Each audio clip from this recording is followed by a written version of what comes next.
Hello, everybody, and welcome back to the Games Done Quick Hotfix. Today, we are celebrating the 20th anniversary of Silent Hill 3. We're going to be having a bunch of runs from the Silent Hill series on today. Before we get into that, just a few quick reminders. Frame Fatale's submissions are open now until the end of today. You can use exclamation... nope, they closed yesterday. I am lying to you. We are looking for new hotfix shows and showrunners. Use exclamation hotfix in Twitch chat or go to gamesdonequick.com/hotfix to submit your ideas. This includes bi-weekly shows, limited show runs like Ocarina Improv, and one-day events. With all that said, I will hand it over to our first runner and let them introduce themselves. Hey everybody, I'm Good Job Mr. 2%. I am a streamer from the East Coast of the US, and this is going to be Silent Hill Easy Percent All Bosses. We ready on countdown? Do you want to give the countdown, or do you want me to? You can give the countdown. Let me just switch it to easy, so that way we don't have an incident. All right, on go. 3, 2, 1, go. Perfect timing. Frame perfect.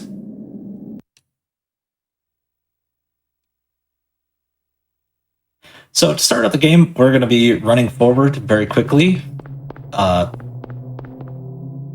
Get a very quick cutscene after running forward about 5 steps. I have totally blanked on whether I turned on fast disk speed or not, so this will be fun. Uh-oh. Cheryl? Is that Cheryl? Oh no, the fast disk speed is on. So fast disk speed, for people who don't know, is for PS1 games on the PS2 and increases decreases load times, but increases processing and speed of audio dialogue. So you'll notice throughout the run, whenever Harry talks, he is going to sound like he is speaking at ×2 speed and is much more high-pitched than usual. Are we doing any donations or donation reads today, or? Nope. Okay, it's just us today then. It's just us, just you and me. Just you and me, and a lot of running through foggy streets. This first little section, for beginners, is quite a bit to get a handle on.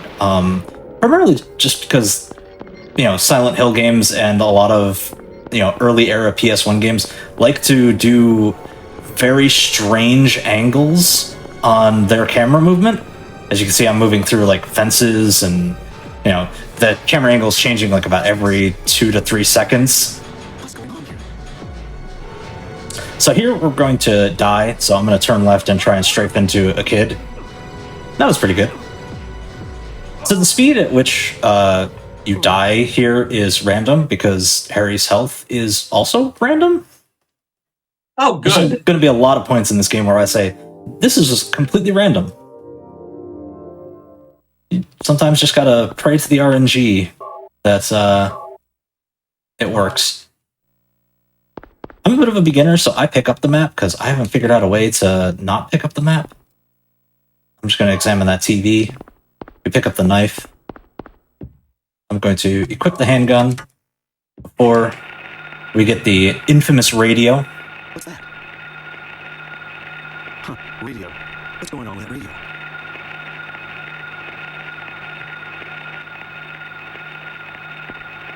And this will bring us to another slightly interesting point of randomness. Enemy health. Enemy health is mostly random in this game. This Airstreamer can take 4 shots or 5 shots. Looked like that was a 5 shot. What's happening to this place?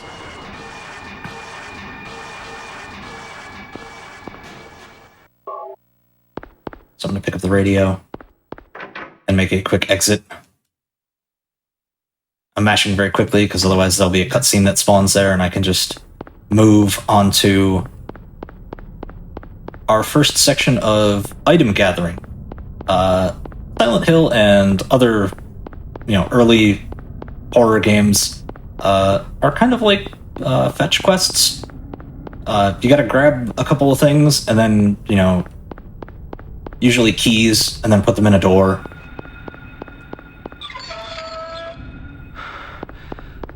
I'll explain movement, I guess, as we grab the keys. So, unlike other Silent Hill games and other Resident Evil games and most other horror games of the 90s, the tank controls in Silent Hill 1 are way more momentum based.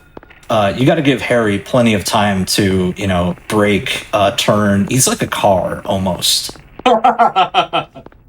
Like if I let go of, I'll do it when I approach the vehicle for the second key. But if I let go early, he'll do like a little bit of a stutter step.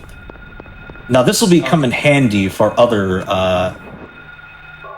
parts of the game where I want to be able to interact with items or doors without slamming myself into them and wasting time. I'm just gonna dip and dive through these trees. Also, in the overworld, right now we're in the overworld. Most of the enemy placement and most of the enemy aggro is also random. Like this air screamer here was chasing me and just decided, no, I'm not gonna bother. And that's just completely random. Yep, completely random. They can also sideswipe you out of nowhere. Air screamers are the most random part of the early part of this game. So I have now picked up the 3 keys to open up the door that will take us to the first dungeon of the game.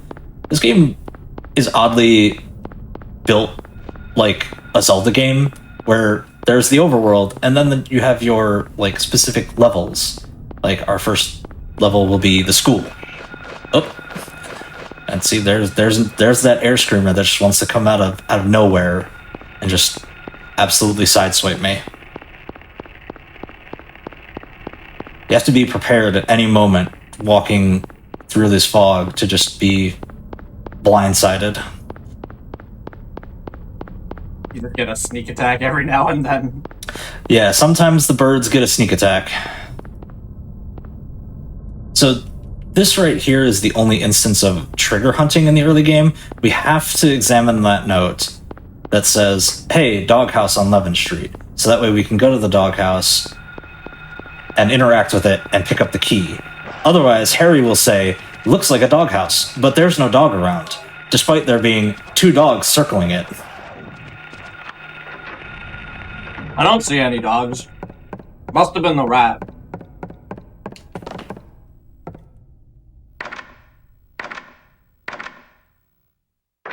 So we're through here.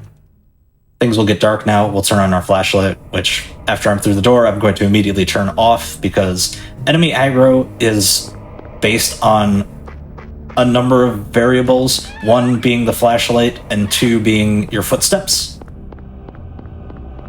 So if the viewers can't see anything, don't worry, I can't either. As a beginner, I recommend just tapping the flashlight just so you kind of orient yourself properly. I usually do it so that way I don't accidentally bonk a tree here. But now I'll just keep it off until we reach the school. A good old horror game where if you're allowed to see, everything comes at you more. Yep, that is unfortunately the case with air screamers and enemies that I'll talk about later in the run called rompers. They are very terrifying.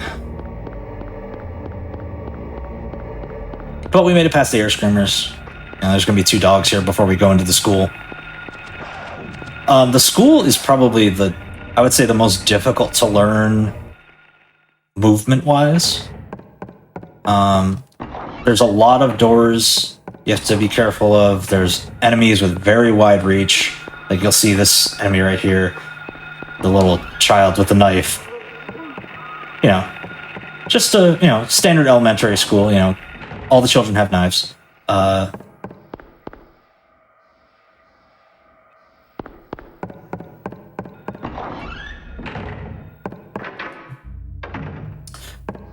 This is one of those situations where our item gathering has to be done piecemeal. So we have to get two little pendants here to put in a door. Then we need to turn on a generator so we can go to Nightmare School. As if school wasn't already a nightmare.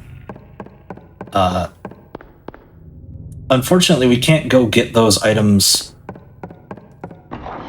and then put them all in the door at once. I have to go and place the first item and then come back, get the second item, and then turn on the generator. That's obnoxious.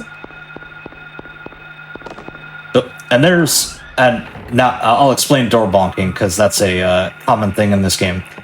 So every door in this game is different on how you want to approach it. Because Harry moves with momentum, he also, has common sense about, ramming into a door. But we're speedrunning. We don't want that. So if you head at a door straight on, Harry will slow down to not, smash his face into it. However, if you approach it at an angle, most of the time, he will run straight into it and you'll be able to interact.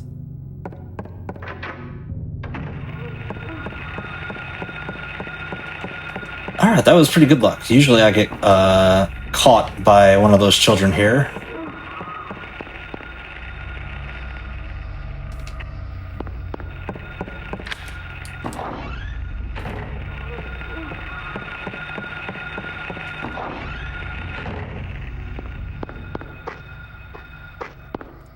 Okay, so we're putting in the second item now. I stopped talking for like 30 seconds because I really wanted to focus on dodging those children. I mean, yeah, focusing is always important. If you need to focus, feel free. Everybody here understands.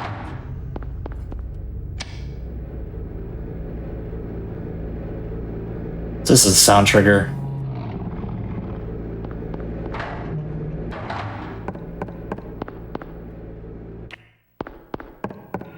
Alright, so we have the generator on, and now we can go to Nightmare School.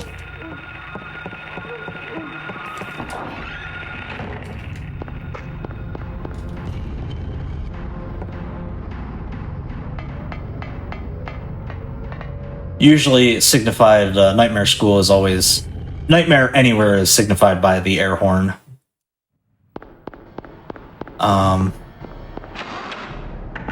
Nightmare School operates a little bit different. Well, sort of differently. You have to get 2 keys to put into a door. And then fight a boss.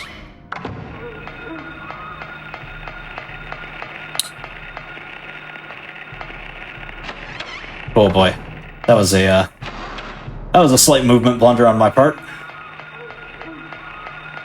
Oop. And I turned this off so that way the children don't aggro on me. The children aggro based on light, so flashlight tricks are very important in the school. Now we're going to pick up the main weapon that we're going to use in the game, which is the shotgun, after seeing, ooh, big spooky. I'm going to walk forward a little bit. So if I try and run, I'll run right into the guy, and I won't be able to pick up the shotgun, which is bad. There's a lot of small things in Silent Hill that add up over the course of a run. Yeah. Sorry. It is very much the devil is in the details. The way you turn, the way you pick up items, mashing. It feels like a lot at the beginning of I've only been speedrunning this game for about a month now, so thank you for picking me for this. But it seemed very insurmountable at first, but like after maybe like the first 2 or 3 attempts, and I totally messed that up. The rhythm of the game tends to stick pretty. Oh boy, the rhythm of the game sticks pretty well.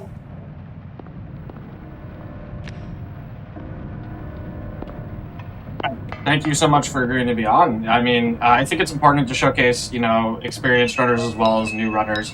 And like you said, it kind of shows that, like, speedrunning isn't as hard as it seems. It might be a little difficult at the start, but, it gets better. Yeah, I thought it would take a lot longer to. I would say it very much depends on the game, but I would say if you're going to get into speedrunning, pick a game that you like, and that you don't mind like playing multiple times and learning about. That is, I would say, like the biggest key of learning speedrunning, or learning how to speedrun a game. Is like pick a game you really love. Like, I really enjoy the Silent Hill series and a lot of 90s horror games. I actually started out speedrunning, I want to say about 2020, like right after the pandemic started. I actually got introduced to speedrunning through GDQ, like watching, Pokemon speedruns done by like Kizaron and a lot of people from that community. And, after watching, You Church and Punchy, Ecdysis, Maxi, I was like, maybe I should try, speedrunning horror games. That seems fun. And I had the opportunity last month because finding copies of Silent Hill is not easy anymore. Oop, and I turned the wrong way. That's okay.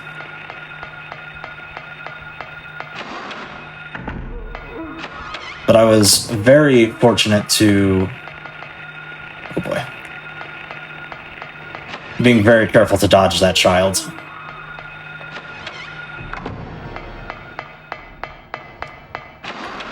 It saves more time if I dodge them than if they actually grab me. And that is one of the things about the early part of Silent, especially the school part of Silent Hill, is that the kids have incredible grab reach.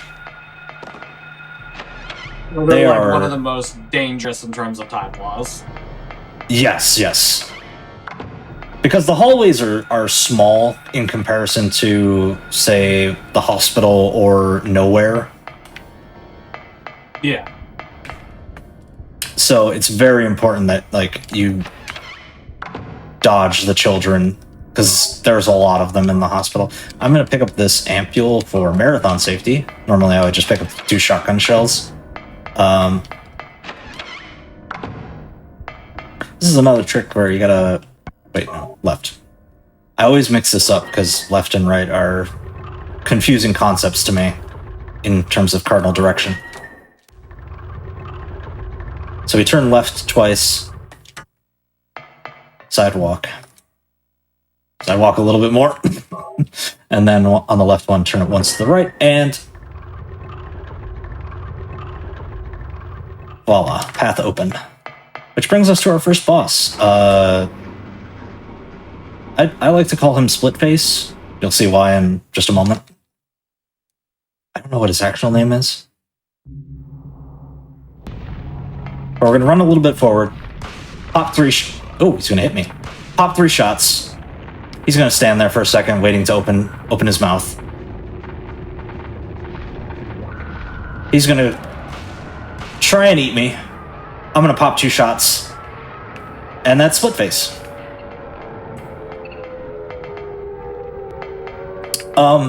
The only way that fight really goes wrong is if the controller decides to, drop your inputs.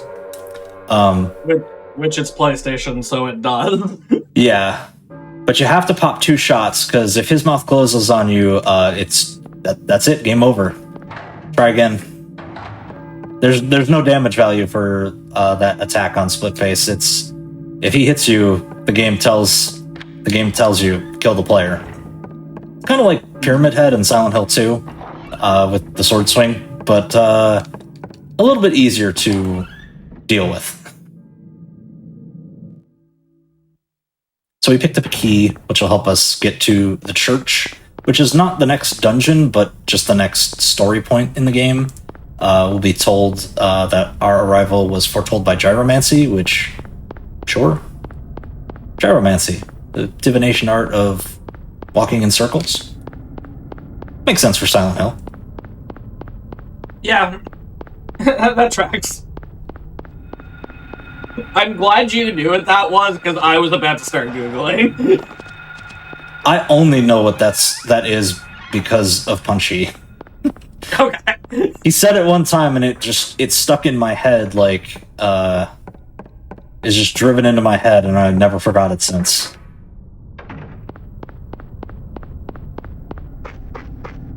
So now that we're out of the school, we're kind of we're back to running through foggy streets.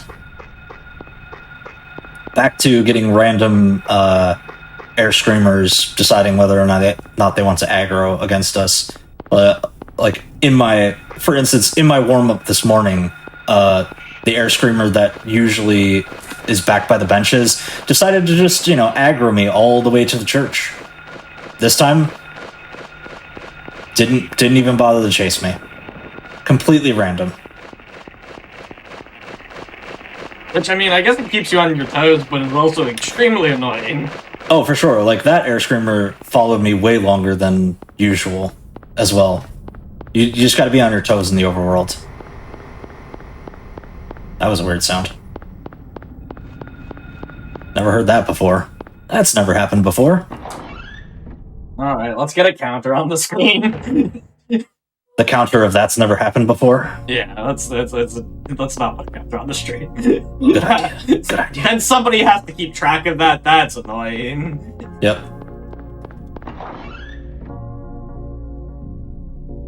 Somebody asked which ending all bosses pursues. So the all bosses ending pursues the bad ending. So there are 4 endings in Silent Hill. There is bad, bad plus, good, and good plus. We're actually coming up to one of the triggers for the bad plus ending once we get into the hospital. The differences are very stark in Silent Hill, like, between what happens in bad... I would say the stark differences is between bad and bad plus. Like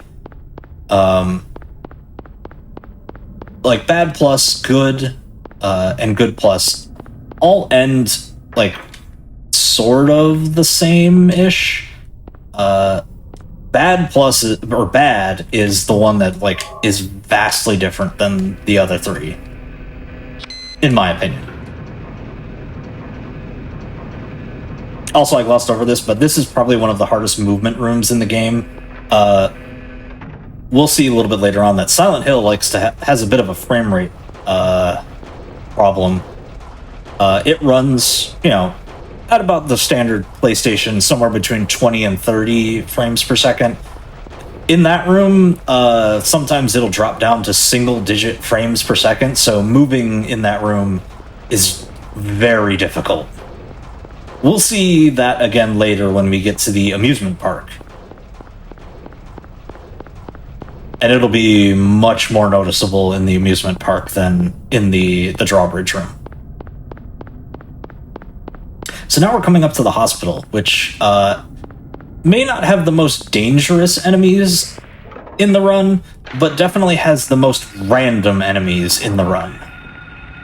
The way nurses and doctors feel like playing ball in terms of their positioning and the way they move and chase you can really swing runs. Like, you can lose a lot of time to bad nurse movement.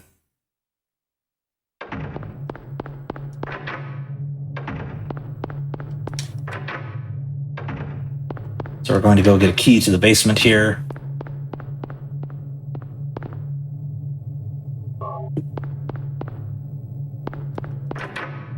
The controller's going to partially drop my input so I don't pick up the key.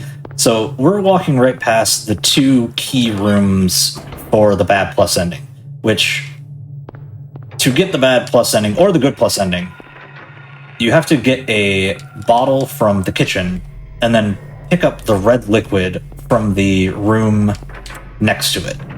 This allows you to perform a glitch in the amusement park, which lets you skip a boss, which we're doing all bosses, so we won't be doing that. And that's gonna... Control's gonna drop my movement there for a second.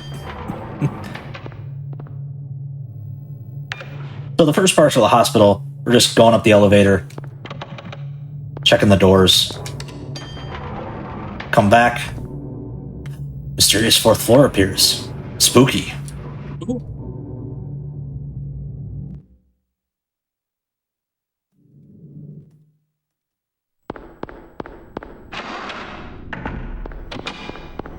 So now we are in Nightmare Hospital. You can tell by it looking similar to Nightmare School. Our objective here is to get 4 tablets to put them in a door, and then hollow out a new basement inside of the current basement of the hospital to get a key to leave. Our first tablet's here in this bathroom, usually where I leave the keys. The first part of that sounded all like pretty easy. It's like, oh, just get 4 things. The second part sounds pretty intensive. You have to hollow out a new basement? Yes, we'll do that by picking up a lighter and some alcohol. So here's where nurse movement is going to be really bad. Sometimes these nurses like to be aggressive. Sometimes that nurse that was right by the door can block me and then hit me or grab me. We had really good luck there, so yay. You want to turn really quickly coming out of that room, because otherwise the nurse is still there and will grab you if you're not fast enough. Okay.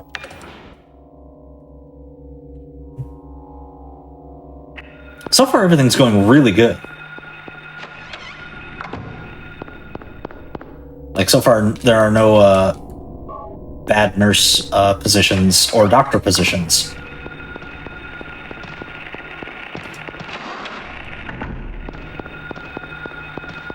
Making dodges. Very nice.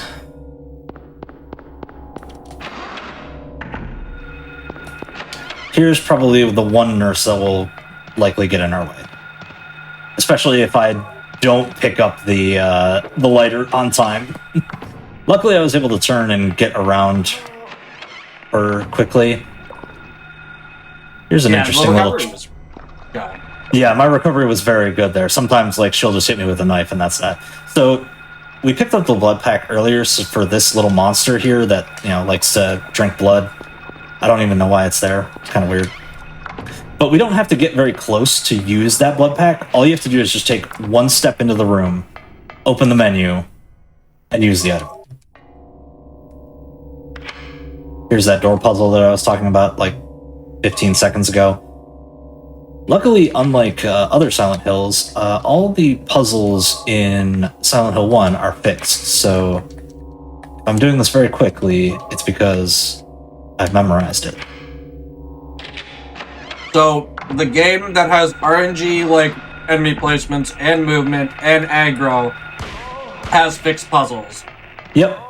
Unlike all the other Silent Hills, which have puzzle difficulties and random puzzles. Mm-hmm. Like Silent Hill 2 being like I would say probably like the big one. The movement in that room is pretty tough, and there was our first instance of the nurse slightly getting in our way. Not terribly.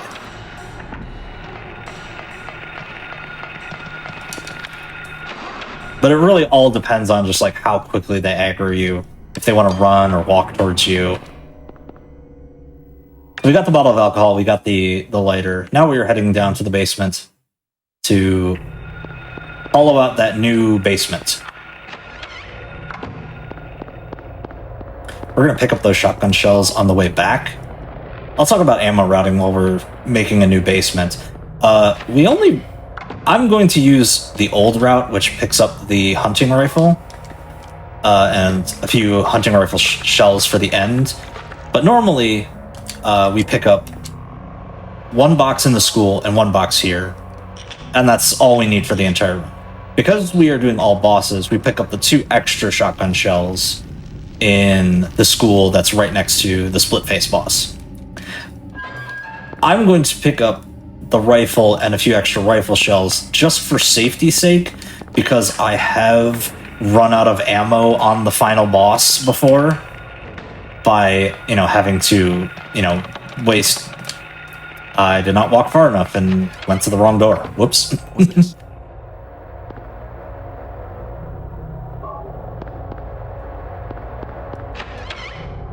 So there was that key that we needed to leave the hospital. Some plot stuff happens in between, like we don't just come here just to leave. It looks like it, but we don't. Yeah. I assume you're skipping cutscenes left and right at this point. Yes. Otherwise, this run's estimate would be much longer. Also, Like I assume you're skipping them because otherwise this is just a wild game. There's no explanation for anything. I mean, this is a wild game without explanation. That's fair. Yeah, that's fair. Oh, we got the doctor who decided to block us from the door.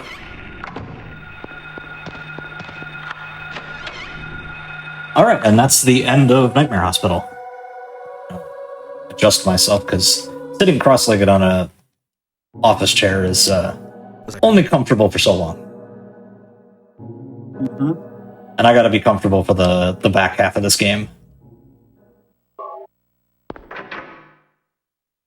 We pick up the key to get to the antique shop from there.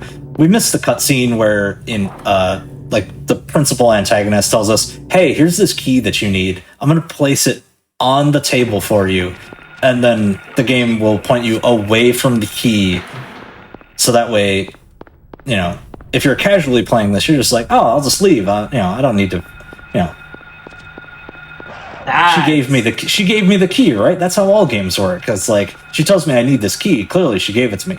And then you'll run all the way to the antique shop and realize, no, she put the key on the table, and I have to be responsible enough to pick it up.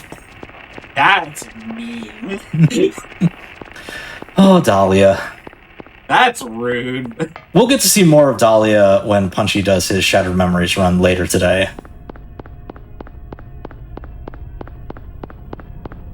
So, earlier you mentioned there was a skip to skip one of the bosses. Is that the only, is that the difference between all the bosses and any percent, or are there other bosses you wouldn't normally fight as well? So, I don't know how recently this skip that I'm not going to do here was discovered, but there is a second skip that lets you skip the boss that I'm going to fight here in about probably 2 to 3 minutes, called the Romper Skip. So, which will, I guess I'll start by talking about Rompers first, and then explain the glitch as I'm running to the boss. So, Rompers are a late game enemy which are very sensitive to the light. So, as soon as I gain control again and get out this first door, I'm going to turn the light off so that way he doesn't aggro on me the second I get up the stairs. The glitch involves this next room here, going up the stairs, aggroing the romper, and then having him jump on you so that way you are room transitioning as he is doing damage. That causes you to go out of bounds, and you can run from basically here all the way to the boss after this current one.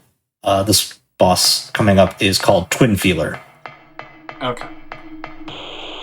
And that saves about, I would say, probably a minute or two overall in the run. Because Twin Feeler does not take too long to beat, but, glitching through a wall and, running through the void is faster. Yeah, for sure. So I'm going to try and get a one cycle on this guy.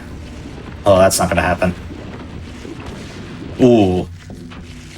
That was bad twin feeler RNG. Ooh. I did much better on this on my warm-up run.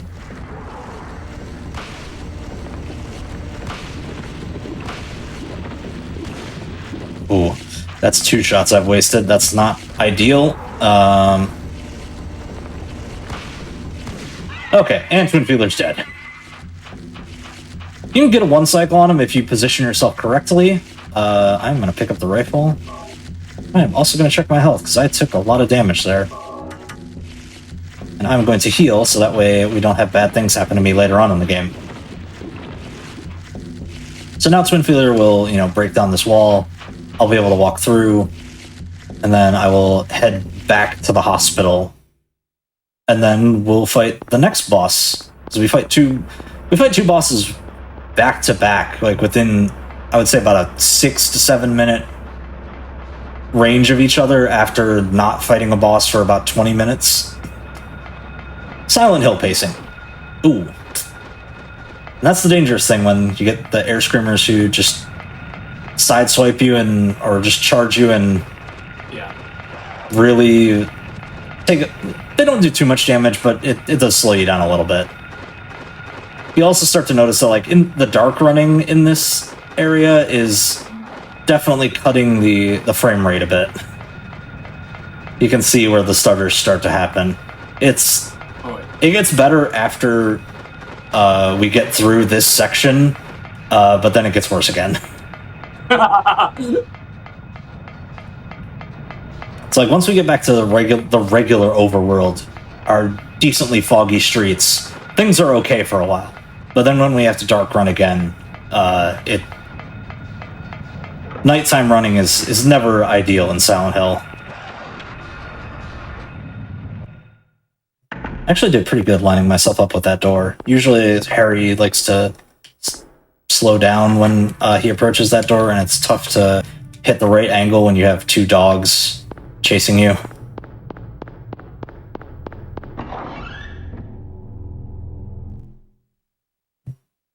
So we went in there to talk to Lisa, who tells us some stuff. I haven't played the plot of this game in quite a while, so I don't even know what she tells you anymore. But then we're gonna go up. I'm gonna mess up my movement because the analog stick dropped frames, and we're gonna fight Float Stinger, a giant moth with a stinger and poison.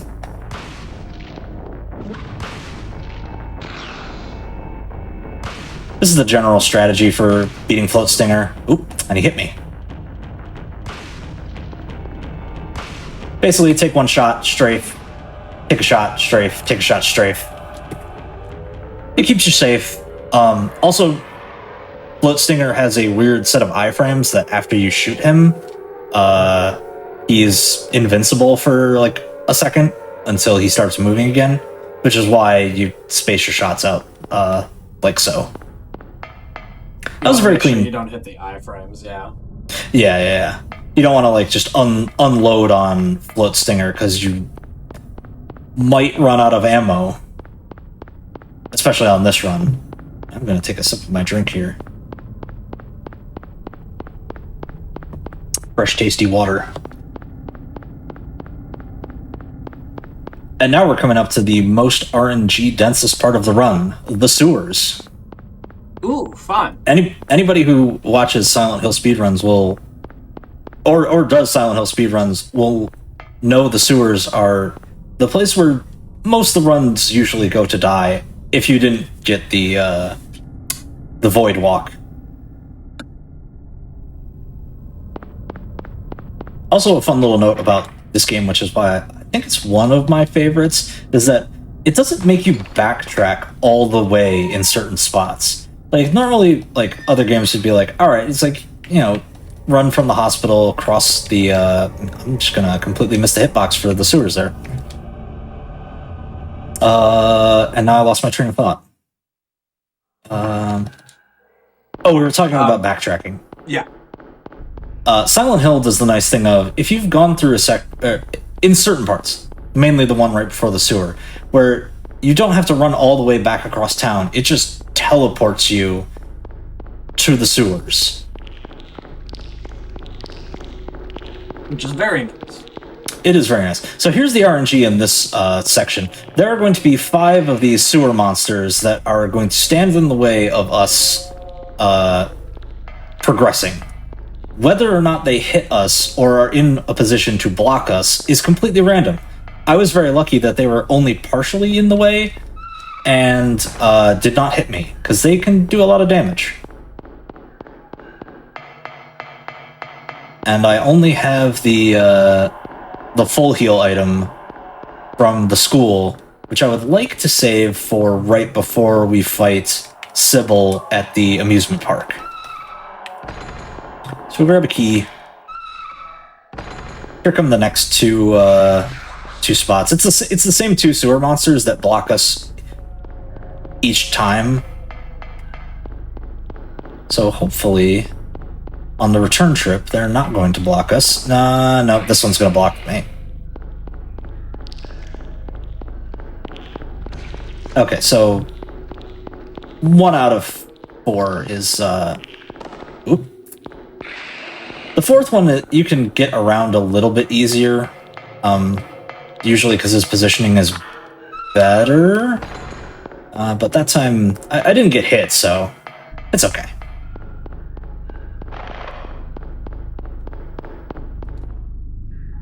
Take this ladder up. Normally I would not pick up this health item. I'm obviously doing this for marathon safety.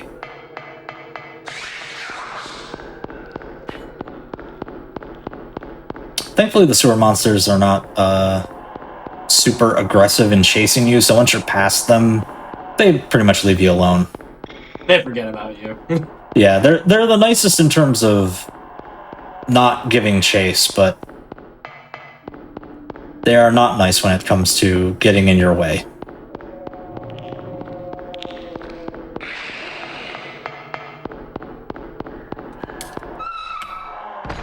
I'm doing better today on... So this is where I would also probably explain door bonking a little bit more, because... Oh wow, that roach wanted blood, apparently.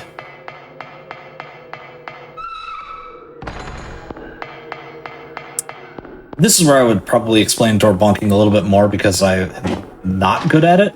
There we go. So I bonked the door there. Anytime Harry bonks a door, like, it takes him a couple seconds to, recover, because I'm sure he's, giving himself a concussion.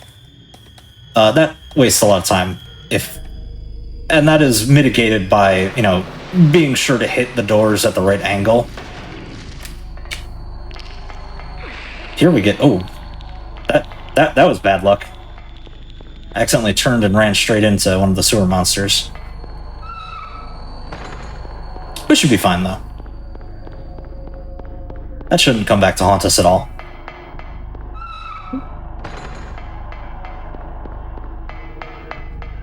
I hope. Yeah, I hope. That's always the big thing. It's like, I hope that it doesn't come back to haunt me.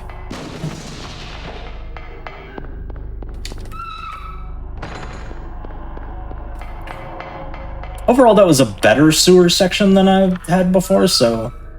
And that sewer monster was nice enough to not block the door.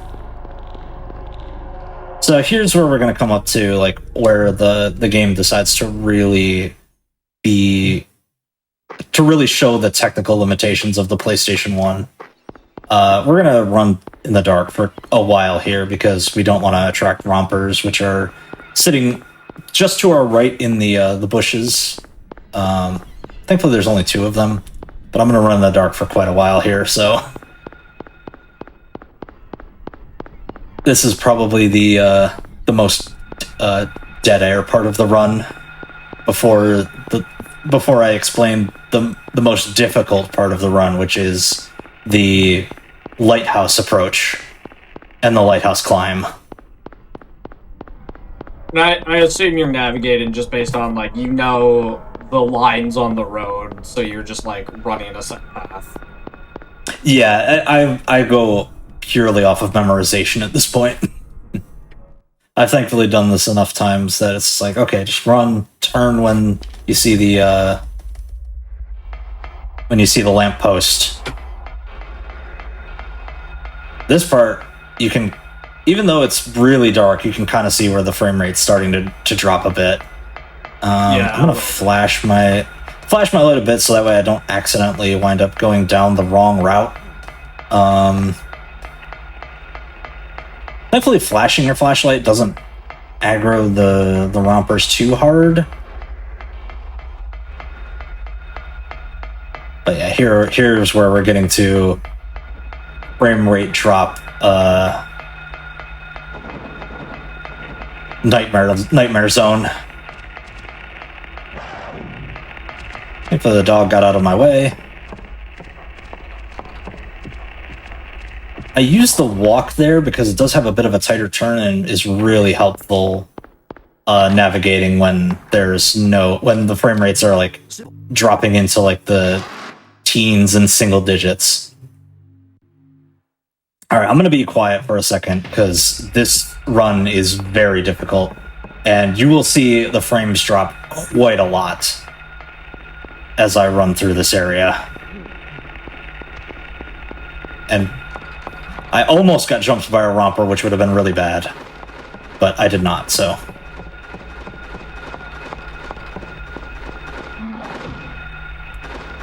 And of course, getting sideswiped by the air screamers.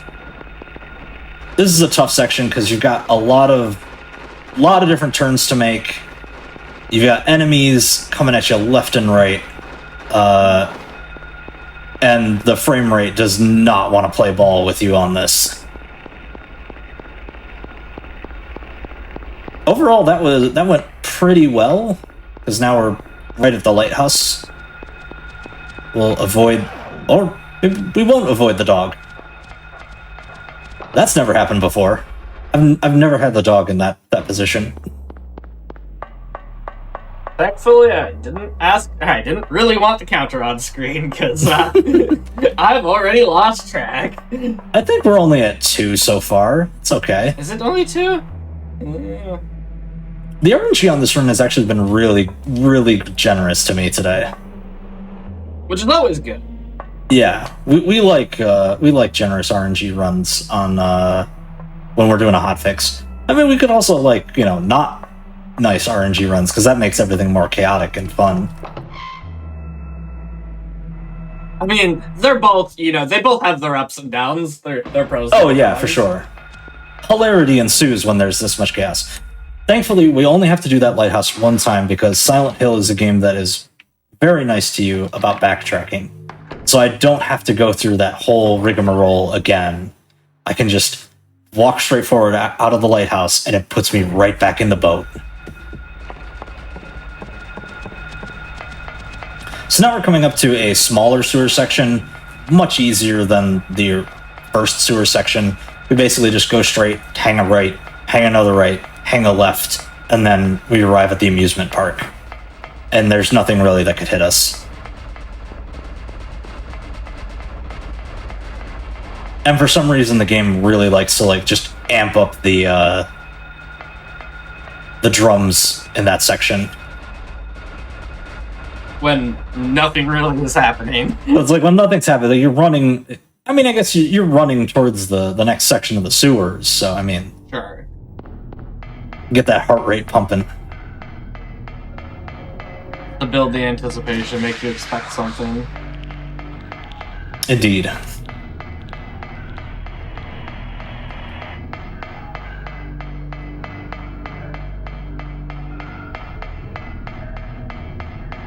So sometimes there'll be enemies in this hallway, sometimes there won't be. Oh, whoa! Okay, that's our third. That's never happened before. I have never been grabbed by that enemy, ever. I probably messed up the movement on accident, or because nerves. But that's okay. He didn't grab me for that long, so it's fine. So here comes the laggiest frame rate part of the game. Oh, here's where the boss skip would have been. So those two little shadow enemies, you can use the red liquid on them, and you will skip the upcoming boss. And here is where you will see the frame rate tank. as we pass by the Ferris wheel. Or not the Ferris wheel, the merry-go-round.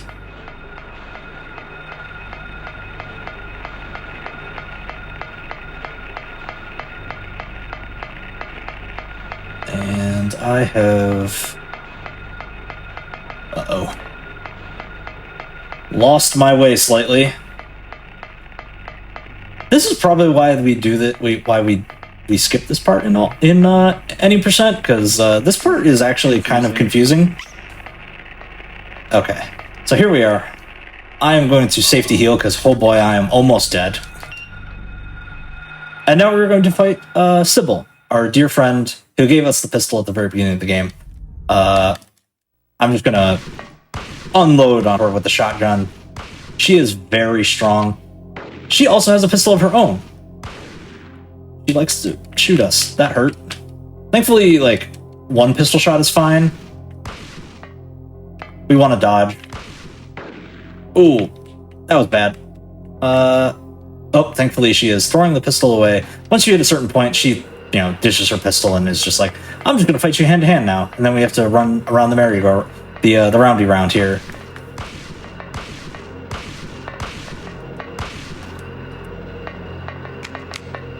I mean, I guess throwing away the firearm is a choice.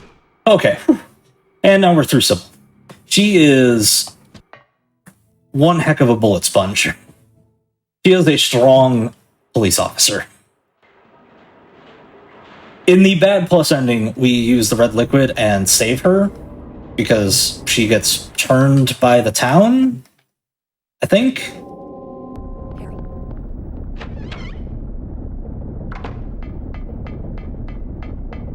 But that's also why I picked up the rifle, because if you're not careful, you can run out of ammo on her or on the final boss, and I don't want to do that.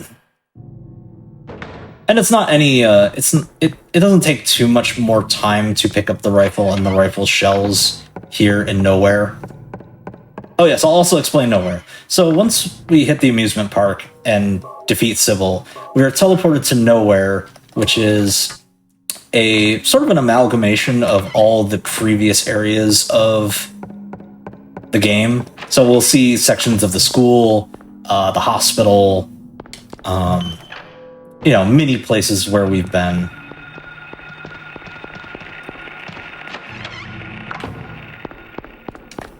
Yeah, we're gonna pick up a key from a pipe here. Just another standard place where I would keep my keys. Why not, right? Yep. Our main goal here is to pick up 5 symbols to help us unlock a door.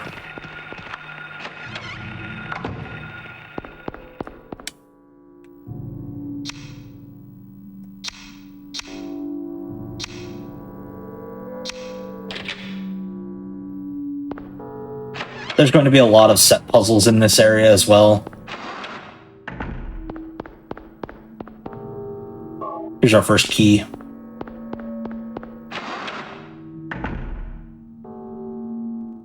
Now we're going to skip a bunch of cutscenes where Lisa gets really sad and bleeds a lot.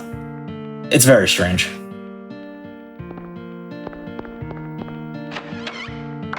Then we're going to go to a puzzle that I'm sure everybody got confused by, because the symbols on the wall are all zodiac symbols. Oh. But the zodiac symbols are red. The zodiac symbols are a red herring. The actual key to the puzzle is number of limbs. Gotcha. And we have picked up the Stone of Time. This run has been blessed by the Stone of Time.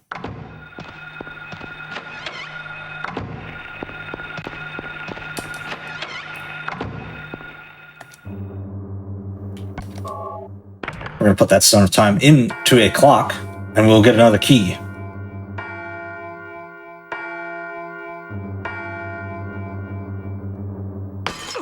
Oddly, most of the cutscenes are skippable. That one is not. I don't know why. There are certain ones where it's like, yes, put the key in the thing, and then it's like, okay, now watch you get the key, but you can't skip it. Oop. Hurry. Luckily on the elevator, if you press the same button of the floor that you're on, it won't make you go back into the elevator. That's good. Yeah. So if you're mashing and you accidentally press the wrong button, the game has some level of generousness to not make you re-walk into the... And I just walked right past the birdcage key. Whoops.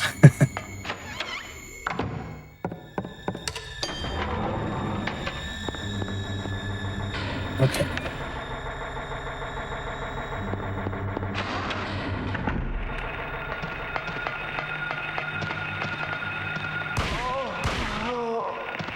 Like the nurse in the hospital, that nurse we have to push out of the way with the shotgun. Here's the one set of rifle shells that I'm going to pick up for the final boss. There is a very important item right there, the Ring of Contract. In casual runs, I'll explain when we get to that part. There is a section coming up, like probably in about 30 seconds here, where if you don't have the... there's an item, the Sword of Malchior, plunged into a refrigerator.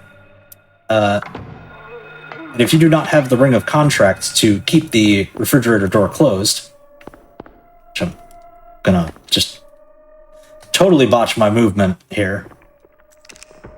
So we put the ring there, so that way it stays closed. We pick up the sword. We walk away. Oh hey, something's in the refrigerator. But with that ring, he can't get out. If you do not put the ring on the refrigerator, your game is over. Oh. They Excellent. never explain this anywhere in Nowhere. You just have to go with it.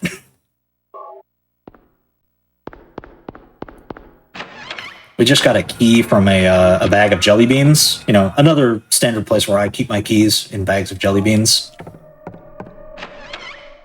You gotta make sure nobody steals them, right? Yeah, exactly.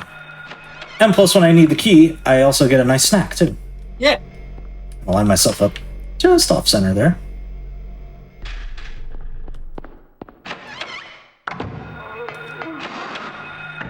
We are actually coming almost at the end of the run here. This part, there are shadow children that will try and block you. There's not really any good way of consistently dodging them. You kind of just turn your light off, run, and hope that you don't get hit.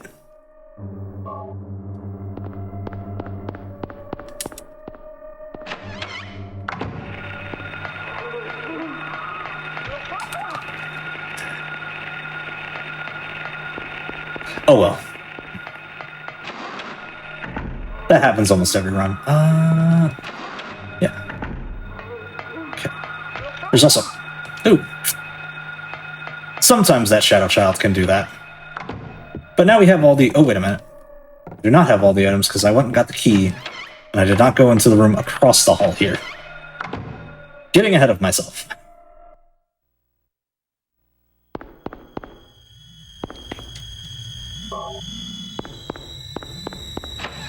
Okay, now we are finally coming up on the end of the run. I'm going to equip the rifle, and then put the 5 keys in the door. They're symbols, but they're really keys. Now it's a symbol, it's an ankh, a sword. They're just keys.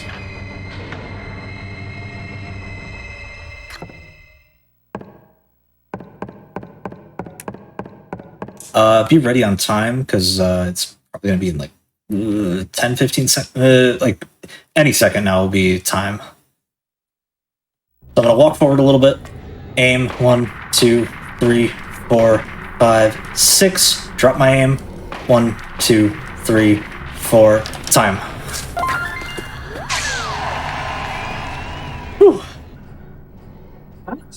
So one of the things I've not explained all run is that Silent Hill is timed based on in-game time and not RTA, real-time attack, which is what we're running here. Silent Hill is a nice game that none of the cutscenes that we're, skipping through add to the time. So the only time, the in-game time is only when Harry is moving, and it makes really well for running on like any system. Like obviously Silent Hill you can get on PlayStation Network for the PSTV or for PS3. I'm gonna skip through this because the music goes really weird. And here's where the bad ending is vastly different than the other 3 endings. Harry's just dead. That car crash at the beginning, it's all just a post-death hallucination. Let's see how I did on time. 39 minutes, not too bad. 39 flat, too. Yeah, perfectly even. Whew. And that's Silent Hill all bosses. Somebody asked, is this the canon ending? No. I believe the canon ending is Good Plus, which leads directly to Silent Hill 3, which we will have coming up next, being run by Techie. Yep. What a great segue. Do you have anything else you want to talk about before we finish out here? I guess I'll just give shout-outs to, Techie, Punchy, and Plywood for having really good tutorials and, like, helping pretty much anybody who wants to get into Silent Hill speedrunning, or in Silent Hill in general, be able to do so and not feel completely overwhelmed. Yeah, from what I understand, obviously I'm not in the Silent Hill speedrunning community. From what I understand, it's really, the community is very helpful and it's really easy to get into. Yes. Any of the Silent Hills, there is tons of help in the Silent Hill speedrunning Discord and tons of resources and tutorials out there. So you too can jog through foggy streets at a moderately fast pace. Without your flashlight, and hope you're in the dark. In the dark. Well, thank you so much. You did a great run. Absolutely enjoyed it. Thank you for having me. Always happy to have runners new and old on. We do have a lot more games coming up in the Silent Hill franchise. Like you alluded to, we do have Silent Hill 3 coming up with Techie. We're going to take a quick break while we get ready for that, and we're back with Silent Hill 3.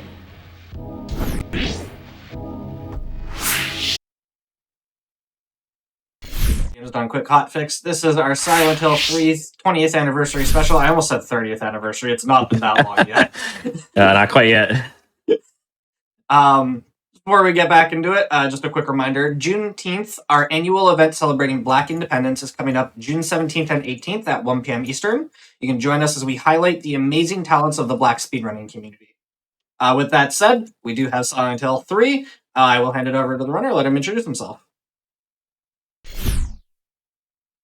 We did the switch. Hi, Yofo Techie. You might remember me from some other GDQ appearances over the years. I was the first one to do Silent Hill 1, over 8 years ago.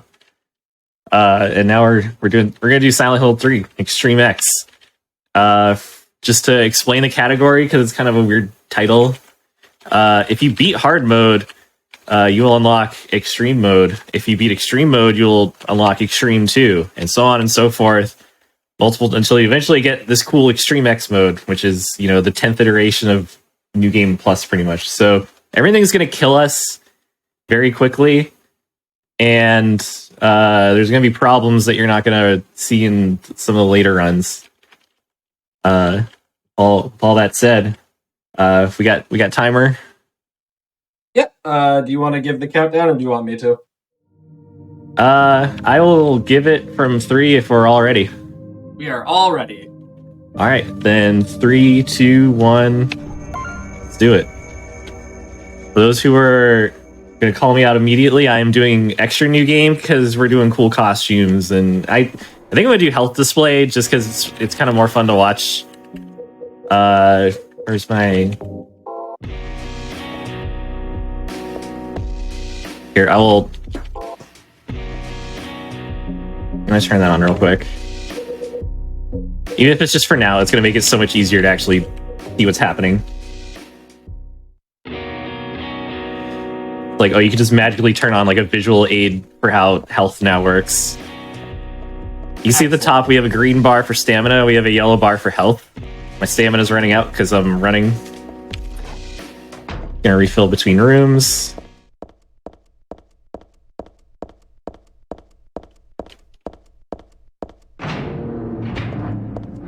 So Silent Hill 3's health system has a gimmick where if you have at least like 1 HP, then you can't be killed, and we're going to be exploiting that a lot. So for example, if you had 2 health and you took damage, like 100 damage, then it would just drop to basically 1 health or 0 health, depending how you want to, 0 health last hit.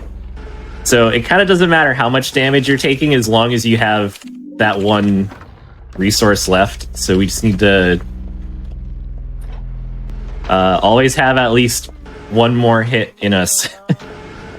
Normally that's very difficult without the health display because you have to just kind of understand, like if you're doing PS2, you have the controller rumble to kind of know what's going on.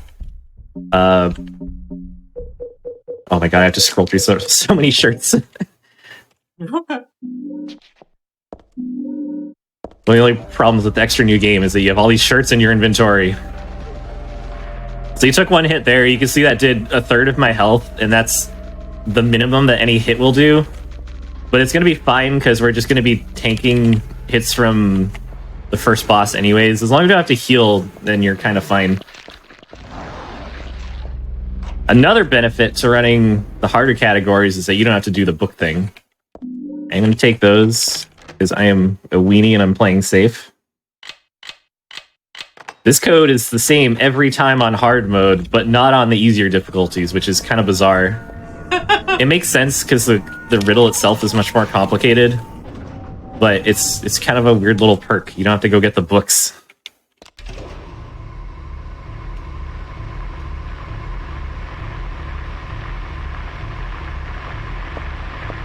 I've been running this a lot on PS2 lately, which has super long load times, and playing with a PS2 D-pad is miserable, so this is like a breath of fresh air. I'm out of the hyperbolic time chamber. I think the noise effect got turned on. What the heck's up with that?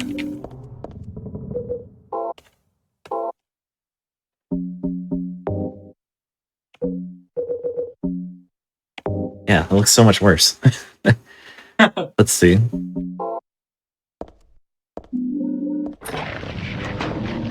In addition to playing extra new game, people might notice that I'm also playing in 16:9, which is totally not speedrun legal, but it looks very nice, so I'm doing it anyways.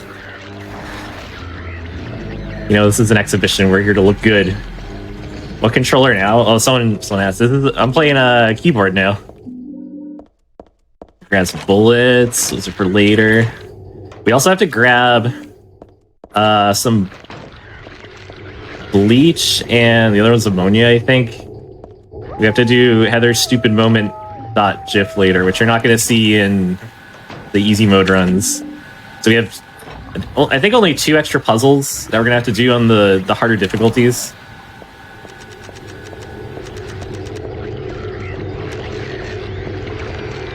These guys aren't much of a threat on any difficulty. They're super slow. Well, that's not completely accurate. They're not a problem yet. There's a second attack that they can do, but only after the second boss fight. And it's actually a huge problem, but for now we're good. We can just run by most things. Oh, why is 16:9 not usually allowed? Because this game came out in 2003, and it does not natively contain a widescreen mode. So it's technically like a hack. It does matter too, because there's like peripheral vision that you wouldn't normally get, and there are rooms that matters like a lot. So you just gotta coast to the usual survival horror, almost point and click adventure style puzzles where we gotta grab this walnut, then we gotta go crack it open for what's basically the key to a door. Oh my gosh. If another hard mode difficulty is that you will run into walls, and that is a big problem in a lot of places. In general, because it means monsters can come and attack you for free. But there's also gonna be like some movement challenges later.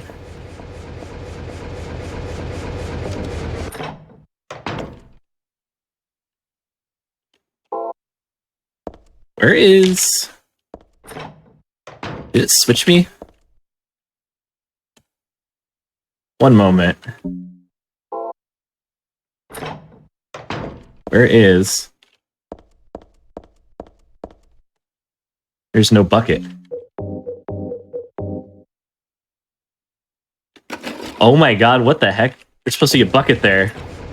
I thought the game switched me to an easier difficulty. Am I losing my mind? It's like 11 a.m. Sunday morning for me. And I've lost my mind. Sorry, there's a sort of like a Windows gimmick where if you don't run it like in administrative mode and blah blah blah, then permissions issues can cause the game to like dump you into like a different difficulty or like screw with the timer. It's all kinds of weird side effects. I was freaking out there for a minute. That's wild. And which, because like you were talking about some of the puzzles change earlier, so I imagine that changes a lot. It's actually, yeah. So like that's like the bucket shouldn't have been there if it was on an easier difficulty, which is why I thought suddenly maybe it dumps me on easy mode. But speaking of enemies that aren't, well, not enemy. This is a puzzle, but there's gonna be a lot of dudes in here that aren't here on easier difficulties that we gotta deal with. Yeah, hello. We gotta. This guy behind the counter is the true problem. With 5 shots and 3 steppies, and we should be good.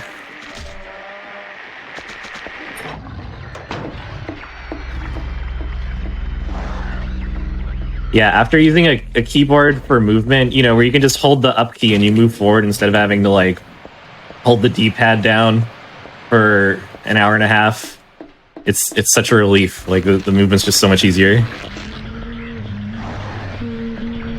We're almost out of mall. Again, this is a key. It looks like a moonstone, but basically it's a key. We're gonna poke the first boss to death. Oh, it didn't equip.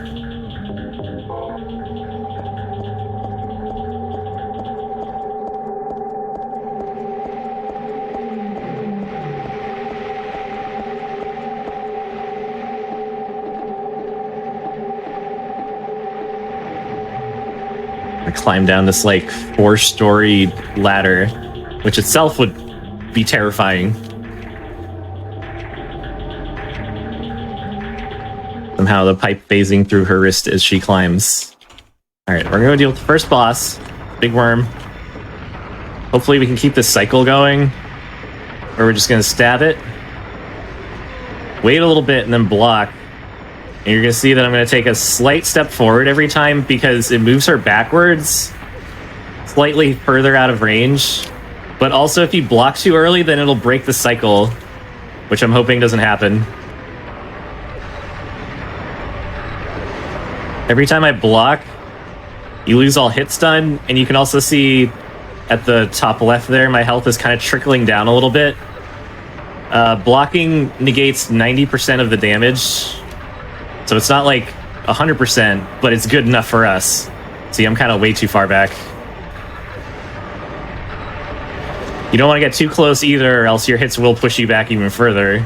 So it's kind of like this delicate balance where it looks like I'm spamming the same thing over and over, but I'm like actually always worried about this fight.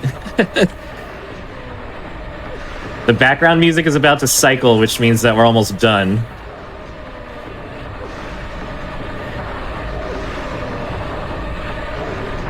There's the cycle, so yep, there it is. You see my health is blinking red, which means that the next hit will kill me. But we didn't get hit, so everything's fine. You can block hits. Very close. It's terrifying. This category is like really scary. Yeah, you just have to spend so much of your time. I should have 7 of these. Equip. So that means if I panic, I can hit H and it'll pop one of those health items immediately. Alright, so now we're in Subway where everything's calmed down a little bit. We're gonna run by some Minmo signs. Here for the fans, strong, growing strong and healthy. Alright, let's get out of here. A lot of the rooms, will still remain mostly empty like this, and then usually there's, these hot spots where on the harder difficulties, it's just way harder.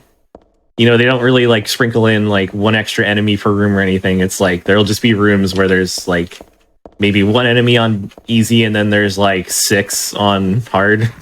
And this is one of them, and this place is scary. Dogs are one of the 2 enemies that can one-hit kill you no matter what your health is. And that's because multi-hit moves will slowly drain your health faster than your stamina can escape from them. Okay. So if dogs are running around, see how they do the jump, that's no problem. But if they're walking around, they can kind of pivot towards you, and if they start biting your leg, you can't escape. It's physically impossible to input the amount of inputs required. Maybe it's possible with some keyboard gimmicks, I don't know, but it's practically impossible. As far as I know. We're gonna get the shotgun, by far the best weapon in the game. Much more so than the submachine gun. Remember, submachine gun hits are 60 damage per bullet. And we're only fighting bosses who have iframes basically after any hit they take. So 60 damage is not a lot. Whereas shotguns usually, I think it's technically 50 to 900. It's usually 500 to 800. Because it has this particle spread. All you need to know is we have the boomstick, so we're good to go. Part's scary. We're going to hit this door, and then we need to dodge 2 dogs who should be jumping. And then take the inside for the 3rd one, and then we're good. It's not a huge deal to get hit there, it's just kind of scary.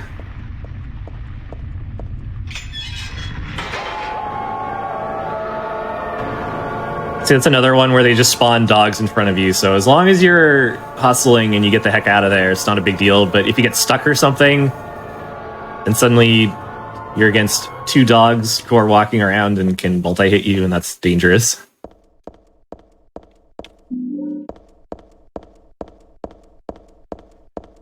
We're gonna hit the subway. It's of course possible not to get hit here as it is anywhere. Probably 1 or 2 hits are gonna happen. That went well. There's one more that's even worse. You'll see why. It's because of this guy. 1 block, and the second guy might... Oh, no problem. Okay. He can block the big guy. That's fine. But then he's got a little friend behind him.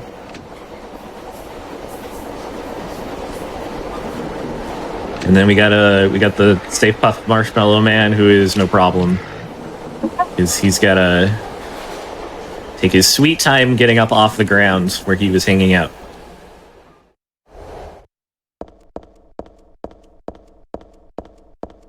Going surprisingly smooth. This is what I get for spending all my time in the hyperbolic time chamber playing on PS2. So because I picked extra new game, my health is also going to bottom out here. Normally in new game, this wouldn't be a problem, but it's not a huge deal.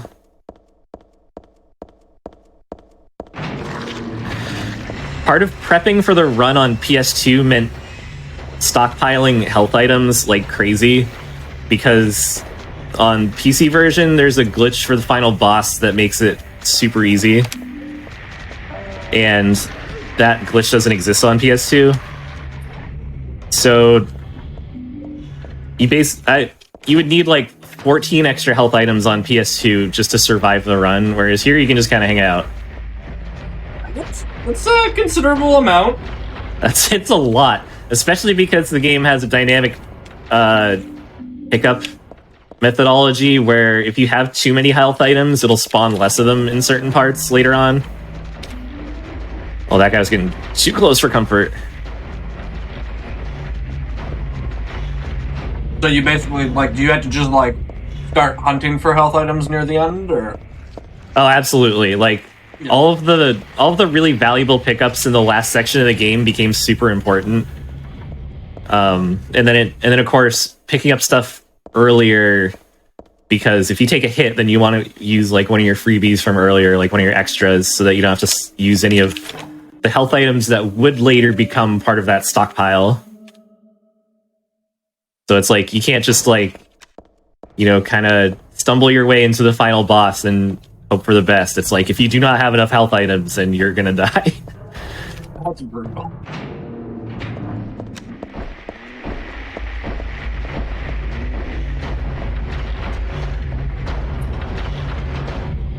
I'm probably like super loaded more than I need to by now, but I'm gonna grab these two anyways just because they're kind of free. As part of it, kind of like part of the gimmick of the health system is that ampules and first aid kits don't really matter anymore. If anything, they're worse for you because they'll make less health items spawn. It doesn't matter what health item we use as long as we use one, because having full health doesn't matter too much when everything kills you in one hit anyways. Yeah.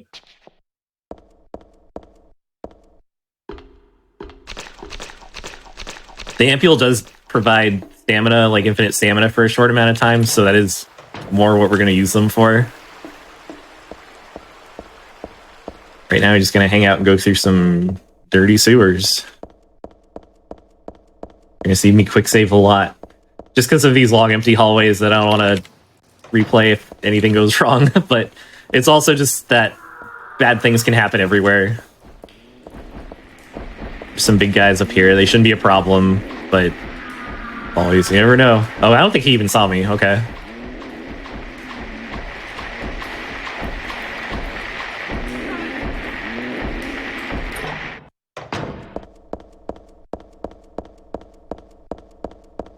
This game came out and called BS on the grass. Sorry, I'm taking little peeks of chat once in a while. This is the standalone PC version. It's edited for widescreen, but that's it. The graphics are just straight up this good on the PC version. It looks fantastic.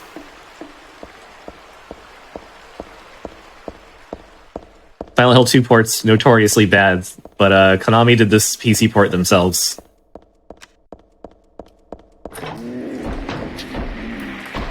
Instead of outsourcing it, which I think is a huge part of why it looks so good. I guess after the backlash on 2, they decided to take it into their own hands. Yeah, and of course, just this is a really old game. It still works really good for what it is.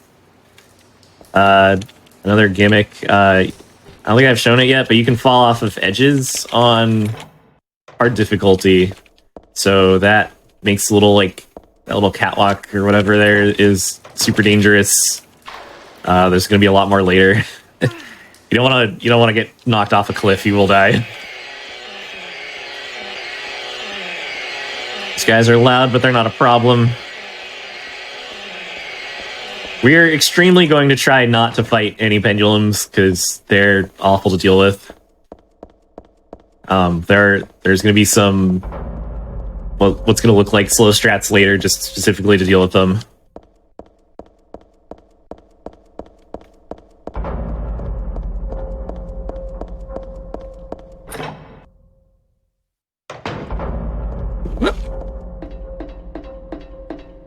Okay, so we're out of the sewers, which is just kind of admittedly a little bit of a slog. You're going through a lot of empty, dark tunnels.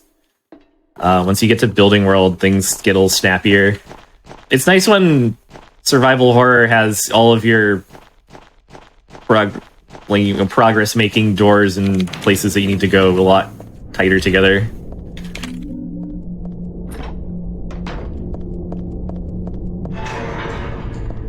Except for these stairs. We gotta climb a lot of stairs. All the way to the 5th floor.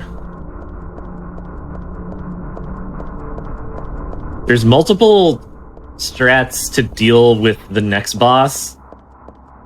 There's no like guaranteed freeform way to do it because of his mobility is just super good. He's super hard to predict. One of which would be to use. I think I'm just gonna run. One of which would be to grab the silencer that's in the wall there, and then you can use that against him with the pistol. I'm just gonna make a run for it because I have other plans.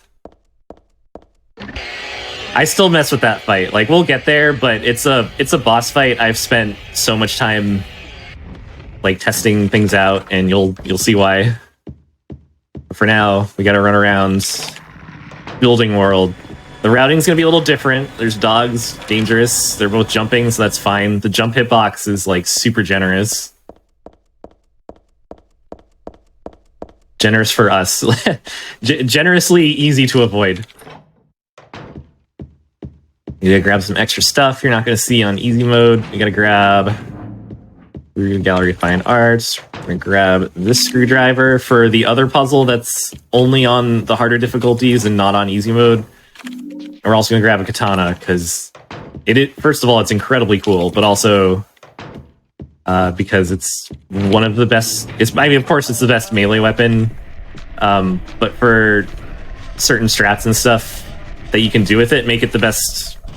The best weapon because there's the shotgun. But it really just comes down to like the shotgun and the katana. Once you have those, it's like your shooting weapon is going to be the shotgun. Your melee weapon is going to be the katana. As everything should be. Yeah, no, keep it nice and simple. Once you have the best equipment, you got to use it. Not quite done because I got to go I got to go use the screwdriver I just picked up. And because this is a scary marathon run, I'm going to grab some extra health stuff from the locker room. A 5-second detour that can save your life. This might be off position. No, it's good. Grab some rope. We've got a rope and a car jack. Whatever could we possibly be using that for? We're going to use it to escape down an elevator shaft. As you will. They don't give this part a cutscene, but I would love to see this. Heather climbing a rope down through an elevator shaft, down to the floor below.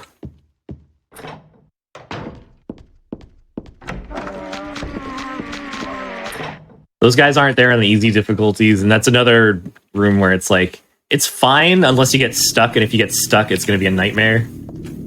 Speaking of nightmares, we're now in the other world. I just call it building world.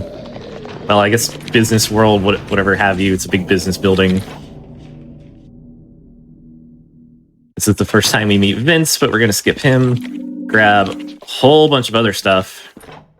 Probably like super tanky on health items right now, which is great. There's a slurper there, which is the other common enemy that can do multi-hit moves, so we gotta be super careful around those guys.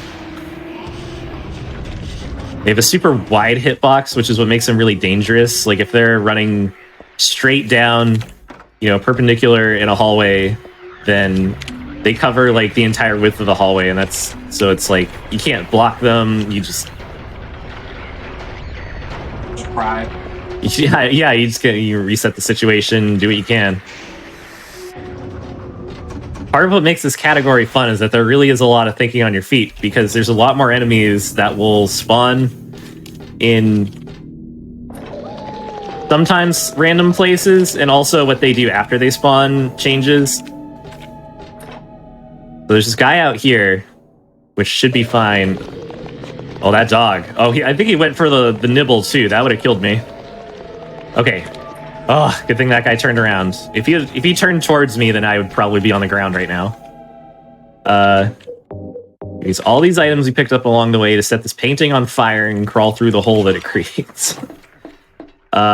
This leads to famously super dangerous area. There should be 5 of these guys. Good thing that missed. One of them tried to bite. Okay, keep going that way.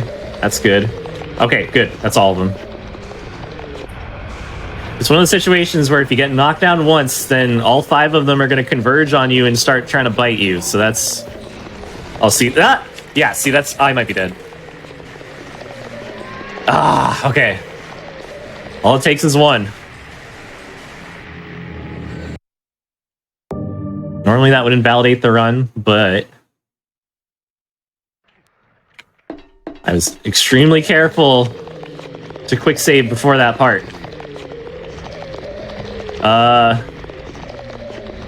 Yeah, I'm not sure what to do about that one. I'm gonna make a run for it. Oh, damn it. Okay, well, that wasn't it. See that purple bar that spawns at the top? That's what you have to outmash in order to get up. Okay. Which is why I mentioned that sometimes it's literally impossible. I'm gonna try to squeeze behind this guy. Yes, okay. I'm gonna super cheat and I'm gonna save in here too. And I'm just gonna wing it. I'm just gonna try to be a rock star. This is a bad idea. As soon as I saw them not coming around the corner, I was like, oh, they're both like right at the end, aren't they? This is usually why we slow walk. Anyways, that's why I have like 3,000 health items and such.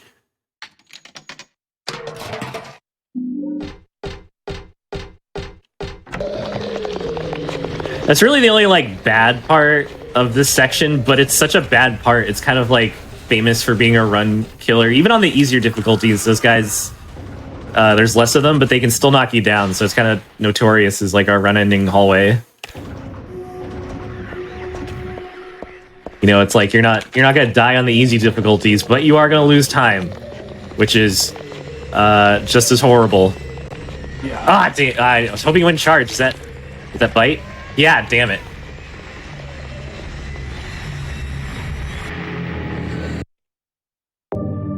Now I'm trying to rush it. I want to go fight the next boss. So I'm going to hurry the heck up. Oh yeah, this is from where I quick saved after the first hallway. See, like, it's no problem. Sometimes you just gotta take it slow to take it fast, you know? Yeah. Yeah, that, this looks like an incredibly, infuriating hallway.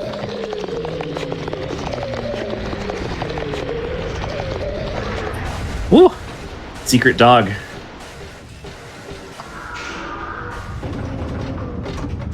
I did not expect that last, this last hallway to be a problem either. I thought I was just gonna coast straight through here. But we'll take it nice and slow. These guys are, very sound sensitive. It's kind of their gimmick. I think they're both eating, yeah, they're eating jerky, so they're fine. Now, okay, so now this section is basically done.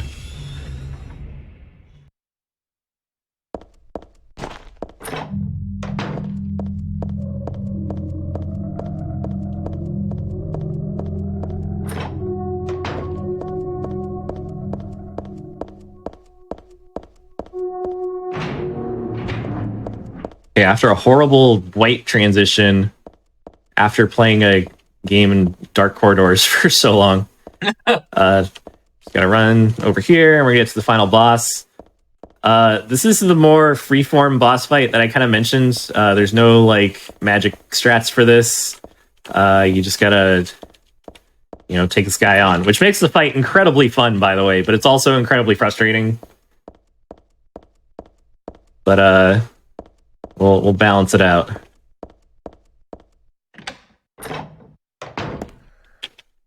Okay, so this cutscene auto equips the pistol because she uses the pistol in the cutscene. I missed. Okay, doesn't matter. I'm gonna use some shotgun shots, but not a lot. Get up. If you time these really well, which is actually going really well. Shit. Oh, I'm taking that hit. Get back here.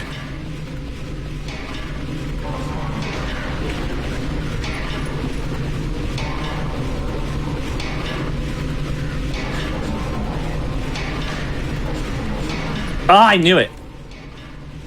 He has really good targeting. Oh, I forgot to reload. Okay, wonder if I can keep him over here.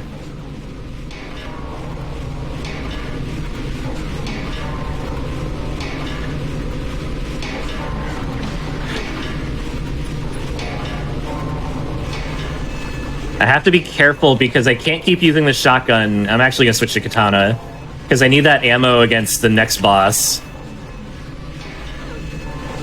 Whoa, okay. I don't know why he didn't even stagger from the hit.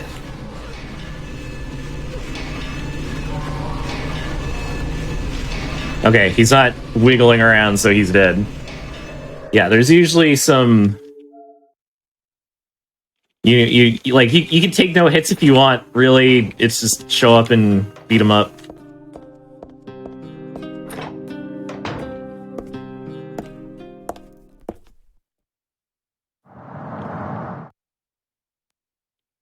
Makes the fight fun though. It's like it feels like you're actually fighting another character, like in a way that the Alessa fight later on isn't as like satisfying.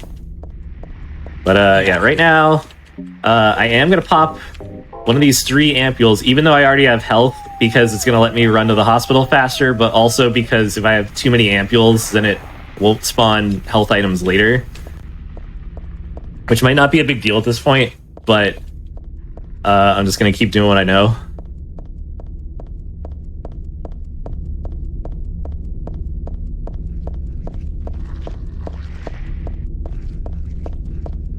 Playing the PS2 version so much lately, I'm so used to this part, like, stuttering super hard, and it's terrifying because playing on PS2, it's like, okay, both of these, this disc and this hardware that I'm playing on are both super old.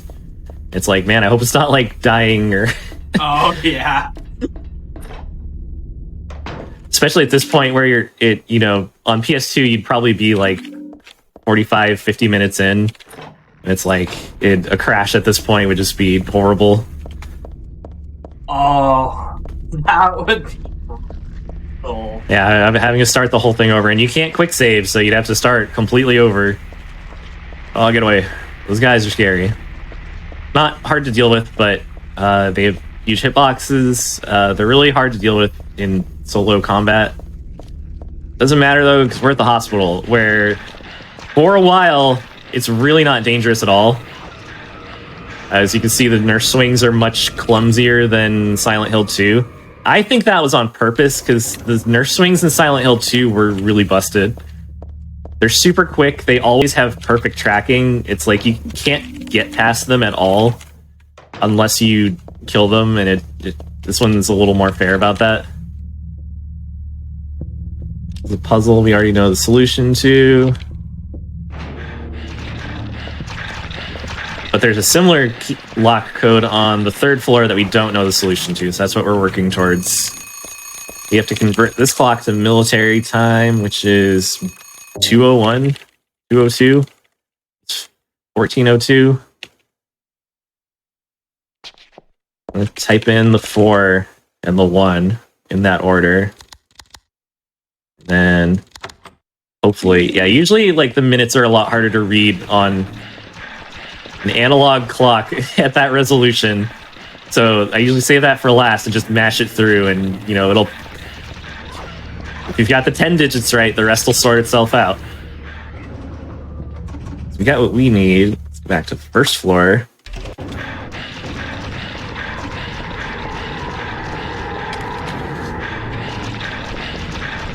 This bench can sometimes trip you up. You get stuck on the bench, then you'll probably get hit.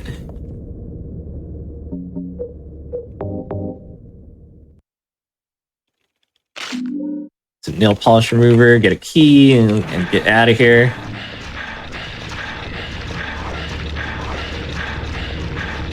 Remember, this is like the 13th, 14th, whatever hardest difficulty, and they're still that slow, so the nurses are never like really a problem.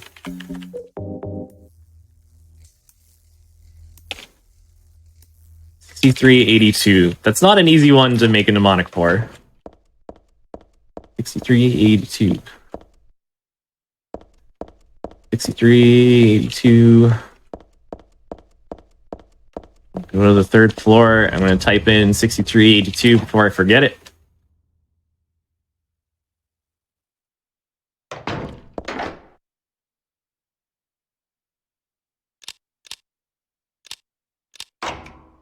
If anyone's ever been split between speedrunning Silent Hill 2 or Silent Hill 3, at least in 3, you only have to memorize one of those. Silent Hill 2, you got to do 2 at the same time. That sounds miserable.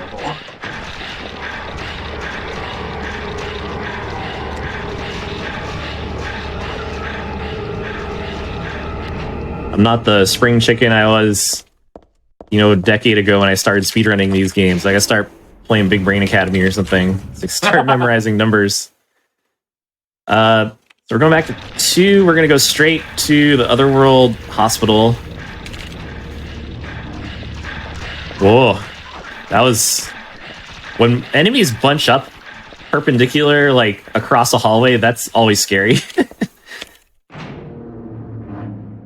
When the monsters are playing Red Rover with you, that's when the speedrun is its scariest. Okay, look at the chat again. Is it necessary for a zombie to carry a gun? Of course not, but it's very funny that they do. It's also very scary. That's a long-range weapon. Like, the first time you're running around and it's like, okay, nurses with pipes, that's kind of like a Silent Hill 2 thing, like Silent Hill thing, that's pretty standard. But then you hear, like, a gun cocking in the distance, that's scary. That's terrible. That's next level.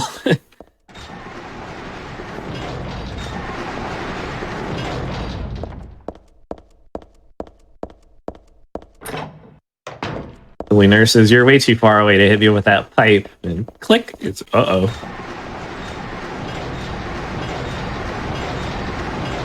Alright, after some exciting gate closures... Blah, blah, blah, blah, blah. This is where the hospital gets really scary, because it's not really so much about the nurses anymore. It's going to be full of slurpers, and that's a problem. There's Valtiel doing his cool little handle shenanigans. And there's the nurse. Alright, so we have about half a second of basically invincibility after coming through a door where enemies can't hit you, and that actually went great.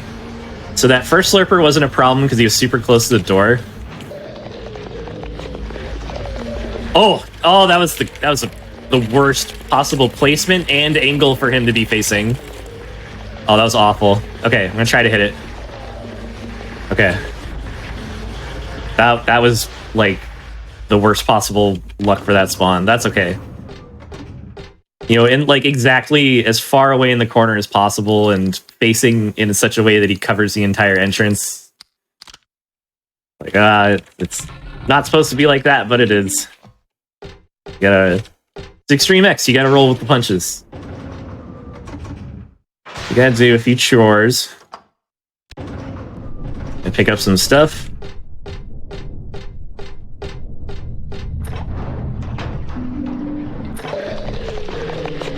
We have like that quick bit of invincibility when we get through a door, so that first slurper isn't really a problem. You can't just like get insta-grabbed as soon as you come out of a door. That would be super unfair, so we have to abuse that invincibility where we can. You'll see me take a slightly longer way around here, because it's either go through this empty room or go through a hallway with, I think, 2 or 3 slurpers and a nurse.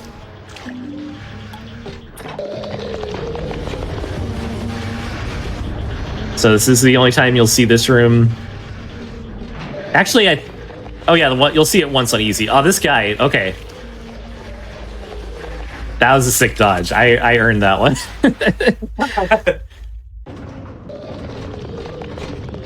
You don't always have options against slurpers, but sometimes you're good to go. This hallway is awful, and it's the scariest part of the hospital, and... I almost had it. Okay, I think I'll be fine. Uh-oh. Oh, crap. Okay, I'm gonna try to get my way to the door. Oh, okay. If I wasn't able to push those guys, I'd probably be dead. Oh my gosh. That was horrible. I got past 2 of them, and then the third one knocked me down, and then the first 2 came running over to where I was. Alright, save. Let me get the hell out of here. We're gonna fight Leonard, which should be super quick. Unless he starts swimming. Okay. I think we're good. The way this works is complicated, and I think I'm gonna spend the whole way running back to the motel to explain it.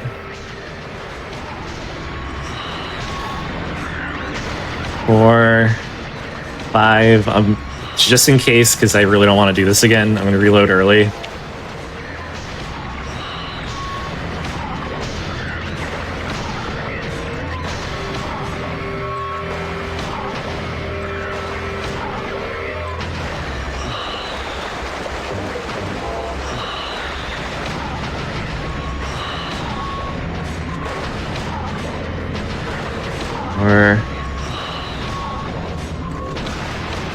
Okay, let's just fire an extra shot, doesn't matter.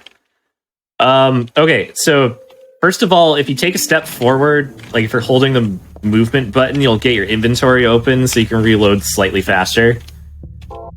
So the way that works is that there's the initial knockdown when you do the first shotgun blast, and then there's a little timer that's running down after he's like flopping around the water. If you do shotgun damage, but not too much, then it'll reset that timer and it'll keep flopping around in the water. But if you do too much damage, like if I was to run right up to him and just like shoot him right in the face, then he would start swimming or get up and attack. But if you're too far away, then you won't do enough damage to reset that little timer, and then he'll start swimming, and then you lose 20 seconds anyways. So it's like you take a few steps back, take that shot, and then hopefully your shotgun shell spreads are going to be just enough to keep resetting that timer, but not enough to make him start swimming or get up and attack. It's kind of a delicate balance, and even on easy mode, you'll see runs ruined there where that cycle is broken.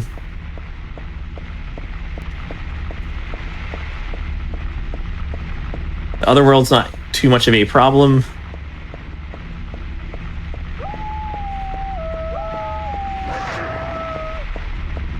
It's like if you're like, you know, accidentally running exactly parallel to a dog, maybe you'll get jumped. It happens. It's not the end of the world.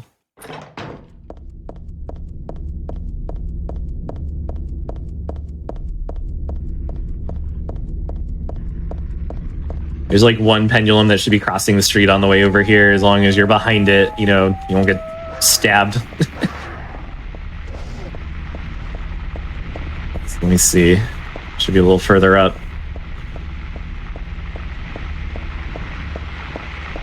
Some dude crossing the street.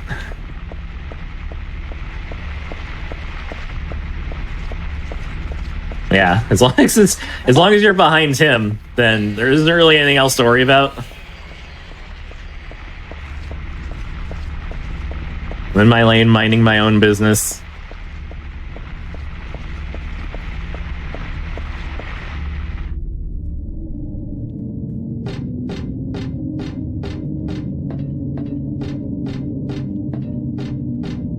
I gotta check one thing. This is gonna bug me. I knew it. Okay, I need one shotgun shell for an enemy coming up, which is like the only enemy we're gonna shoot. It's that guy because he's body blocking the exit on the way out. There's no first aid kit there on the shelf, which means I have too many health items, which is a good problem to have. Grab our key. Come out here and blast this guy. Otherwise, he's just gonna slap you around. Now we have to do something weird in this next room. Turn off the flashlight and hang out in this corner because you're gonna be chased by that guy over there up the tower if you don't slow down. And if he chases you up the tower, that's 3 guaranteed hits that you can't avoid.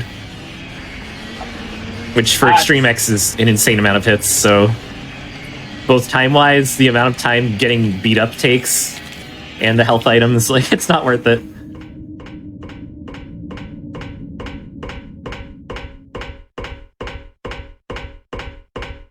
I just wait for him to clear out and get the heck out of the way. This part's also scary. You can fall off on here because it's Extreme X, but keyboard controls are pretty smooth, so it's not too bad. On PS2, I was walking the whole way. You don't get that precision. We're at Borley's, and actually, I guess I'm on extra new games, so I can skip these. Welcome to the Borley Haunted Mansion. I guess I'm gonna be a good sport and just hang out in here. Please come inside and look around. Look at that cool shirt. When you feel you're ready, then go through the door. Help! Help! Help! Do you hear those voices? A family of 4 was sliced into bloody pieces. As you can see on the caution tape, it says Silent Department. Cries of the children. Not the Silent Hill. Murderer was caught. Not the Silent Hill Department. Not even the Silent Hill Police Department. It's just the Silent Department. Because I felt I had to. Sometimes less words is more. I'm lying. Yeah. It's all just You can fill in the gaps on your own. I wanted to scare you, that's all. The truth is, only one person died. By suicide. Let's go meet Danny. That's Danny. A quiet young man, but quite friendly as you can see. He was so eager to meet you. His hometown is New Orleans, but he came here after first losing. Yo, this next part his is way. famous. Oh, If you've played it on hard mode, you might know. you know where we are. Where is the path to heaven? I'm gonna hold Mansion my is weapon out the whole time. So please, I'm so sorry. This place is just See how Heather gets like an inch shorter the mechanism is broken. in combat stance? That's enough to not get killed by those spikes. If you're not doing this weapon walk through that room, then you just die. Oh wow. That was It's actually supposed to neat be the that you can do that. But it seems that Yeah, it's kind of a silly puzzle, but it's. Oh my gosh! I cut a corner too early. Fiddlesticks. I haven't flubbed that in a while, but needless to say, that room is also a little dangerous. I must have quick saved at some point. Did I not?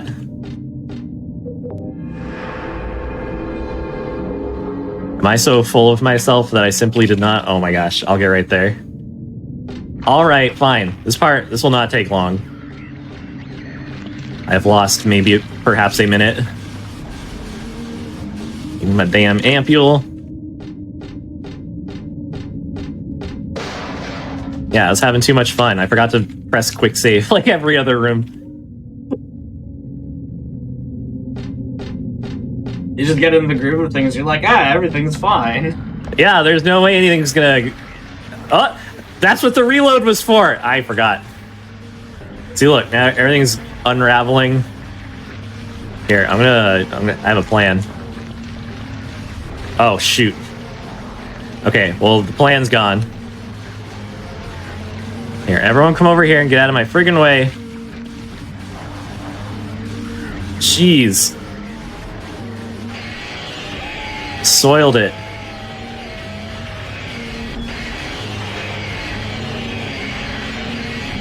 Show mansioning. We're not doing the mansion again, don't worry. This guy needs to get out of here. I think he's far enough. Yeah.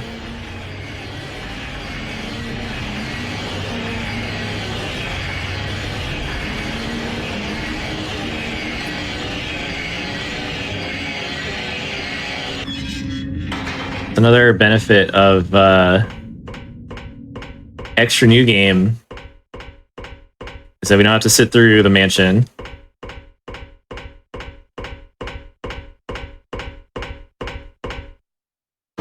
Extra new game is just so nice. Like it for like marathon runs, it just makes everything so safe, and like you also get the health display, you get cool costumes. It's like it's so helpful.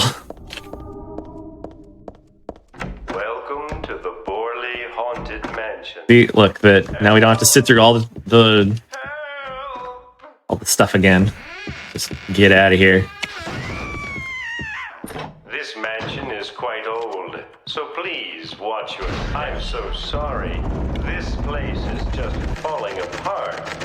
The mechanism is broken, you see. It wasn't supposed to stop there, I assure you. Okay, so That the was difficulty of this is that if you're running at full speed, you will wall plant. You will like ram your face into walls. So you have to do these little stutter steps that you'll see me doing, where you have to walk once in a while. I think it takes 3 seconds or so to hit full speed.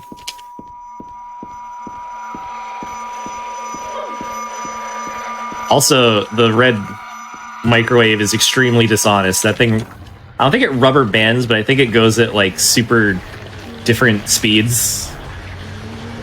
Like it'll go like super quick to catch up with you once in a while.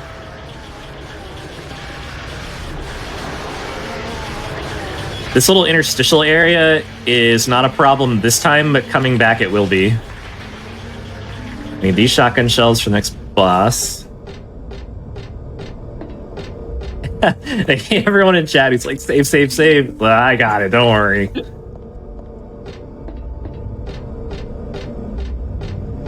I've taken the feedback into consideration. Okay, so we gotta take the left side because there's a pendulum walking across. If you take the right side and you aren't super quick about it, it can hit you. It's like just enough for the door exit iframes to stop. And yeah, then you get his little forward slash, and then suddenly you're on the ground dying in a room with like 6 enemies, and that's a problem. Alright, so we run into Douglas. We're not going to talk to him. We're going to get a creepy doll head instead.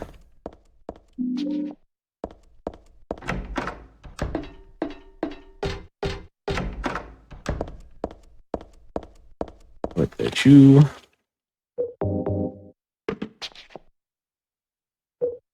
Creepy doll head, and then we're out of here.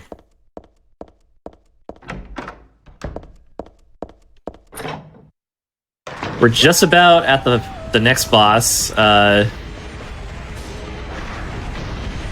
Probably one of the more iconic locations from this. We get the carousel. We gotta do some carousel stuff. So I'm gonna wait till we're in here, and then I'm gonna pop an ampule again. Even though my health is fine, just because I want the stamina. Because we're gonna be cutting up some horses. Best scenario is 2 overheads, I think.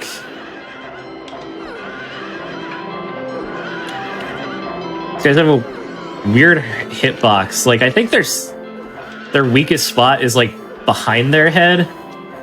If you hit too far forwards, they'll take damage, but it won't be like critical damage. It's really weird.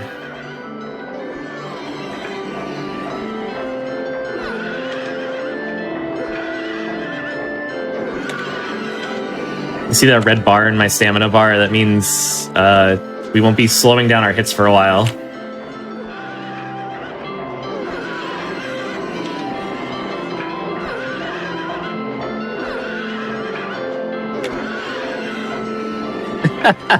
Sorry, I just saw Doughless in the chat.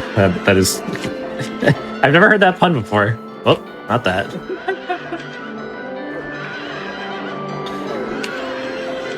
Douglas Skip, aka Doughless. We're gonna switch back to shotgun because we have 13 shots total. That's pretty good. We can probably skip most of cycles for this fight.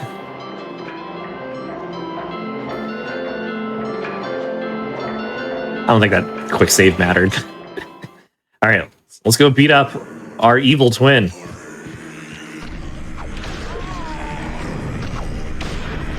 What? I don't... Okay. Did we both miss? It gave me the guard health loss.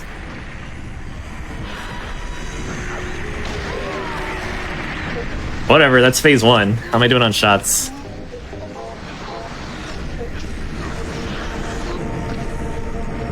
Where is she?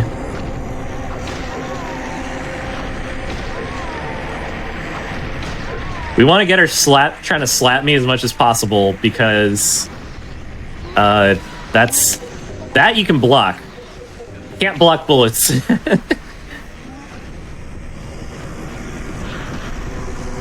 And I'm just gonna try to slap me around with a pipe.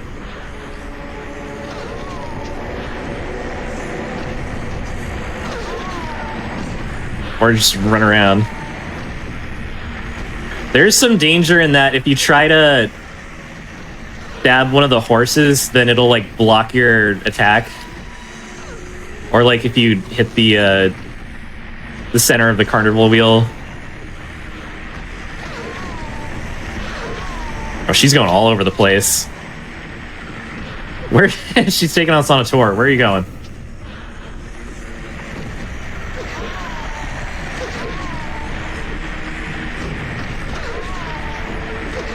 Uh-oh. Oh, that's gonna hurt. Okay.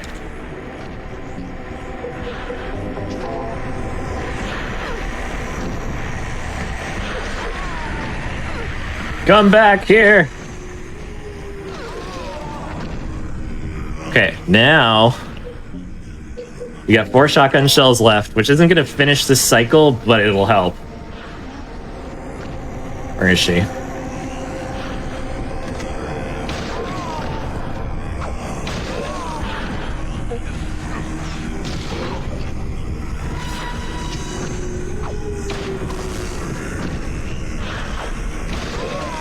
I think she fired too soon. That's so weird. Like, the shot definitely happened. I didn't take damage, but neither did she.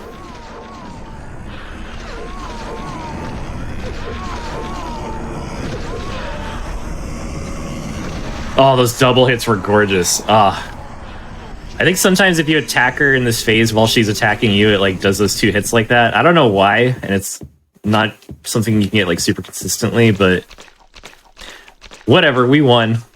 We have like 1 health point left, which is all we need because that's enough to survive any hit.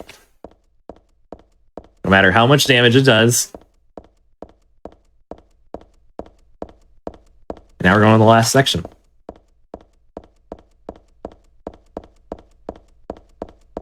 Up some more damn stairs. Heather's gotta be so tired. She climbs like so many flights of stairs across this hour that she runs around town.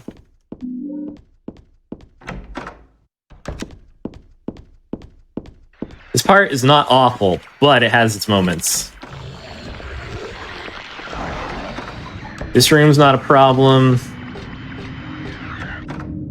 We're doing glitchless. I'm just gonna hang out here and wait for this to happen. Some footsteps. They're purple. You can change the blood color. I have it set to purple. Usually I have it set to green. I don't know what happened there. It was like a lot of your settings got mixed up. Yeah, I don't know what's up with that, but we're gonna roll. Uh-oh. Oh, he came in like a wrecking ball. Damn it. That was awful positioning. I shouldn't have gone for it to try to squeeze past him. I was just about to explain how horrifying these ledges are. That's like the 4th time I've invalidated this run so far. That's the danger. But that's the allure. Like, if you want to bring the scariness back to your survival horror games after speedrunning them for so long, just play them on the hardest difficulty.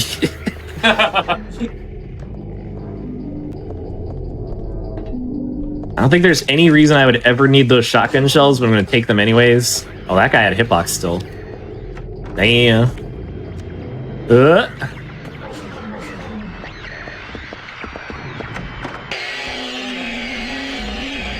There is truly something super satisfying about, like, finishing such a dangerous run, though. It's like, even just surviving, like, feels good.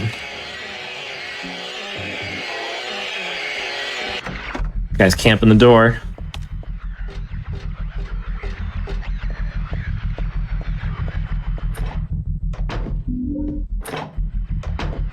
And it's funny because, like, every single death that has happened is a death that has happened with me having probably, like, 10 health items or so in my inventory, and none of those matter. Like, there's nothing I could have done to use those to save myself. Yeah, like falling off a ledge while health doesn't matter there. Yeah. Even the microwave hallway, that's just, like, getting evaporated. Yep. Get more jelly shoes.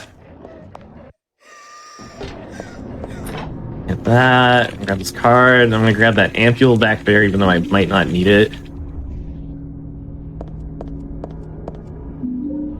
It's because marathon run and category scary. I'm gonna quick save because I lost a run to this next room like a few nights ago. Oh, okay, so there's 4 guys in here. Now they have the secret, like, backspin, kind of like backhand attack. Which, oh my, I can't believe that hit me. Is he in front of me? Where's he pushing me? Get me out of here. Oh, that's gonna be a problem. Okay, this can be dealt with. Let me get up while let me at least get over here.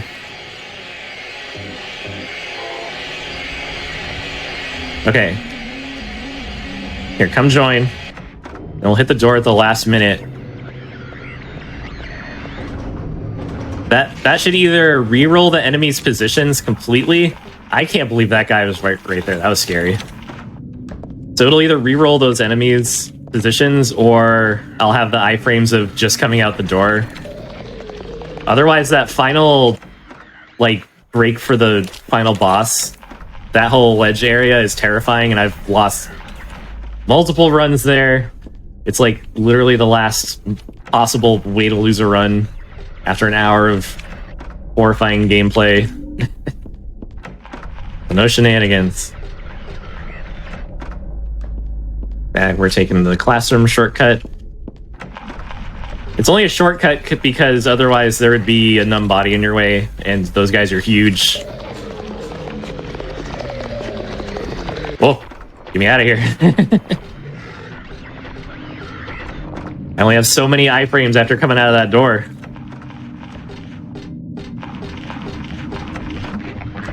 Okay, now we have everything we need, and now we're gonna get the heck out of here, because these guys are starting to cramp my style.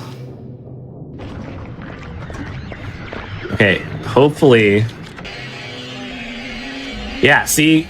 Iframes saved my life. That guy would have given me another buzz cut if I was not invincible from the door, so that paid off tremendously.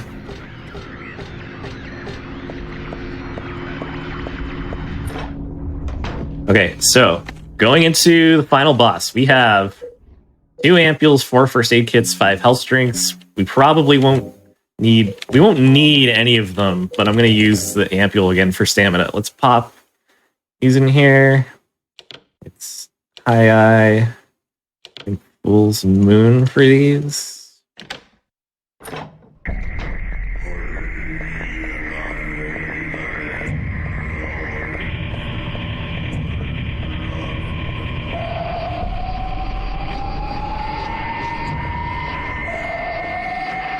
Wouldn't even let you quick save in that room. It doesn't really matter.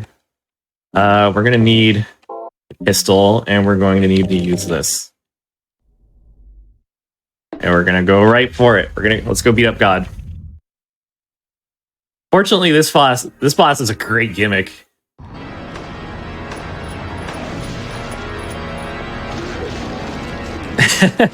Which, as you can see, is a massive blind spot by her left wrist, kind of like arm, elbow. Oh, I should pop that ampule. Hold on.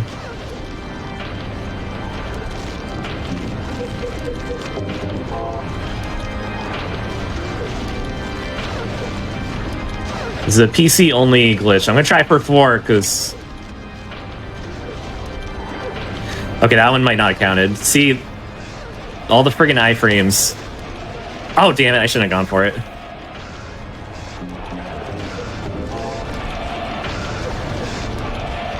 I'm gonna hit 2 and then just chill. Yeah. 3's pretty standard. If you're feeling cavalier, you can do 4. She'll get back up halfway through her health bar, and then we just gotta knock her down again. Don't get hit by that. I'll just coming back down. We're gonna switch back.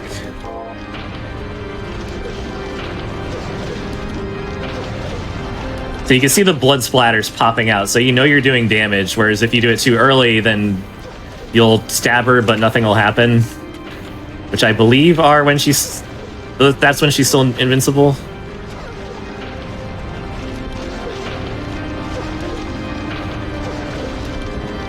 And if we're quick enough, we should be able to get it before she goes back up, and we have to get her back down again for a 3rd cycle. Yep.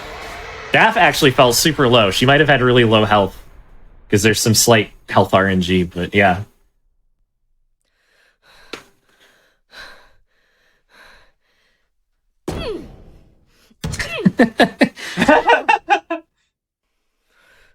Is that time, by the way? Oh, sorry, yeah, this time. Yeah. Yeah, I'll let... Well, if everyone wants to fight over whether standing in that spot for that, like, during that fight is itself a glitch, but it's hard to defend. Like, what if you were to walk there on accident, you know? Yeah, I feel like that's just an oversight. Like, it can't really be a glitch, right? Yeah, like, if you stand there, if you walk into this spot on accident during the fight, then your run's invalid. Like, I don't think we can... That's a hard one. It's also not there on the PS2 version, which is that's what made this run a nightmare to route. But yeah, we're donezo. So it's time to roll the credits. So let me just skip some cutscenes. We'll get some diddlies here.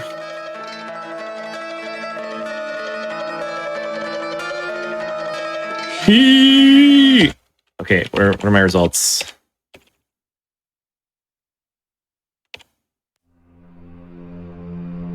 Yeah, a 48 with... Wait, where's my continues? Save and continue number. 66. Okay, that's from the quick saves. But yeah, 48-38. That's really good. Actually, everything was pretty smooth. All the boss fights and everything. Under a minute and a half for God, and that was pretty smooth. Except for all the freak deaths, which were honestly more funny than tampering, so... Yeah. Cool, that's it. That's the game. Awesome. That was an awesome run. Thank you so much.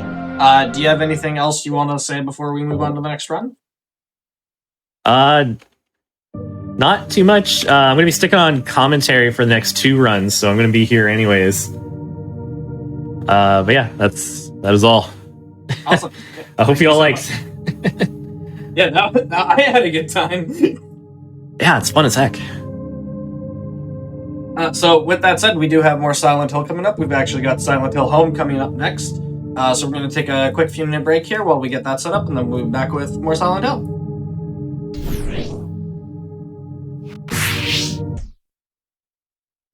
Hello, everybody, and welcome back to the Games Done Quick Hotfix. This is our Silent Hill 3 20th Anniversary Special. Before we get into the next game, just a quick reminder, SGDQ 2023 is coming up. It is next week, May 28th through June 4th. It's going to be in Minneapolis, Minnesota. You can go to gamesdonequick.com for more information.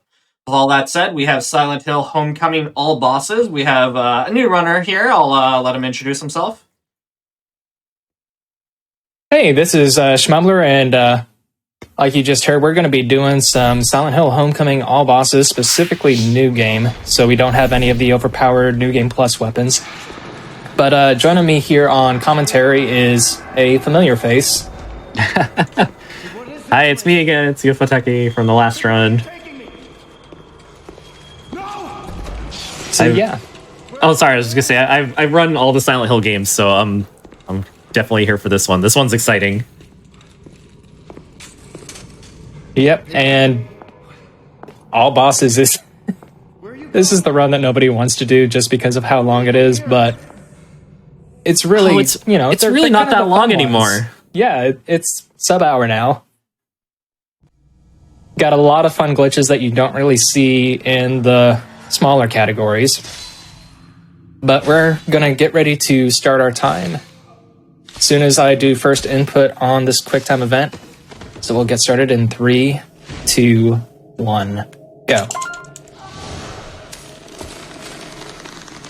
Oh, yeah, this is not PS3, this is on the Series X. But it did come out on PS3, although that is... Don't run this game on PS3. That is by far, other than the PC, the worst version you can run on.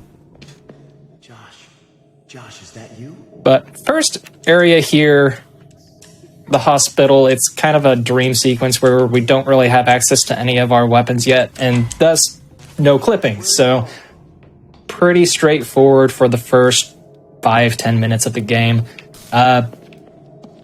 Techie, I know you've run this game a few times in the past.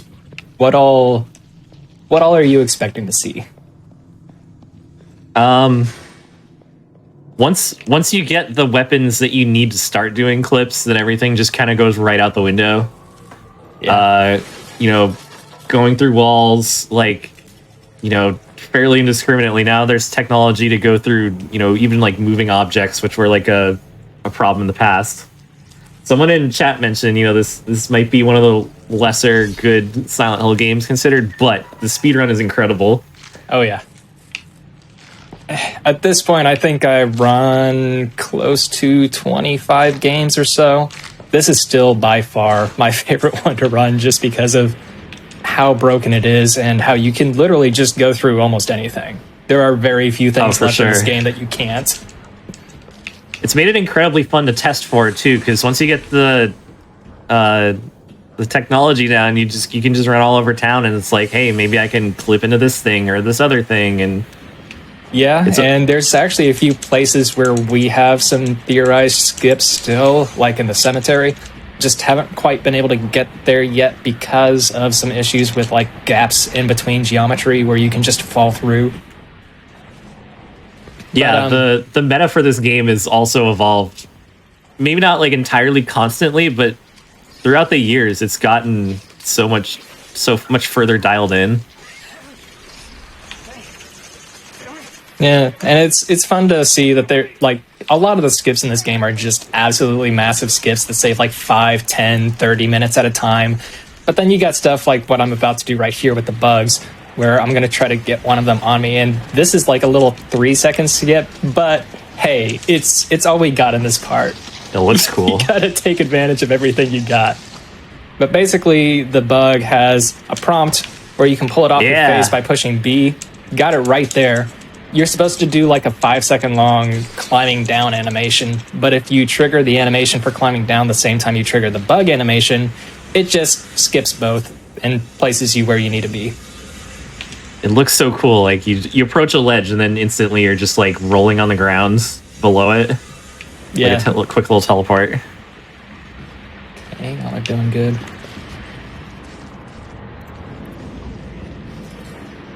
There is like another little thing that I'll be doing here in a little bit, like after this little cutscene bit, but it doesn't save any time, but it does just make it where I don't have to deal with another bug later. Also, shoutouts to the QuickTime prompts for this game where I can literally just hold down the button while the cutscene plays and it puts it in for me. Is there anything I can do? Find Robbie. I want my toy. I haven't seen any toys around here. Character's not even in the Guess you're not my friend. on the screen. for sections. Yeah. Yeah, that's Was that something from that that I roll to don't the ever side, really... or Yeah. That's something that I don't ever really think to mention, but yeah, this game conserves your momentum going into cutscenes, so if you roll in a certain direction going into them, you can usually, like, move a little closer towards where you need to go. Anyway, fun little hole in the wall. See what we're gonna get. And we get A. 3 different possibilities there, X, A, or B, and honestly, all of them are fine except for X, because X is extremely easy to just not hit the right button, and Homecoming has a really bad thing where, you know, if you just push the wrong button once in a mashing QuickTime event, or if you're just mashing it too quickly and the game drops your input, it'll just fail you. And on that particular QuickTime event, that kills you. And I think that's one of the only QuickTime events that's randomized, right? Yeah. I think all most of the other usually... ones are just mash A. Yeah.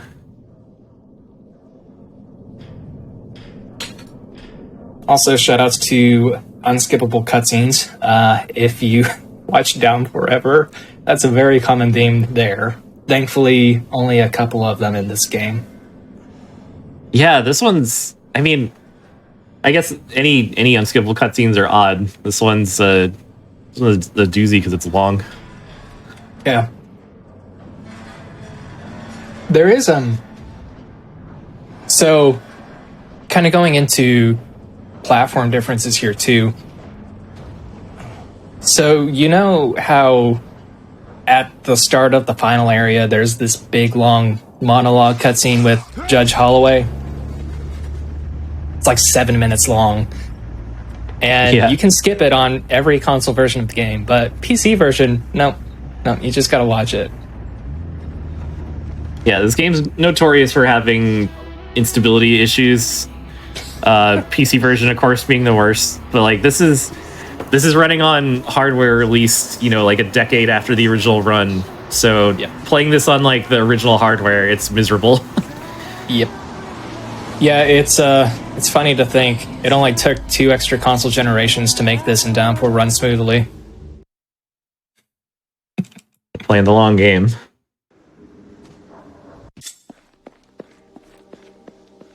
Alright, so now that we're out of the dream, we're kind of getting started on all of the main stuff. Still not quite to where we can do some skips.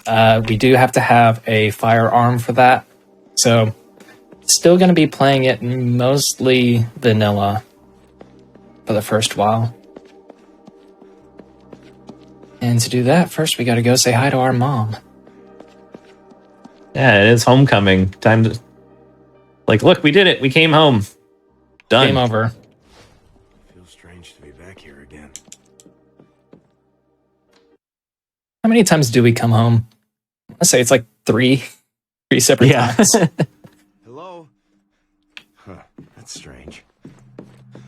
And now we get our sneak peek. There's our lovely little laser pistol that we're going to conveniently ignore. Goodbye, my sweet child. I'm gonna go look around. You just... Once you do grab that gun, that's when the New Game Plus skips start, of course, so... Yeah, right off the bat, skip like 2/3 of the game with it. But we're not cool enough for that today. We're just gonna do good old-fashioned monster slashing. Yeah, an extra... Oh man, maybe like 5-10 minutes of running around before you actually get a gun. Yeah. Although the benefit of this is that you actually get to see all the cool boss fights and they don't just get vaporized in 2 seconds.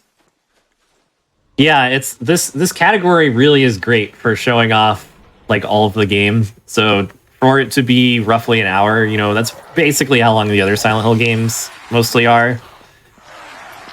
Like it works out.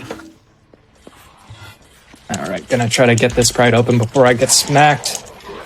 Oh, right. God. I didn't get the trade. Yeah, I didn't get the quick recover, but that's fine.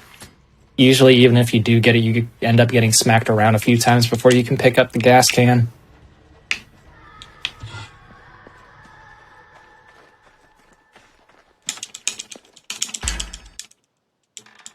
I always love going for that, but it's always miserable to miss it. Yeah. You're just stuck in a garage with a lurker slapping you around. It's like, oh, you gotta leave and maybe bait him out and then come back. Personally, my least favorite part is coming back through here. So, oh yeah, I always just take this as a free hit. Yep, 90% of the time he'll hit you as soon as you get through. But I got lucky there and he missed. Oh yeah, it was too early. Sometimes.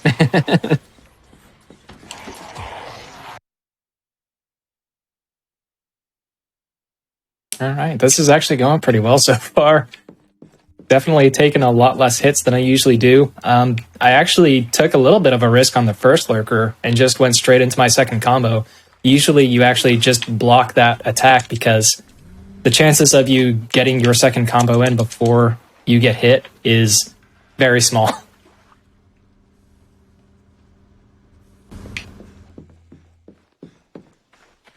Be aggressive. Be aggressive.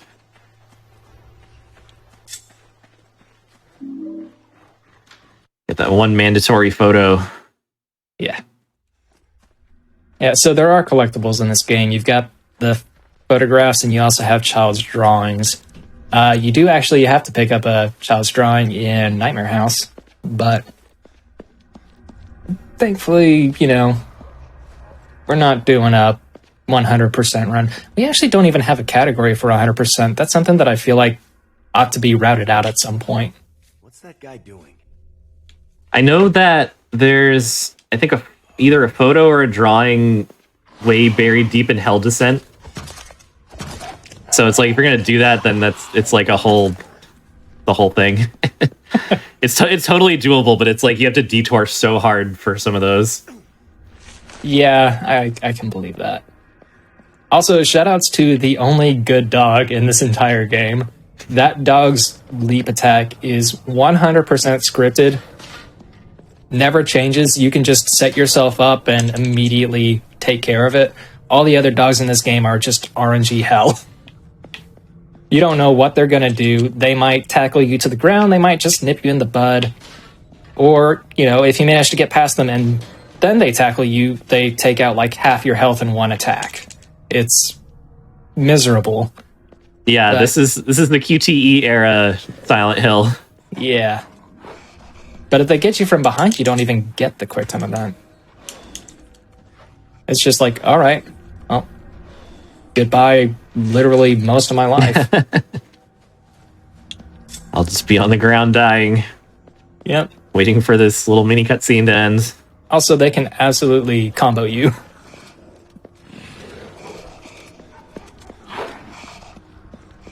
That one didn't even try. I always think of like that when you're running to Fitch's office after you get out through the sewers. Mm-hmm. And it's, that one's just nonstop chased by dogs. Yeah. So, have you seen that we actually skip those dogs now? Oh, I have not. I'm not super polished on the new route stuff. Yeah, so you might see a few things that are really nice. But yeah, that specific spot, you know how you get to the end of the road and then you hit a cutscene? Right.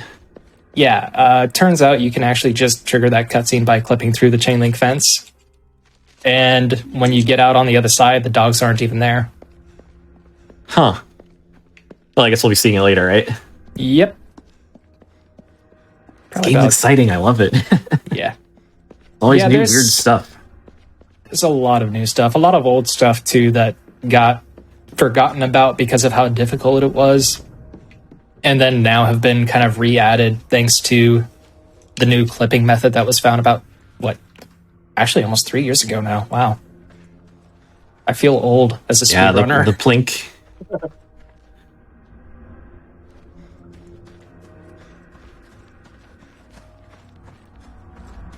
It's like you have to sell the first quarter of this because you really are just like running around, just kind of you and your little knife just running around back and forth. Yeah, but when you do get started, it doesn't stop.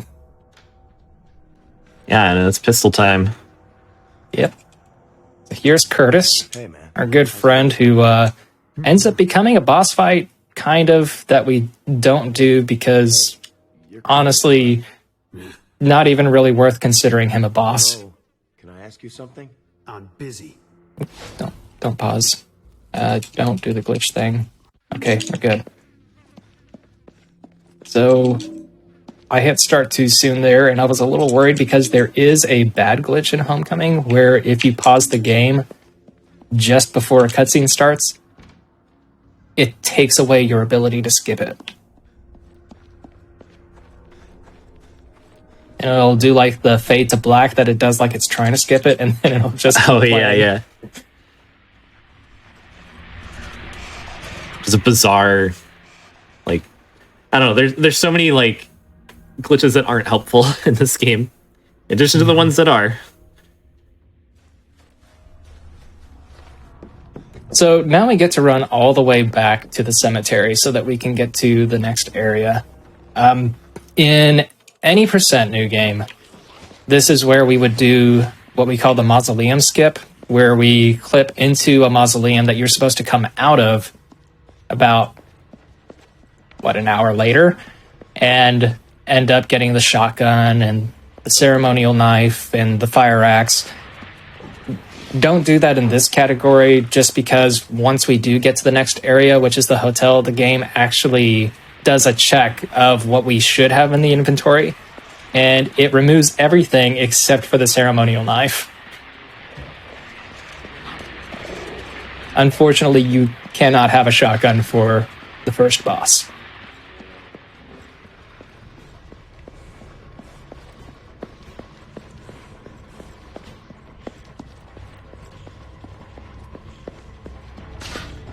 This is also where I get to play a little bit of peekaboo with some of these enemy spawns. Those bright fluorescent orange guys are called smogs, and they are the bane of my existence here. They like to just sit right where you need to go and block the path. Plus, their attack is a particle effect, so it would slow down the older consoles a lot. Oh god, yeah. Literally a slideshow.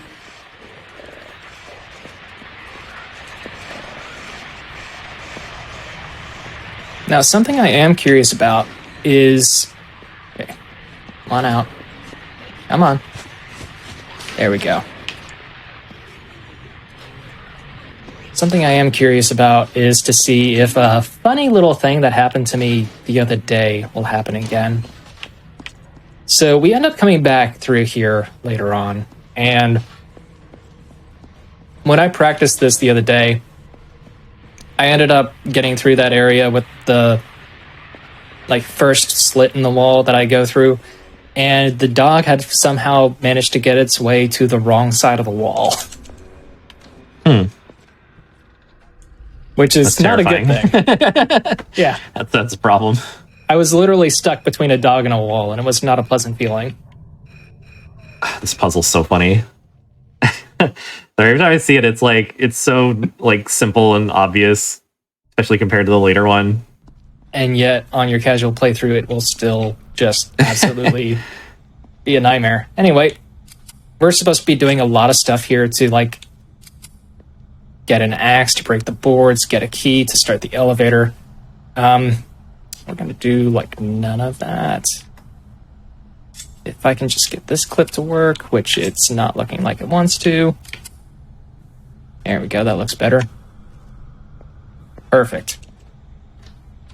Yeah, something about those moving or I guess in this case destructible walls that really screw up clipping. Josh? Yeah. Like gates and such. Wait. So yeah, if you've seen any of my old GDQ runs of all bosses where I do a clip out of the elevator shaft, we don't do that anymore. Now, I sink into this wall, and it's not looking like it's giving it to me. There we go.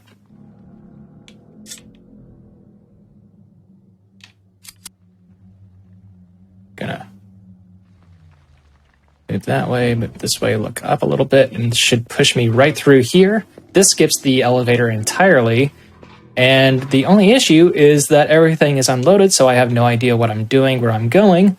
Just gonna go ahead and save the game real quick. And we're gonna quit out and load. And that'll put everything exactly how it should be. And this is really nice because it's not near as big an issue with potential soft locking as the elevator was. And, you know, it just saves like 2 extra minutes too. Yeah, even with the reload, that's so much better. Yep, so now I just do a little twirl to get the otherworld transition going. Still have to wait for the door to actually unlock. There we go. And here's Mayor Bartlett, our key to the first boss encounter. Mayor Bart, Don't. I need to talk to you. Why are you pausing? Making a point. So, as is tradition, being a total jerk is the fastest way to go. So we're picking all the bad choices. Everything I could to protect those people. But you can't stop what's already been said. Guy's great dialogue anyways, it's fine. What do you want from me? You didn't Yeah. do a good job of protecting your own Honestly, I would love to have subtitles on for this game, but fun fact, you can't pick up items when there's text on the screen. I taught him everything. So you actually lose time by having subtitles on. You don't know anything about That's unfortunate. son. Alright, here we go. Oh, come on. Rude. This whole part is so weird. Like the forced camera and like all the hitboxes are Why nonsense. are you hitting me so much? You are way more aggressive than I'm used to. Alright, that still wasn't bad. I mean, okay, that's... Yeah, help's a little scary. At least he dropped me quick. Okay, 1, 2. 1 charge.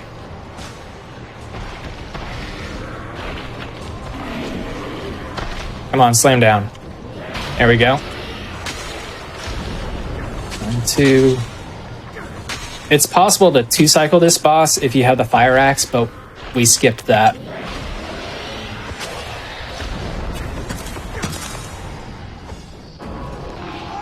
There we go.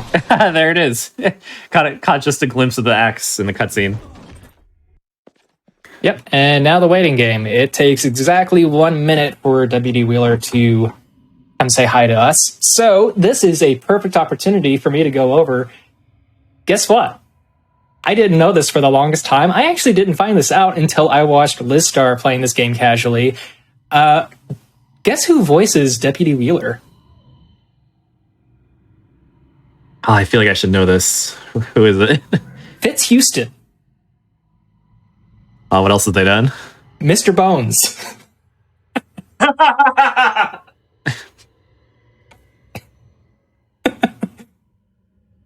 So yeah, Mr. Bones, 10 out of 10, best character in Homecoming. Yeah, so you are effectively on Mr. Bones' wild ride for this section. Start talking. Well, Pretty I'm much. not gonna be able to ask him anything. Whole area is scripted. All we can do is just follow our good friend here. Shit. Again, pausing, thinking I can skip a cutscene that's not a cutscene. I'm just trying to find my brother. Don't worry. I thought the mayor might know something. His son is missing too. A lot of people are missing, but that doesn't give you the right to kill a man. I didn't kill anybody. Then what happened to Mayor Bart? Literally the best character of the game, by the way. But Wheeler's worse than the great. others. It came to life out of the goddamn tree. That's what killed him. And that's This game does have a UFO ending, and it's entirely based on the fact that Wheeler is actually Not sure it's safe here anymore. canonically in game a UFO conspiracist. Yeah, this era of Silent Hill had a habit of taking itself way too seriously, and he definitely freshens it up a lot.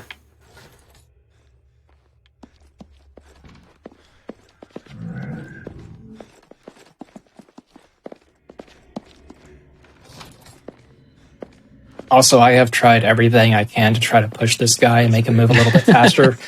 Nothing works. I'm gonna check it out first. The only thing you can do is kind of like hang out at the spots where he usually waits for you and just minimize waiting time. Yeah, try not to be in his way, and Hold up. he's got to turn around and talk to you for a while. I think I know someone that can help us out. The doctor is tied up. So this game also has the thing that's very common in Silent Hill where All know a hell of a lot more. Alex will actually look at items that are important or that he can pick up. Who are you talking about? No time for that Here. now, Alex. Just trust me. We need to get Wheeler this shoes. done before something happens to me, too. Stand back. Come on. The exit is this way. This way. And now we can finally get our stuff back, get back to clipping, and doing everything as unintentional as possible. Let's hope the chair doesn't block me. Thank you. No chair jump. Yeah. The chair in that room just likes to ragdoll for some reason. Oh, you still have an axe, huh? There we go. Or did it? It didn't give you an axe, did it? Yeah, it did. Oh, okay. That's just faster. Okay, so here I'm going to try to get these guys to do their little lunge attack. And I'm going to try to get through this wall before... Oop, that's not good. Oop, that's not good. Oop, that's not good. Okay, we're taking the long way.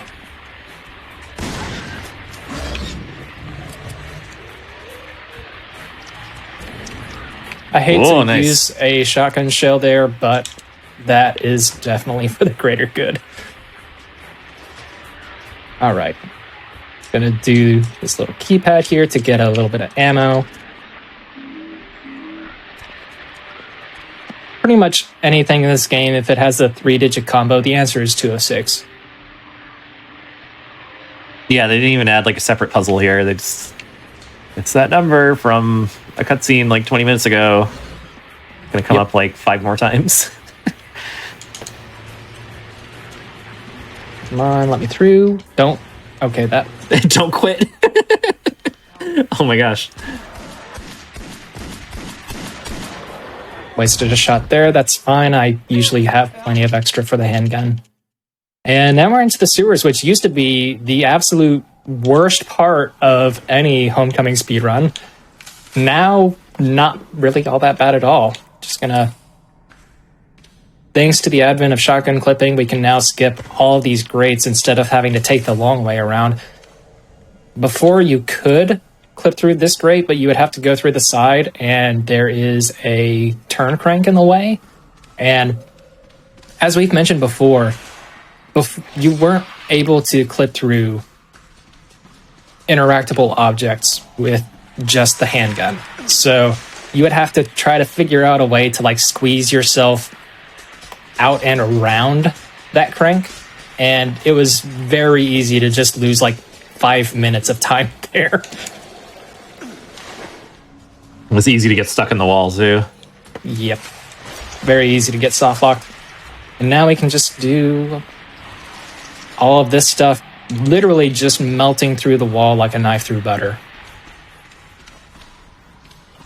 Yeah, it's wild how like the knife clipping the knife, I don't know what you call it, the weapon switch clip method, like made every clip easier, but also made so many more just possible that weren't before.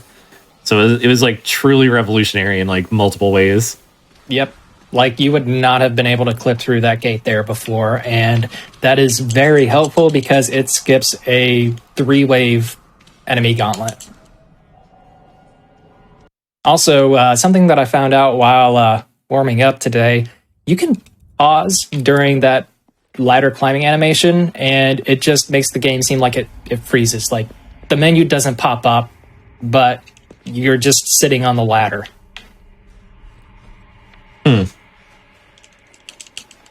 This is also what I was talking about before with skipping the dogs. You can just cut through the playground here Yeah, this is new. I haven't seen this before. And you actually don't even have to worry about getting a good clip here. You just have to get enough through to hit the cutscene trigger. Oh, there! Oh my gosh! Oh, that goes out so far. Oh, that's great. Yep. And then no longer have to worry about the 10,000 nurses that spawn in here, because who needs a key when you can just flip through the door?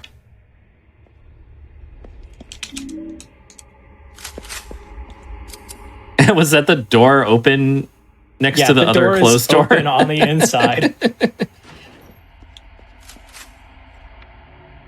So yeah, as long as you don't examine the doll box there, the nurses don't spawn. So even when we come back after this, they won't be there. If you interact with the box first before using the key, though, and then go through all of this, you'll finish the boss fight, and all the nurses will be there waiting for you. And it's a good way to scare yourself. Okay, if they show up in the cutscene, are you just like dying on the floor surrounded by nurses? Alex thrown up everywhere. Maybe. Also, here's probably my favorite part of the run. This is like a big underground maze where you just have to go up and down ladders trying to find your way. We just skipped half of it, and now we're going to do the rest of it blind. It looks so cool when you execute it. What? Well, I hope that's the right ladder. There's actually 2 ladders here, so I hope I'm getting the right one. We'll find out shortly. Okay, yeah, it's the right one.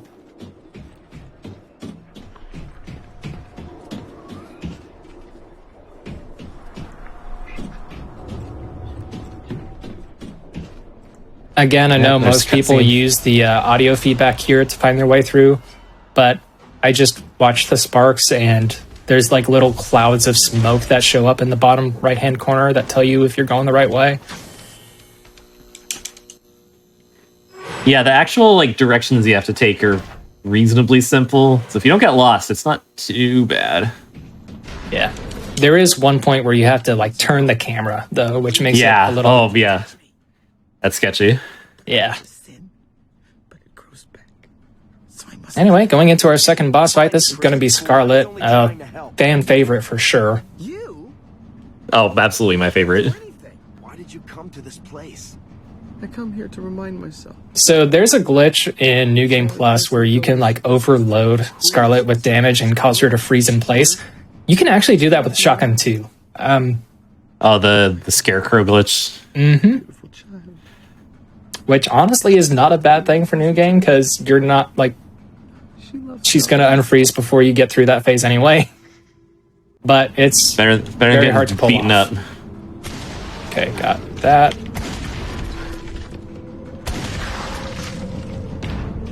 So what I'm doing is I'm trying to hit multiple body parts with each shot.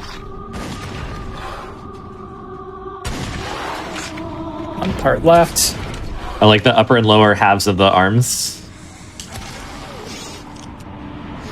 Still have a good amount of ammo, so this fight should go pretty well. Hey, where are you going? Did you just immediately climb up? Oh, she's giving you a freebie. Yeah. Yeah, so if she does that, when she falls onto the ground, it just immediately triggers a quick time event for you to attack.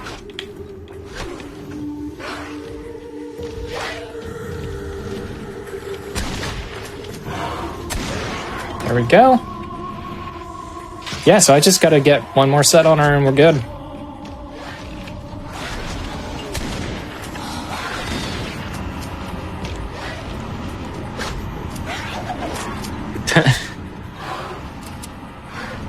Oh, she's just hanging out. Yeah, game forced me to reload the shotgun there, which was really annoying, but oh well.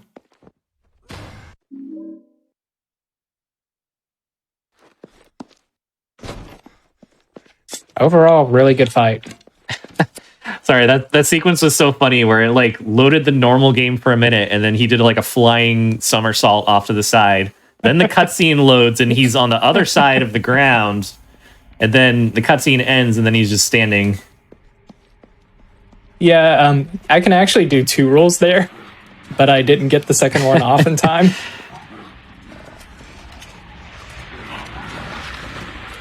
And now that we're done with that, we're in the town hall where we're supposed to go through like a big long maze, but that maze kind of sucks, and it has a cutscene that you can't skip, so we're just gonna pop down here real quick. Can't quite finish like this. It's all loaded. Yep. And we're gonna use this corner here to drop ourselves back in bounds. It's a weird little like green vertical line when you were doing that. I had no idea. But fun thing about Out of Bounds, don't have to worry about it here, but if you have like an outside light source that's like the light source itself is out of bounds, if you look at it while you're out of bounds, you can crash the game. Oh, huh.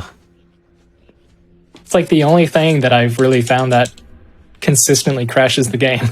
Yeah, like it's a very glitched out game, but yeah, it's really hard to like force it to actually crash like that. That's interesting.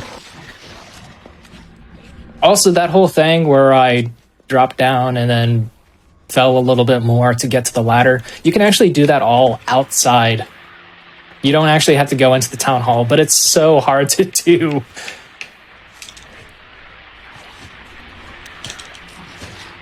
Speaking and of Homecoming, on Series X, like it's... Oh, God. You're still in there. Oh, that's a lot of guys.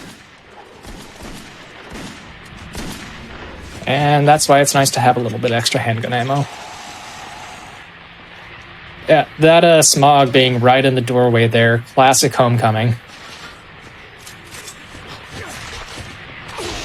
Oh.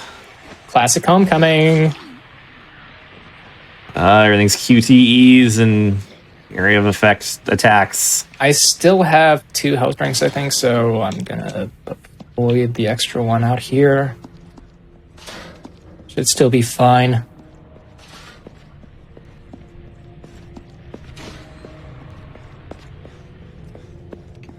This part, I may get destroyed by this dog here, may not. We'll see.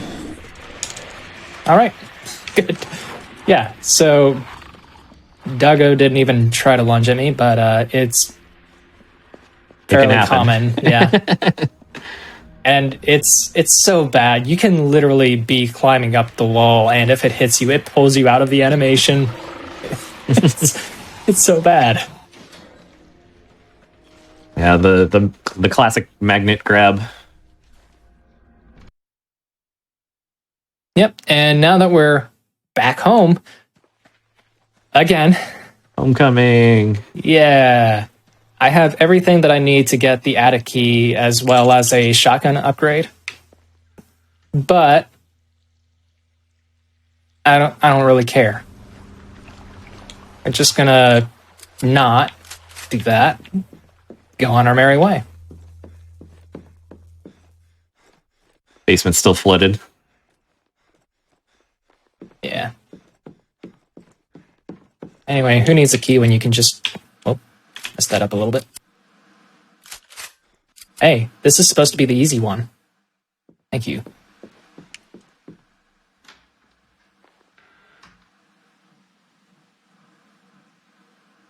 And then up here, we're supposed to push this bookshelf out of the way, but there's a cutscene that you have to skip when you do that, so... Oop. Oop, stuck in the wall. That's not good.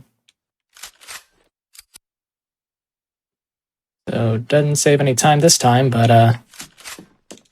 yeah. It looks cool.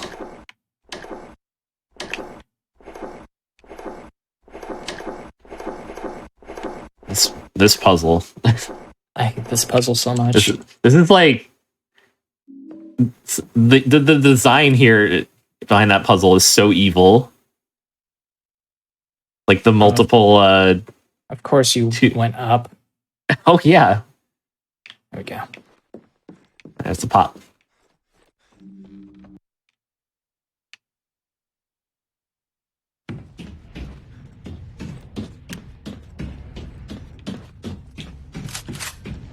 And now comes the real fun part.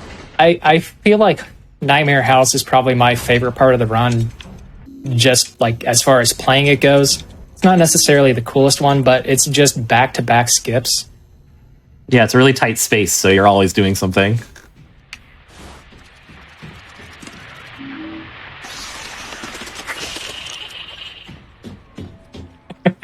There's something just so satisfying about meleeing those bugs.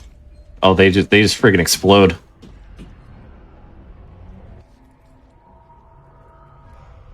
I could have just shot it with the handgun, but I did want to keep a little bit of ammo just in case, because our next boss is Asphyxia, and God, she is the worst.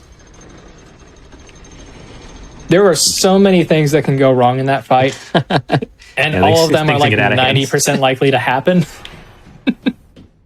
Even if you just get one, it's a pain in the ass anytime that fight goes wrong. Yep. The worst part is, too, like, every time something does go wrong, it pretty much sets you up for everything else to go wrong, too.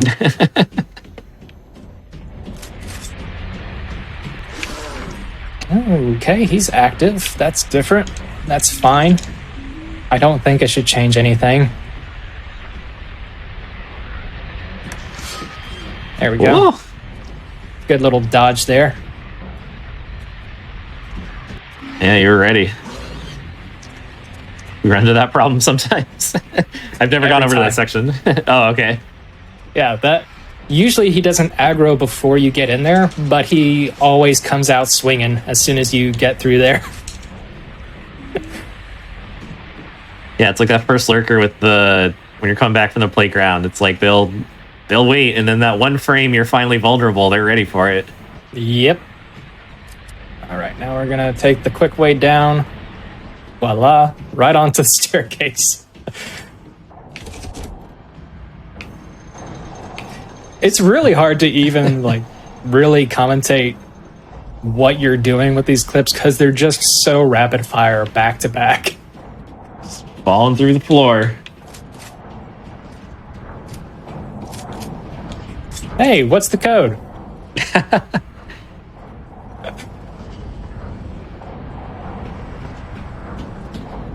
And I feel like Robbie they don't now even has to pay for his sins.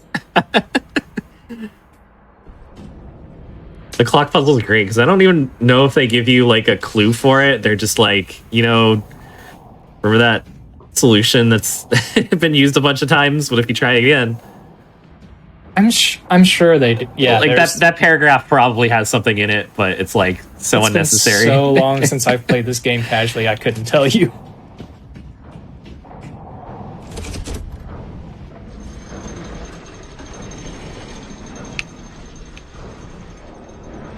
So, Techie, between this and Downpours 2234, what's your favorite code? Ooh, favorite code. I have some advanced thoughts on favorite codes. There's so many. Silent Hill 4 is a 3750, which I always remember because that sounds like a TV infomercial or something. Or like something you'd buy. It costs $37.50. That knife puzzle was sloppy, but that's fine. Oh, here's the skip that I added to the game that nobody likes because it's hard to do and only saves like 3 seconds. I'm really glad that I actually did that smoothly because I can promise you 9 times out of 10 I don't. It doesn't usually look that good. No. So No there I shotgun actually pull or got the anything. full 3 seconds of time save, but usually I lose time there. I always found that to be like an easy spot to like really get stuck in the wall too. Mm-hmm. Like irreparably. Not just that, Which is a but problem. it's also really easy for it to just push you back out or even send you through the ceiling. And that's the worst part because it is nearly impossible to get out of the ceiling there. There's just too many props in the way. All of the pipes that you see on the wall, they're actual pipes. They go up just, yeah. Yeah, they're not disguised walls like what they are in other parts of the game. That does make running this kind of dangerous because if you do get like stuck in a wall, you can't like exit and reload because this game doesn't autosave. Yeah. Typically, when that happens, the best thing you can do is just try to get yourself to fall into a pit and die. Because the game does have continue checkpoints, but it doesn't save those checkpoints. Yeah, falling into the void, totally fine, but if you get stuck, then you are stuck.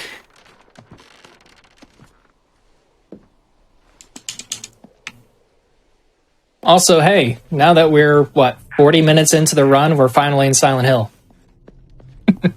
Yeah, just a few more little errands to do, that's all.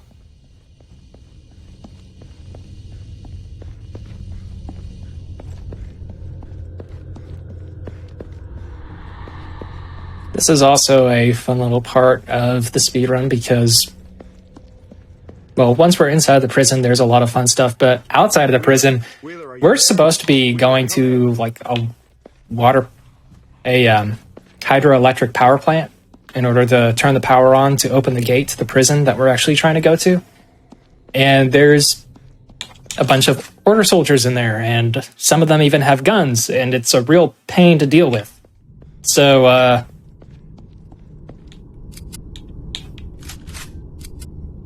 anyway, here's the back door. There's like some clips like that one that have been part of the route for so long. It's like seeing an old friend. It's like, oh, it's this one again. Yep, and that is another clip that used to be a huge pain, but just became almost inconsequential with shotgun clipping. Also, shoutouts to this window that I cannot break specifically on this category, or it will crash the game. I don't know what it is. Oh, really? Yeah, I don't know what it is about All Boss's new game, but I actually have to clip through the gate there in order to continue on. If I break the window at all, it just, the game breaks. Does it crash when you shoot the window or later on for some reason? Right away. Oh, huh. Yep. Oh man, I wonder what does that. This is like a whole ass new map. That's bizarre. Hey, can you open the door? Okay, so here's a gate that we can't see. I'm going to clip through that. Another fence here that I need to clip through. Hopefully don't hit the cutscene trigger. And we're good. Now we're just walking on top of the hallway where we're actually supposed to be going through. And if I do this right, I can like cram myself into the edge of the geometry, decrease my vertical height just enough to trigger the loading zone, and hit the cutscene trigger right there. Oh, that's interesting. I didn't know you can get the loading zone back in by doing that. Yeah, it makes it a lot easier than trying to find that cutscene trigger completely blind. Oh, yeah, definitely. And a little bit more rolling into the cutscenes to move forward a little bit. Chess puzzle. These are so silly. They're these little riddles. Like, we need a puzzle here. What do we do? To be fair, it's probably the closest thing to a traditional Silent Hill puzzle in the game. Yeah, honestly, that's true. Also, huge shoutouts to this area. There's actually a skip you can do for Asphyxia. The issue with it is there's only one category that it's even potentially worthwhile in, and that's any % standard new game. I don't know, Wheeler. Because you can like clip out of bounds on top of these hallways here and just bypass Asphyxia entirely, but the time it takes to do that is identical to the time it takes to just go in and kill her with laser gun. So, fun for Swagstrap, but if you mess it up, you either completely soft lock, or you fall into a pit, die, and get reset to a checkpoint about a minute and a half earlier. I forgot to try to clip, so this is going great. Thank you for the save, Wheeler. Yeah, you just gotta wait for Wheeler to deal with the problem. Yeah, you can actually just clip through that door, but I forgot to. Anyway, here goes the worst boss fight. I did figure out a potential quick kill strat, so I'm going to try to do that here.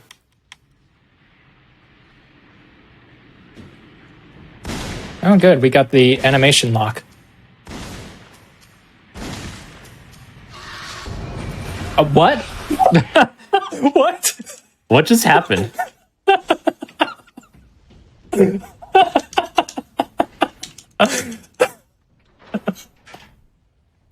I mean, pardon my French, but what the fuck? Okay. Well, that was a quick kill. I can't say I've ever seen that before. So yeah, was that the expected result? No. You weren't kidding when you said it was a quick kill. You just like showed up and left. What in the world? It didn't even show the QuickTime prompt. Yeah, like... Yeah, did you even have to press that, or did it just happen? No, I was mashing it. Oh, okay. Wait, was I mashing it?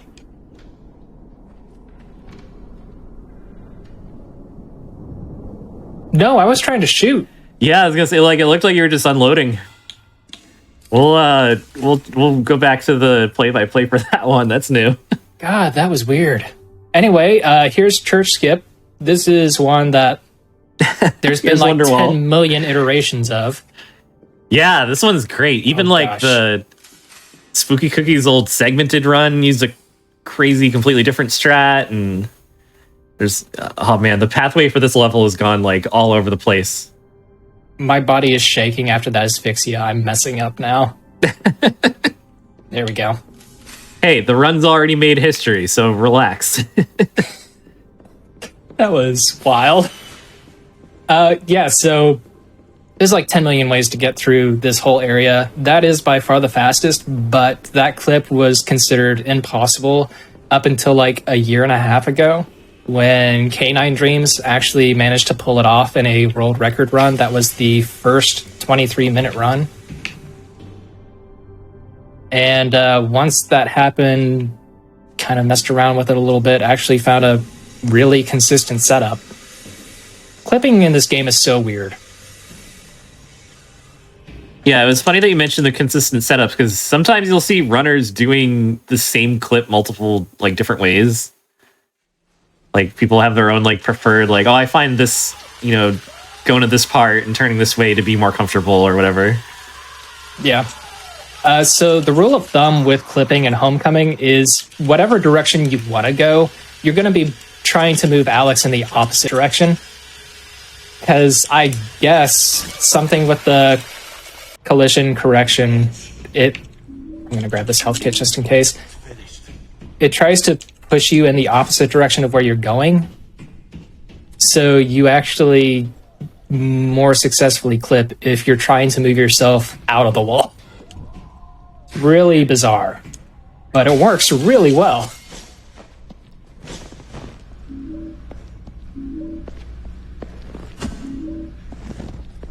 All right, please good aim.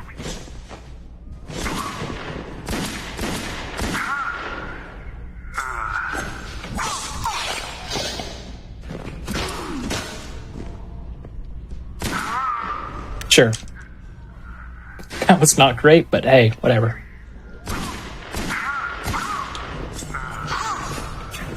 There we go. Still got one shot left for the final guy. That's really all I wanted.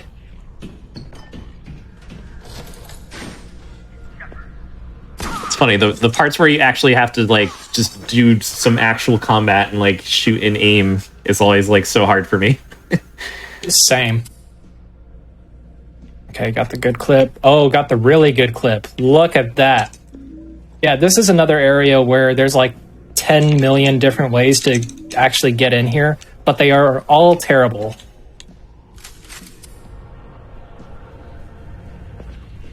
Okay, I don't like this. Oh, you're way up high. Yep. Yeah, those pipes are rough. All those those pseudo organic features really screw with the clipping. Okay, I think I got to the roof, so I can just pistol walk off now. Cool. Hey. Okay, now we're grabbing a rifle. Invisible rifle. There we go. There's also some shotgun ammo over here.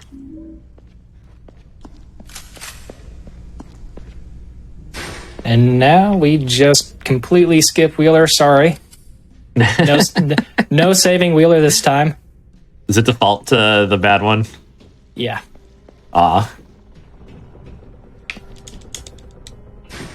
Yeah, so unfortunately, that kind of you skipped every single ending condition. I did. Okay, clip through the side there. That pops us through. And now we just have the final boss. Man, that clip is also like the holy grail for so long. Yeah. With pistol clipping, it was just absolutely terrible.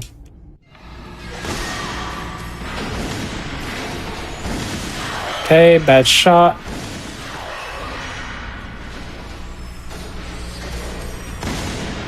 There we go. Yeah. Let's see if I can get a shot off before it does the big spitting attack here. If I can, then this should be a pretty quick fight. Okay. Wow, okay. That's fine.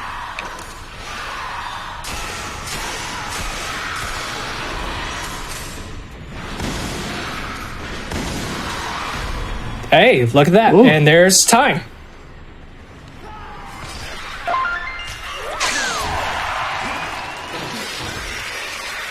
Oh, wow. So, yeah. That's all bosses. That's record. Oh! Ooh! That asphyxia. That was like a 32-second record, yeah. Holy moly. That's awesome. Oh, wow. Yeah, that asphyxia absolutely just completely hammered that home.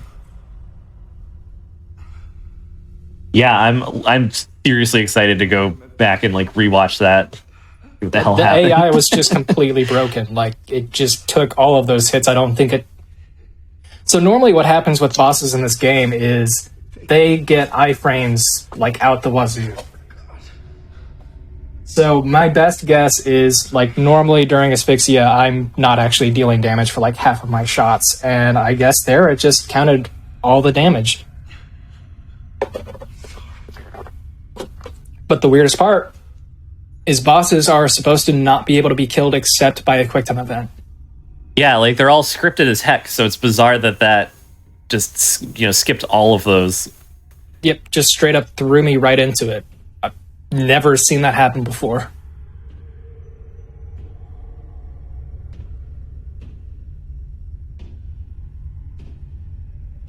AG? But yeah, so there's Homecoming, All Bosses new game. Thank you, Church, for letting me show this off. Glad to be able to gift you all with a new world record in the meantime. This lovely ending cutscene.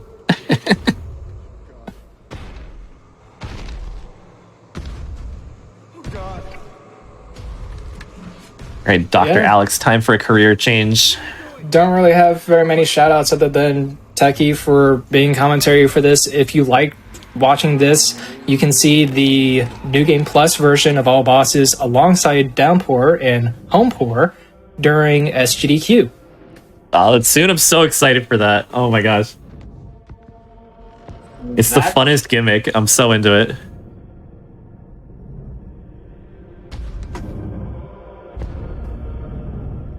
Blah!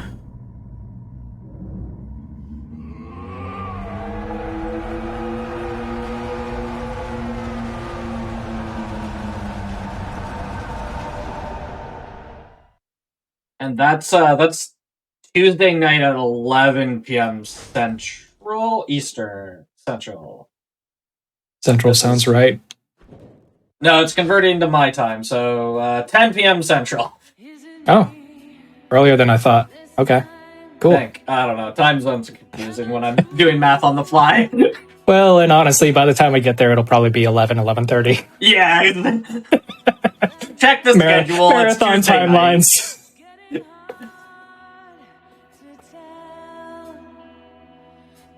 All right. Well, thank you so much. That was awesome. And, a world record, too. That's always incredible.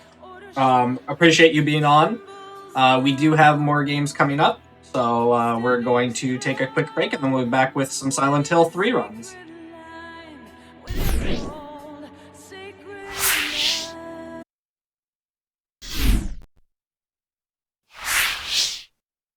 Hello everybody and welcome back to the Games Done Quick Hotfix. This is our Silent Hill 3 20th anniversary special. We are showcasing games from the speedruns from the Silent Hill series, and we've got Silent Hill 3 New Game True Glitchless coming up for you.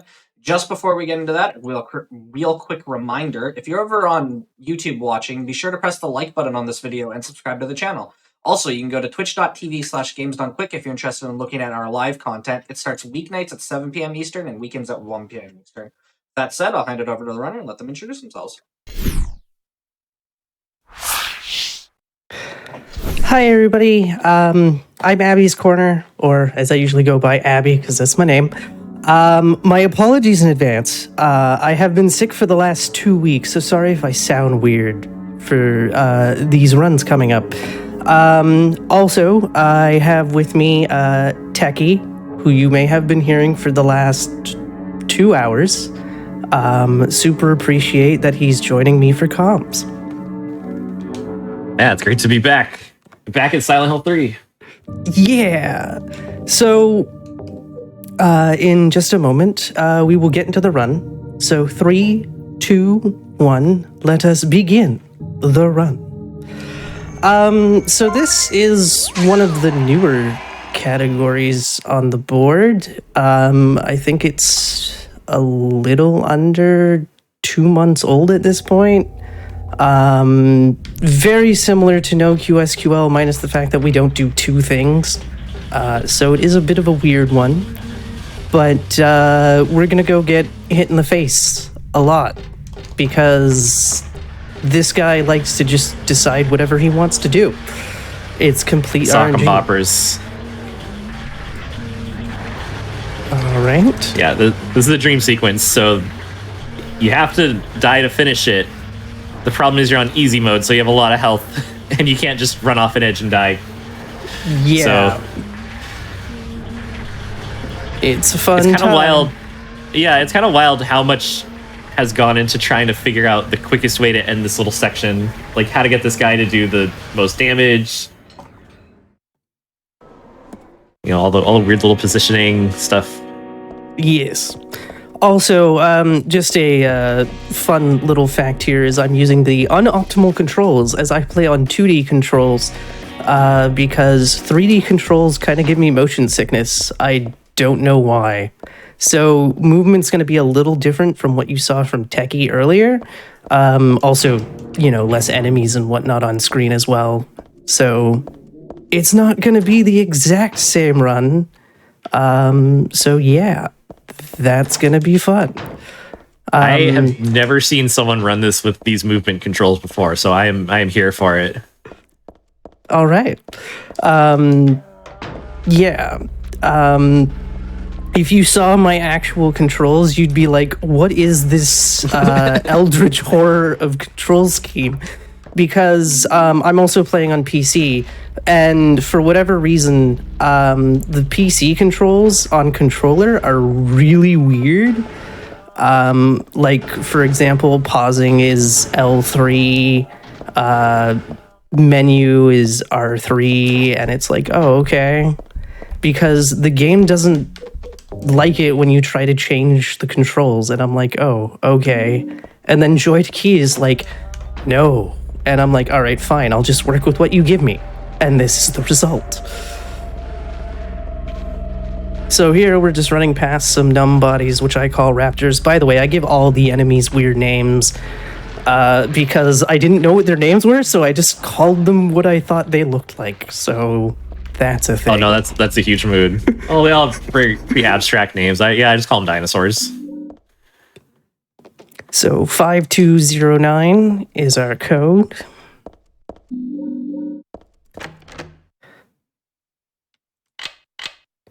So yeah, I call like pendulums bees. I used to call closers Nintendo 64s because they look like early like N64 polygon characters to me. And then like somebody was like, "So how goes your closers?" And I'm like, what's a closer? And then they were like, and then I was like, oh, okay, this makes sense. Okay. And I think I gave them a long diatribe, like, description of how my runs were going, and they were like, oh. And then I was like, so I just call them closers now to not be super confusing. Also, Heather can't see in the dark, so that's why we need the flashlight. It's kind of a thing between her and James from Silent Hill 2. They need the flashlight to see certain things, whereas Travis from Silent Hill Origins has been eating those super carrots and doesn't need light to see anything. Yeah, you can play the entire game in the dark. Yeah, it's great. And then those are the only 3 Silent Hill games I run at the moment, though I could be starting Shattered Memories very soon. Very, very soon. Because who doesn't love a little torture in their speedruns? So now that we've grabbed the coat hanger, we can now go to the upper level. And yay, I didn't get sandwiched by those 2. Back in the those early guys are pretty days, close. yeah, they like to sandwich you against a wall a lot, and it's like, oh, fantastic.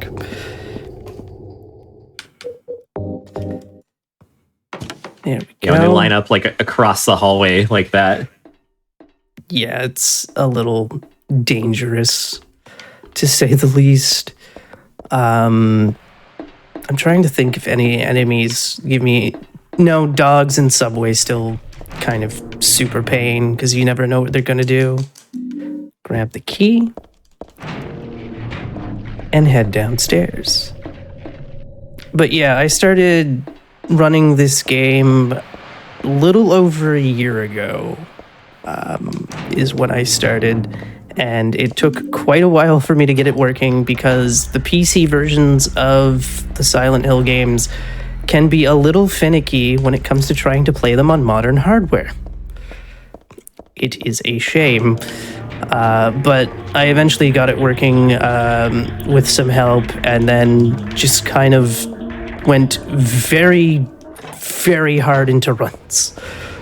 I think I've put over 750 hours into running this game at this point. I've tried doing 3D control runs, and oh wow, am I bad at it. So I'll just stick to 2D controls. So there's if it works, it works. Also, fun fact, not only is it Silent Hill 3's 20th anniversary, it's also my 2nd anniversary as a speedrunner today, so that's kind of funny. I totally glossed over it until like 2 days ago, and I was like, oh, these are happening on the same day. Whoops. By the way, shoutouts to Schmumbler for letting me know about this, because that's how I found out about it. He just tagged me, and I was like, oh, okay, yeah, I'll sign up for this.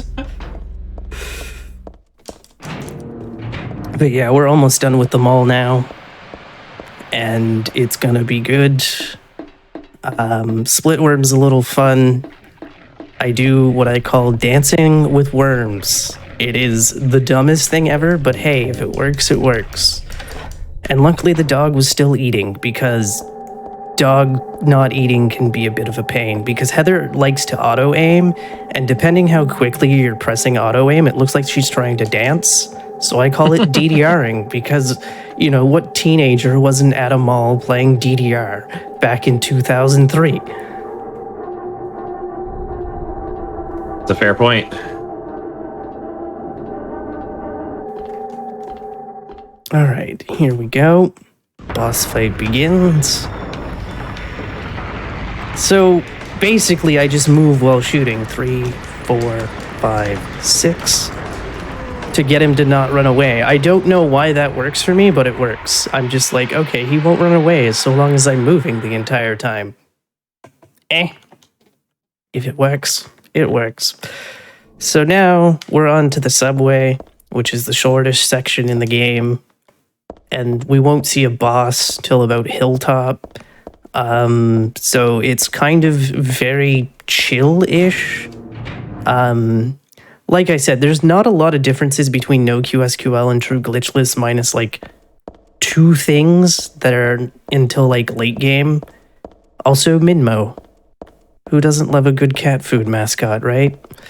Yeah, it's Minmo's anniversary too. Yeah. So again, I don't move the camera either, because on 2D controls, moving the camera gets a little wonky. So it's like, oh. Oh, yeah. So I just kind of let the camera do its thing and work with the camera instead of against it. Also, if there's any horror movie fans, there's actually a small movie reference in the subway. I don't know if you'll catch it or not. So just running here. Dogs are calm right now. One of them spawns in after I grab this, so that'll be interesting to see where it's placed. I've been hit up the stairs and down the stairs many times, and it's kind of really funny. Because I don't know if it causes any time loss whatsoever, because they're literally just hitting you into the next area, and it's like, does that count? Question mark.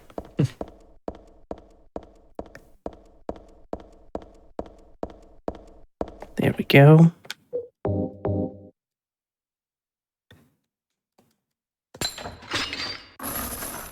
I remember when HD Collection came out and I was so excited for it because I didn't grow up with the Silent Hill games. Never picked it up. Turns out I dodged a bullet, even though I do speedrun the HD Collection as well.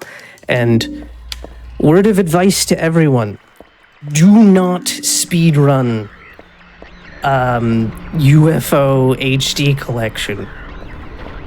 Don't put yourself through that torture. It's a really bad time. Like a really bad time. So there we go. Is there anything specific to HD Collection that makes that bad? Because at least you skip the overworld where I think it crashes more often. Enemies take a lot longer to die, to the point where you actually need to transform to Princess Heart in order to kill enemies. By the way, there's that movie reference I was talking about earlier. Like, I think it takes a good 6 seconds for an enemy to die as Princess Heart. I don't even think you can kill enemies in less than 30 seconds, just as Heather, using Heather Beam. Huh. Yeah, it's pretty bad. So now we're going to count these garbage cans. There are 3 of them in total. Once we're past the 3rd one, we can head towards the stairs. Again, yeah, I wasn't sure if was the trash can the movie reference, the statue trash. I wasn't sure. No, it's the destination sign right there in red. It's a reference to Jacob's Ladder from 1999, or not 99, 1990. There's also a bit of like Twin Peaks in here because like Akira Yamaoka was like inspired by Angelo Badalamenti. So there's like all kinds of like horror movie references and things like that throughout the series, and it's like, huh, all right then. And luckily we didn't get hit there. Depending how you get hit, it's like, yeah, that was close. It's if they hit you with your head and you're still standing, that's 0.7 seconds of time loss. If they knock you down, it's 4. And it's like, oh, lovely. Yeah, even on easy mode it happens. Oh yes. I think I had quite a few practice runs where it was just like, please get hit with the most damaging time loss. And it's like, how about no? So now we're in the shortest section, which is the sewers. Again, I don't know how a 17-year-old knows her way around the sewers, but she does. It's never explained how she knows her way through this. So, yeah. So we're going to run into lots of bees. For me, anyway, they are so much scarier when they're walking than when they are flying. And it's like, please don't hit me. Thank you. Yeah, their ground attacks actually like super quick.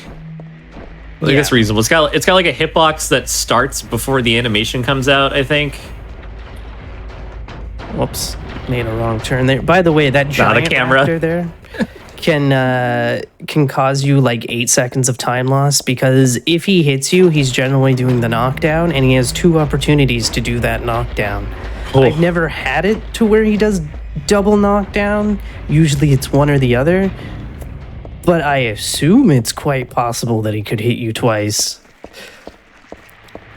Yeah, his big tackle hitbox is absurd. There's a lot that's super well done in this game, but the hitboxes have some problems. Yeah. And then we're going to see a sort of long, just black screen. This screen does not exist in HD collection, but it does exist in PS2, only it does, like, there's at least an animation there. I'm not sure why PC still has it, because I would assume it's related to what hard drive you have it installed on, and I have it installed on an NVMe, but it's still there. So it's like, I don't know. One of those weird ones where it's not loading anything, it's just waiting for like a background sound effects to finish playing before it loads the next room. There's that one in church that I'm thinking of that always does that. It's a weird little gimmick of the programming. Unfortunately, we didn't get the short turn from the raptor, and I'm like, oh, well, isn't that just sad? I don't really think it saves a ton of time. It's just more of a convenience sake, because it's like, yay, I can move. One thing of note, don't try to move Heather when she's running across that on 2D controls, because that angle just makes her go kind of a little wild, and it's like, please no. Also, falling in the water here is another 4-second time loss. So do be careful. She's a little hard to control sometimes, so that's why I'm kind of like wobbling back and forth, because she's just gonna want to try to go for a swim, and it's like, no, please. And another thing on 2D controls, I do these things called bounces. They're not really bouncing, but I'm using things as reference for when I start turning. So I call that dryer bounce, as I'm kind of turning the second I pass the garbage can thing. So it almost looks like she's bouncing off of it to grab the dryer, and then we just leave. Because, again, 2D controls adds an extra challenge to the run. It's not like Silent Hill 2, where like 2D controls is the optimal control scheme. So there's like just some things that I had to like adapt to try to at least try to be good and competitive with the rest of everybody.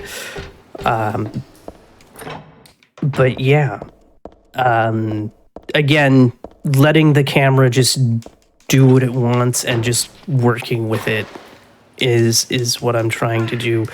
I can kind of do it to where I can move it now, but it's still just like, I don't really see a point in trying to move the camera, because it's just been so long that I just work with it. Yeah, I was gonna say, it's probably really similar to Origins then, right? With the controls and you're fighting the camera all the time. Yeah. Another weird thing about the camera is when you're walking down off the stairs there, it acts like how the camera is when you're going across those little bridges. I don't know why, because the camera's literally just behind Heather, but she will act like that. So you want to wait till you're on the stairs before moving again. And there we go. Now, funny thing, there's a sound that's going to pop up here in a second, and it used to scare the crap out of me every time I would get to this part, because I'm just like, what was that? Where is it coming from? What is the thing that dropped it? And there's that sound. Now it's just like, yes, it's nothing. But like, when I started to run, it was like, what was that? Oh no. So we're just working our way to the 5th floor now to just get through things. One thing here is while this loading screen is going, I actually have my thumb down on the analog stick to the bottom right to get the turn to go properly. Anytime there's an extended screen, I'm usually just getting my thumb into position to be able to make a turn or something like that, since I have the time just sitting there. So the long screens kind of help, but there's not too many of them. And now we're going to perform rope bounce, which is the hardest bounce out of the 3 that I do, and also the last one that I developed. Because I always had trouble grabbing the rope, and so I was like, is there a way I can make it easier? And it turns out that if I start turning at around the chair, I don't know what you would call them, but like the comfy couch looking chair, it's like, okay, I can make that turn a bit better, because trying to grab that rope can be such a pain sometimes. And then we're about to say... Oh, sorry. I was just going to say, rope bounce is a great name, too. It sounds like a wrestling move. And then we're about to say goodbye to raptors forever. Those are the last 2 that we will see in the run. So I hope nobody is a fan of them, because they're gone forever now. Oh, I never thought of that. Huh. Yeah. So we only run into... I forget what the big guys are called, because I usually just call them the big guys. And then we've got pendulums and closers, as well as nurses. But nurses are only in the hospital, unlike Silent Hill 2, where they're everywhere. And even in Origins, they're in the game longer than they are in 3. Also, fun fact, we're not even in Silent Hill yet. Silent Hill 3, for about half the game, takes place outside of the town. So there we go. We have entered Hell via clean bathtub. So that's a thing. And of course, we have everybody's favorite, because of course, who doesn't love slurpers? And we've met Vincent, who is the biggest jerk in the game. Possibly the franchise. I don't know what the community's opinion is on that, but he is a jerk. Also, we're coming up to the hallway that runners say is the worst. However, I disagree with this hallway coming up being the worst, because for me, there is a hallway so much worse. Grab the shotgun shells, and of course, grab the meat. Pork liver, I think. Yep, it is, and I didn't even know you could eat pork liver. I was like, wait, you can eat pork liver? What? I mean, granted, liver in general is gross, so yeah. Heather sees it and just, I'll take this with me. Yep, along with some matches. There's no rhyme or reason why she's just picking up these objects. She doesn't know what she needs them for. And then it turns out, oh, we're going to use them to discover a door. Fun fact, don't go straight to the bucket, because you would think that's what you want to do, but no, the game will be like, what are you doing? You want to be beside the bucket. You can even be a little bit further away from the bucket and it still works. So this is often considered the worst hallway in the game. Oh, how lovely. They just totally ignored me.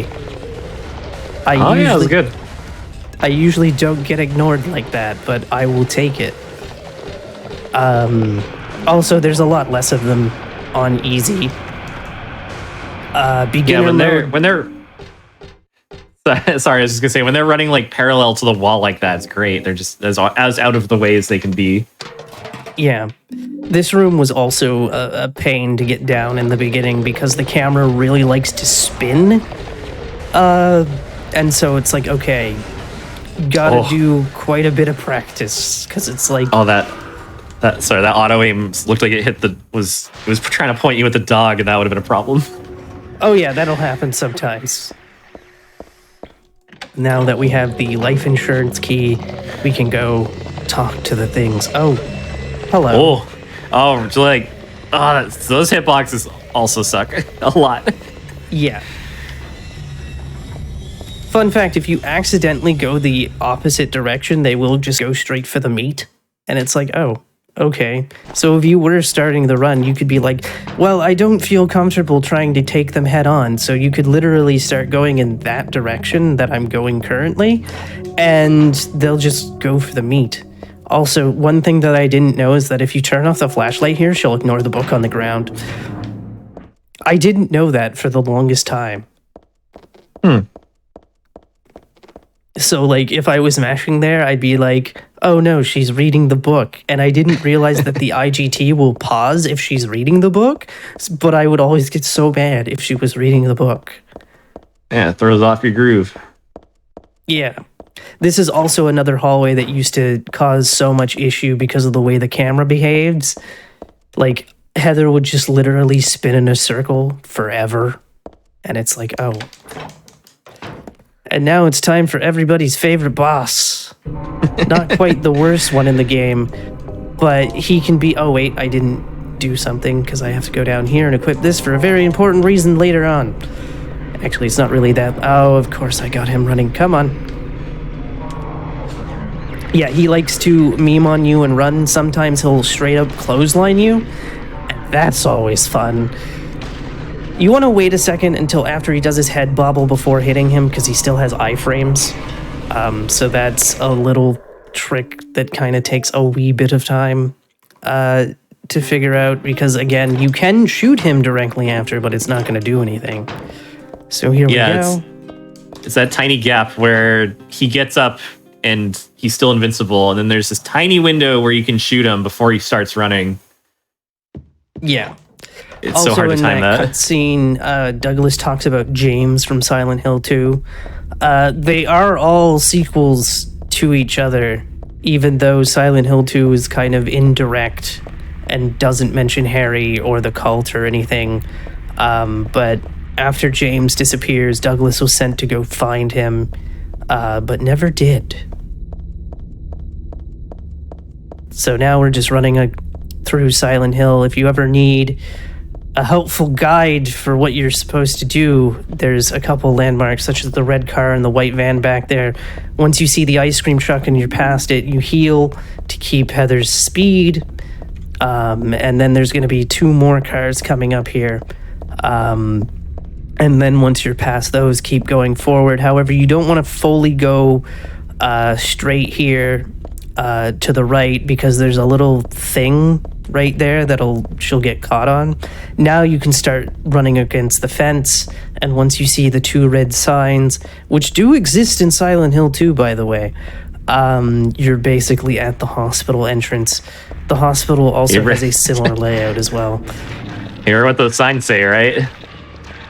No. They say permit parking only. Oh. They kept the typo between 2 and 3. Oh, nice. That a permit parking. And then we go this way. Getting into this room in Silent Hill 2 causes me so many issues, because I'm like, I don't remember that it's there because of the way we get to this floor in Silent Hill 2. Of course, we switched to the mouse specifically for this because the hitbox on this is so small. It's a nightmare on controller, so that's the one thing that I will switch to mouse to. And then we go to M4. Apparently, a lot of runners can see the clock time by zooming in. I am not good enough for that, so I don't do that. So we got 4:45, and now we have the camera to go see the other code for floor 3. The code is always the same for floor 2, depending on your difficulty. So in easy, it's always 4639.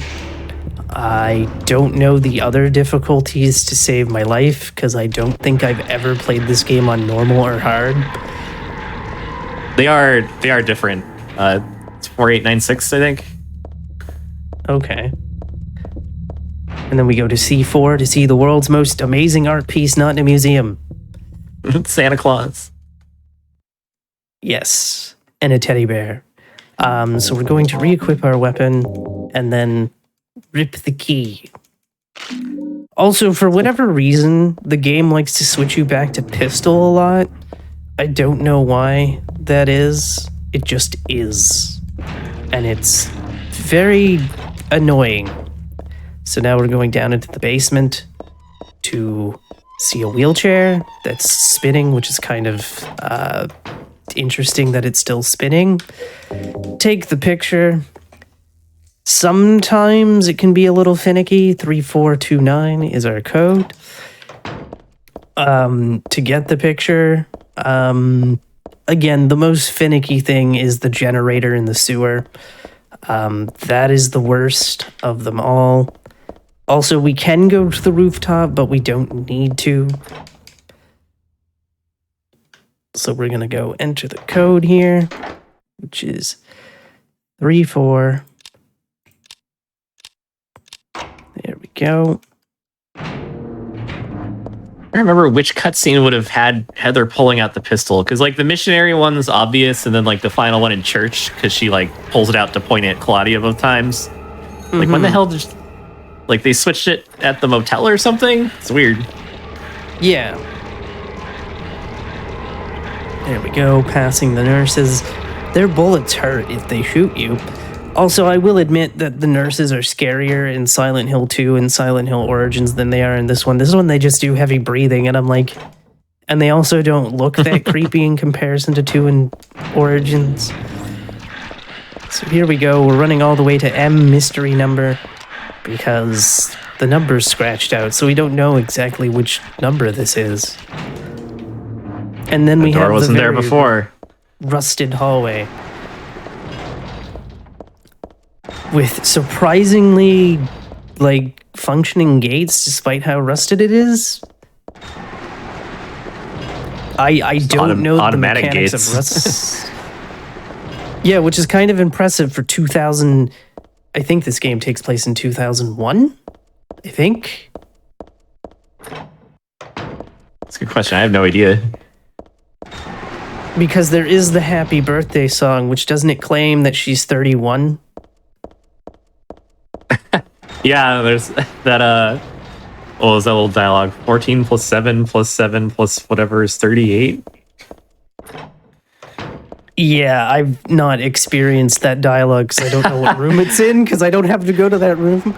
And oh no. Yeah, I'm not super knowledgeable about the super deep lore of these games, I will admit.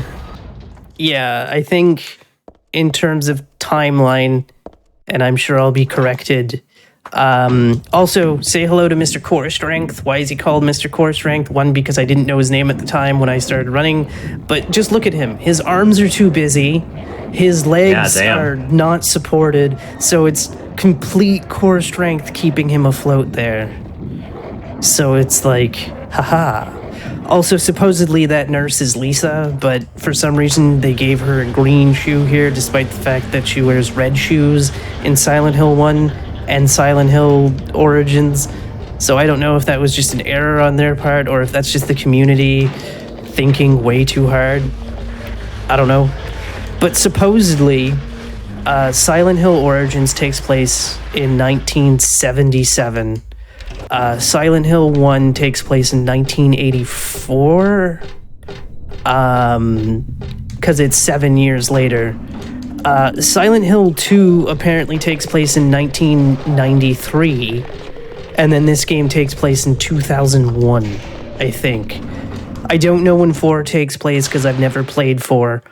And I don't know when Homecoming takes place or Downpour, but I know that Silent Hill F is apparently taking place in the 60s because they told us that it was taking place in the 60s.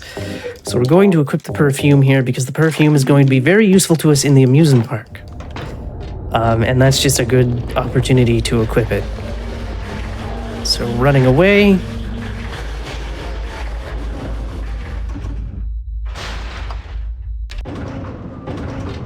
Also, I know that Douglas is going to check out Leonard's home, but like, I don't see how that would take a lot of time. So I don't know exactly what he's doing at this moment. Oh, he's raiding the fridge and Take a nap on the couch. I guess so. Heather's out here fighting for her life. Yeah, and then somehow Douglas gets a broken leg and also is bleeding in the HD collection, and it's like, how are you not bleeding out at this point?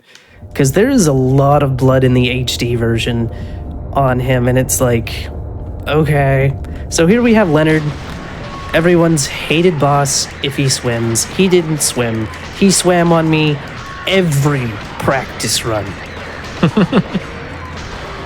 Unfortunately, I can't aim the SMG to save my life, so I just hit him with the shotgun because I just Oh yeah, I feel that. So I'll take the time loss on shooting him with the shotgun. Also, in the HD collection version, the hospital is so dark after you fight Leonard. It's almost impossible to see. So there we go. Claudia is now complaining to Vincent that, we were sent to Leonard. And it's kind of like, well, you hated him, so I don't know why you're complaining. And it's just like, okay. By the way, what does that medallion do that she picks up? Because I don't know. The seal! I don't know what the seal does. Does it do something in higher difficulties, or is it just a thing? No, you never actually use it. There's lore reasons why it's important, and it's something I'm not super knowledgeable about. God, I know I listened to Nub Zombie lay it all out once, and it was the whole thing. Oh. Just the way that, like, the different, like, I don't know what you call them, like, the points in town work for, like, summoning the other world. Like, in the first game, you go to, like, all the different points of town. And, like, I know that item's a part of it, but I forget how. Okay. Yeah, and just like, does this actually serve a purpose later on in like a higher difficulty or something? Because that's the thing, right? In higher difficulties, as you would have seen in Techie's run earlier, like there's actual puzzles and things that we would be doing, but in easy, there's like no puzzles. Just blast through it. Yeah, yes. I think. Yeah, plot-wise, there's a reason why she's looking for it and why it's important, but they aren't, like, super clear in the cutscenes themselves. It's all, like, deeper in, like, the book lore, and it doesn't actually play out in-game. Okay. So we're just running here. I don't know when the last possible moment to heal before she starts slowing down is, but I usually just wait for the second dog because there seems to be a lot of time that they give you to be able to run at max stamina here. So I don't think it really matters when you heal, just so long as you heal. Yeah, if your health is already pretty high, then it should be pretty good. There we go. Because we healed 3 times throughout Silent Hill. Also, everybody say hi to Robbie, who kind of became the mascot after this game, as he's featured in... I think he's in 4. I know he's in Homecoming. I don't know about Downpour. But I know he's a little cameo item or something. There we go. Fast key. Let's go. Again, it's RNG how fast the key will drop. Oh yeah, if you wanted to go into the details of how the key drop works, it's like way too much math. Geometry. Also, the reason I equipped the perfume was for that closer. Also, the second you enter here is when they start getting their tilt-a-whirl attack, where they just swing their arms side to side. And if you don't equip the perfume, he kind of becomes a brick wall. And it's like, oh, this is great. Yeah, in my run, that's why I just ran out and did that shotgun pop-off. And we're coming up on our favorite part of the game momentarily as she's about to... This is what you're supposed to do, by the way, in the dream sequence, is run along the roller coaster. But my question is, what is her plan here? We don't know if this thing has loop-de-loops or whatever. So if it did, and if she didn't get hit off of it, how would she get around this exactly? course, Need a whole we're here. cutscene where she just climbs down onto the souvenir shop or whatever. Welcome to the Borley Perhaps. Haunted Mansion. We're so glad you came. Please come inside and look around. When you feel you're ready, then go through the door. Then go through the door. Trust me, I have heard this thing so many times that I can recite this without even listening to it. Do you hear those voices? Because literally on New Game, you do have to sit through all of this, whereas Extra New Game, you can go through it all, except for the part where he said, I'm so sorry, this place is just falling apart, the mechanism was broken, you see, it wasn't supposed to stop there, I assure you. Then you can go through the door. I don't know why it's locked for till that specific point on Extra New Game, but it is. Anyway, I'm lying.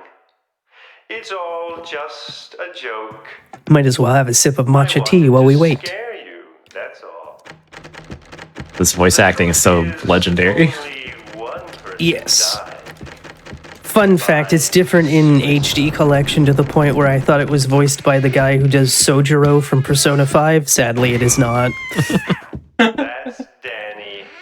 Yeah, it's like they didn't even try to make it similar, which is probably for the best, but still, I don't know how you can't top this.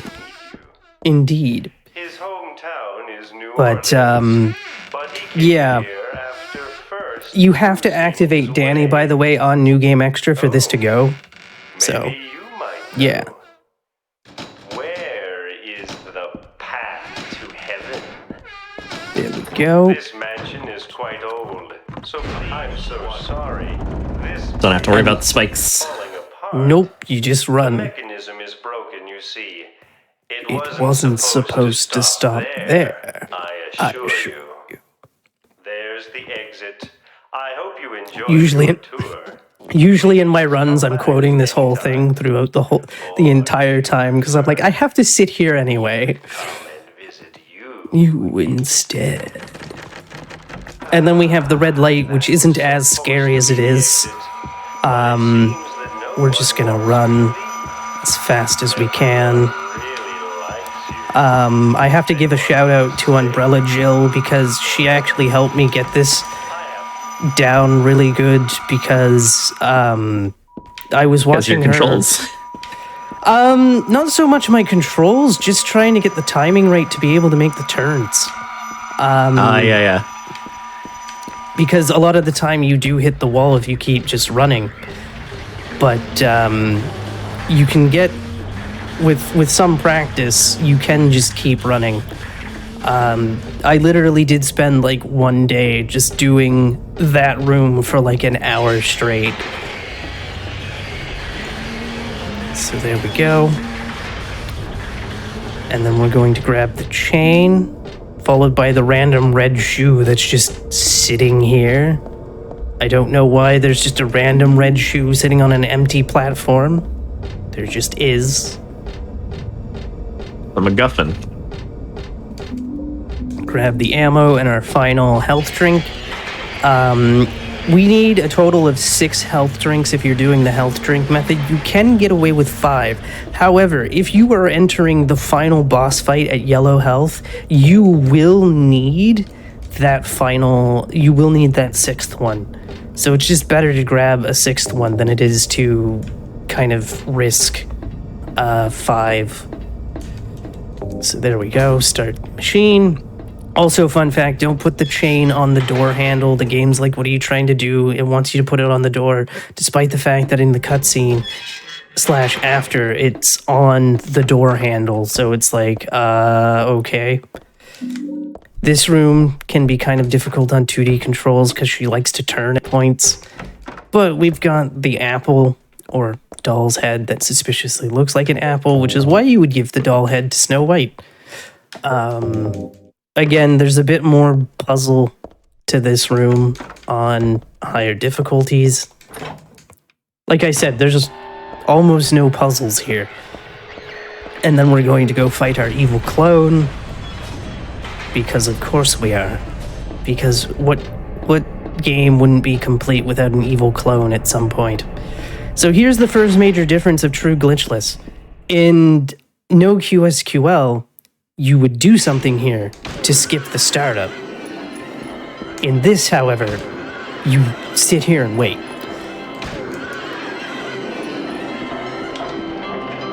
That's always when I'm messing around with the inventory, because you gotta do it at some point, and the timer's gonna run anyways, so. There we go. Just lightly shooting all the horses. You know they're dealt with when they make a long, wincing sound, whinny, whatever you want to call it. I don't have a lot of experience with horses. I used to horseback ride when I was like a preteen, but haven't done that in years. I highly recommend it to people, though. It's an absolute joy. So here we go, waiting again. Again, true glitchless, you have to wait. Heather's just like, come on, start. Heather's waiting pose. And then we have the fight against Alessa. So, yay, a 2 cycle.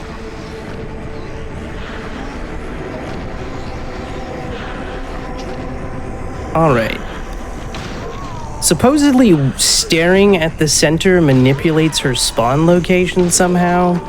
I don't know how true that is, but I was told that at one point, and it seems to do something. I just don't know what. Alyssa, stop running. I need you to come here. She was... She started running as soon as she spawned. Yep. Also, you kind of want to not fight her next to a horse, because sometimes the horse can get in the way and not allow you to get a 2 cycle. There we go. And... there we go, she's dealt with. Huzzah.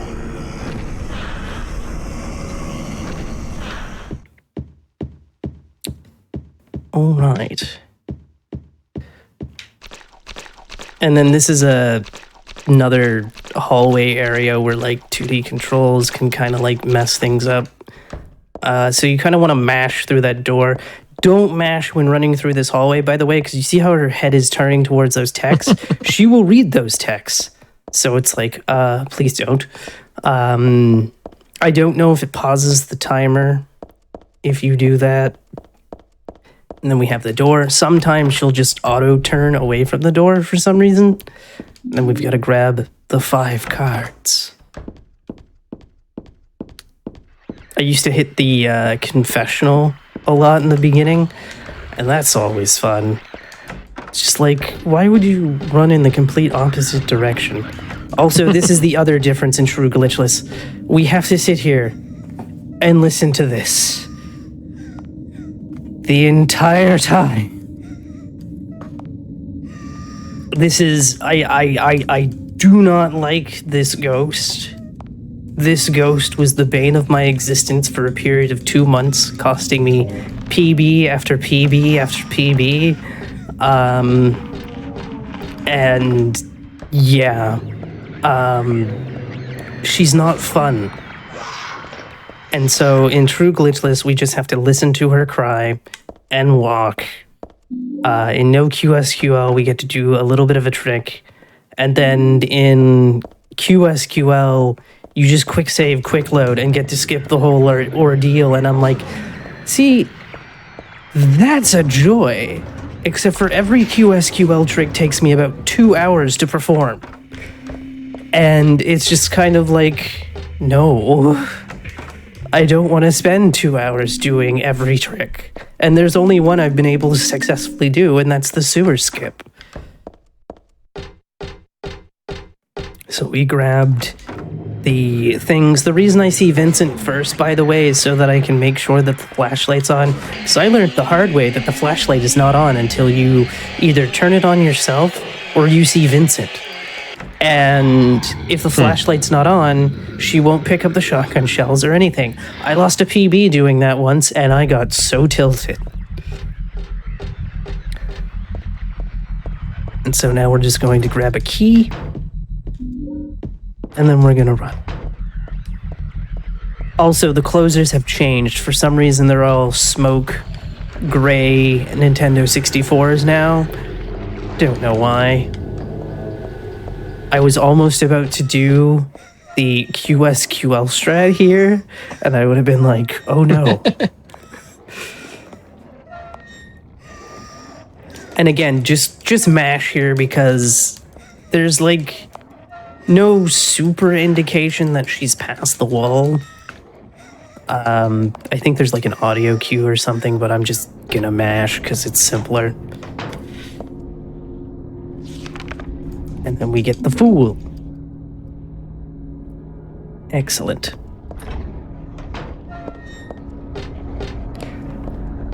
Also, I like how Valtiel is just laughing at this point, which makes me think he's done something to the ghost girl. Don't know what, but he has to have a reason for laughing here for some reason. I don't even know where he's hiding in that hallway. It's just being a weird little guy. Yep. Eventually he'll be crawling around, but that's upstairs. So here we go, elevator ride. Also, there's a fun thing that can happen here sometimes with this guy, because sometimes Heather will just run through the door and immediately just kick him. For no apparent reason. She's just like, take this, as she kicks him. So there he is right there crawling around. And here's the last bounce. I'm using that desk over there as a bouncing point because of the desk in the middle. That was the first bounce I developed, if you will, because I used to just... The camera goes a little wonky, plus I usually just hit the desk in the middle. So instead, I'll just take a little bit of a long... I actually don't know if there's any time difference between just walking straight and bouncing there. Why, thank you, Mr. Missionary, who's now just a regular enemy. Thank you so much for hitting me. It's a rough angle. He was heading right towards the door. And then here we go down the elevator. Also, the lovely thing about Silent Hill 3 is that you can skip elevator rides, which you can't do in Silent Hill 2 unless you do some shenanigans. That's true. I don't know why they made that decision to not allow elevators to be skipped. Oh, that sound effect right here. I was mentioning that before, how like sometimes there's background sounds where like it won't let you into the next room until it finishes playing. Just a weird thing that you have to keep mindful of. Yeah. Here we go.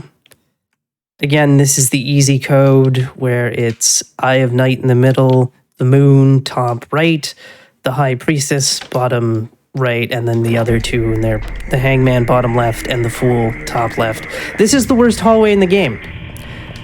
Pay no mind that I'm making this look easy. This hallway is such a pain because of how the camera behaves and how Heather's movement behaves on 2D controls.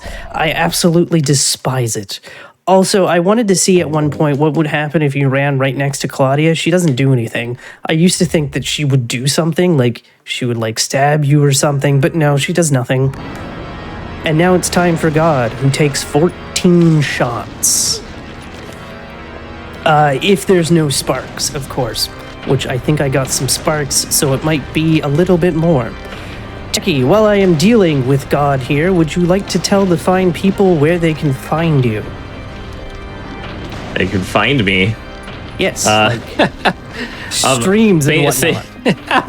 Same username everywhere. I'm easy to find. I'm streaming on Twitch often. I tweet stupid stuff. That's mostly it. So I might actually have to use that third heal because it only works as 2 heals if she dies in 14 shots. There we go, and that is time. Yeah, no problemo. Thank you so much for jumping on comms, Techie. I appreciate it. Oh, absolutely. And again, thanks to Schmumbler for letting me know about this. And also, sorry that I'm sick, everybody. I mean, I'm almost through it, but like, I do probably sound a little bit awful thanks to stuffy nose and whatnot. There are 3 endings to this game. One of them is not speedran because it's kind of a pain to do, and that's revenge ending. And the only difference is that Heather kills Douglas at the end because she's possessed. But yeah, you can find me on twitch.tv/Abby's Corner. I'm actually going to be right back with another run and whatnot. So stay tuned for that. Of this different category, right? Same game? Yep. Same game, different category. You don't have to call me that. I'm not playing anymore. Thank you both so much for being on. I know you're still going to be here, Abby, but it was a great run, so thank you for that. Yeah, I mean, it's been said, so we're going to take a quick break. We'll be back with the Silent Hill 3 run. We'll see you in a few minutes here. I don't know. Don't you...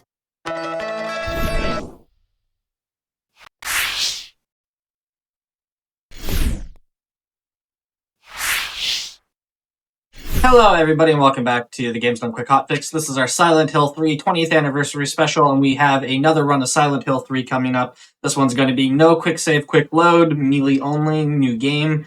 Before we get into that, just a quick reminder, your subs, Prime Gaming subs, gift subs, and bitch cheered on the Games Done Quick Twitch channel do help support the Games Done Quick Hotfix. So if you enjoy any of this content, if you like these anniversary specials, any of our daily shows, please consider subscribing because it does really help.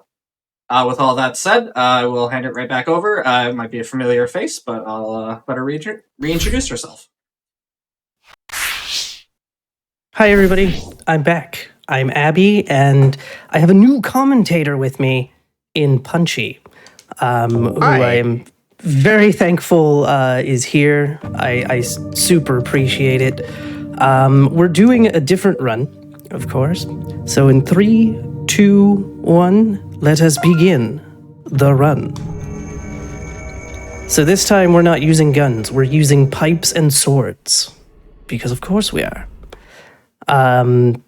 And we get to skip some small things, because hooray. Yeah, still the same control scheme. Still have to get punched in the face, because of course we do. But the question is, will it punch me faster? So far, the answer is yes. How do you do this on 2D? I run into the room, and then if I have to move position, I block and move at the same time. Yes, we're getting the good RNG right now. 3 in a row. Yeah.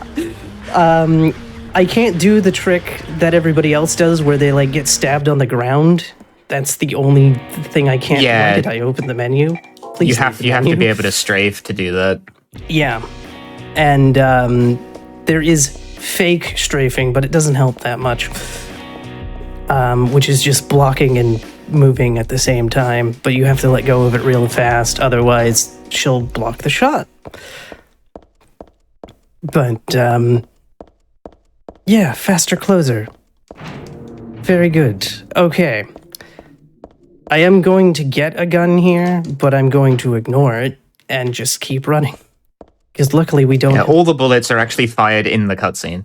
Oh, nice.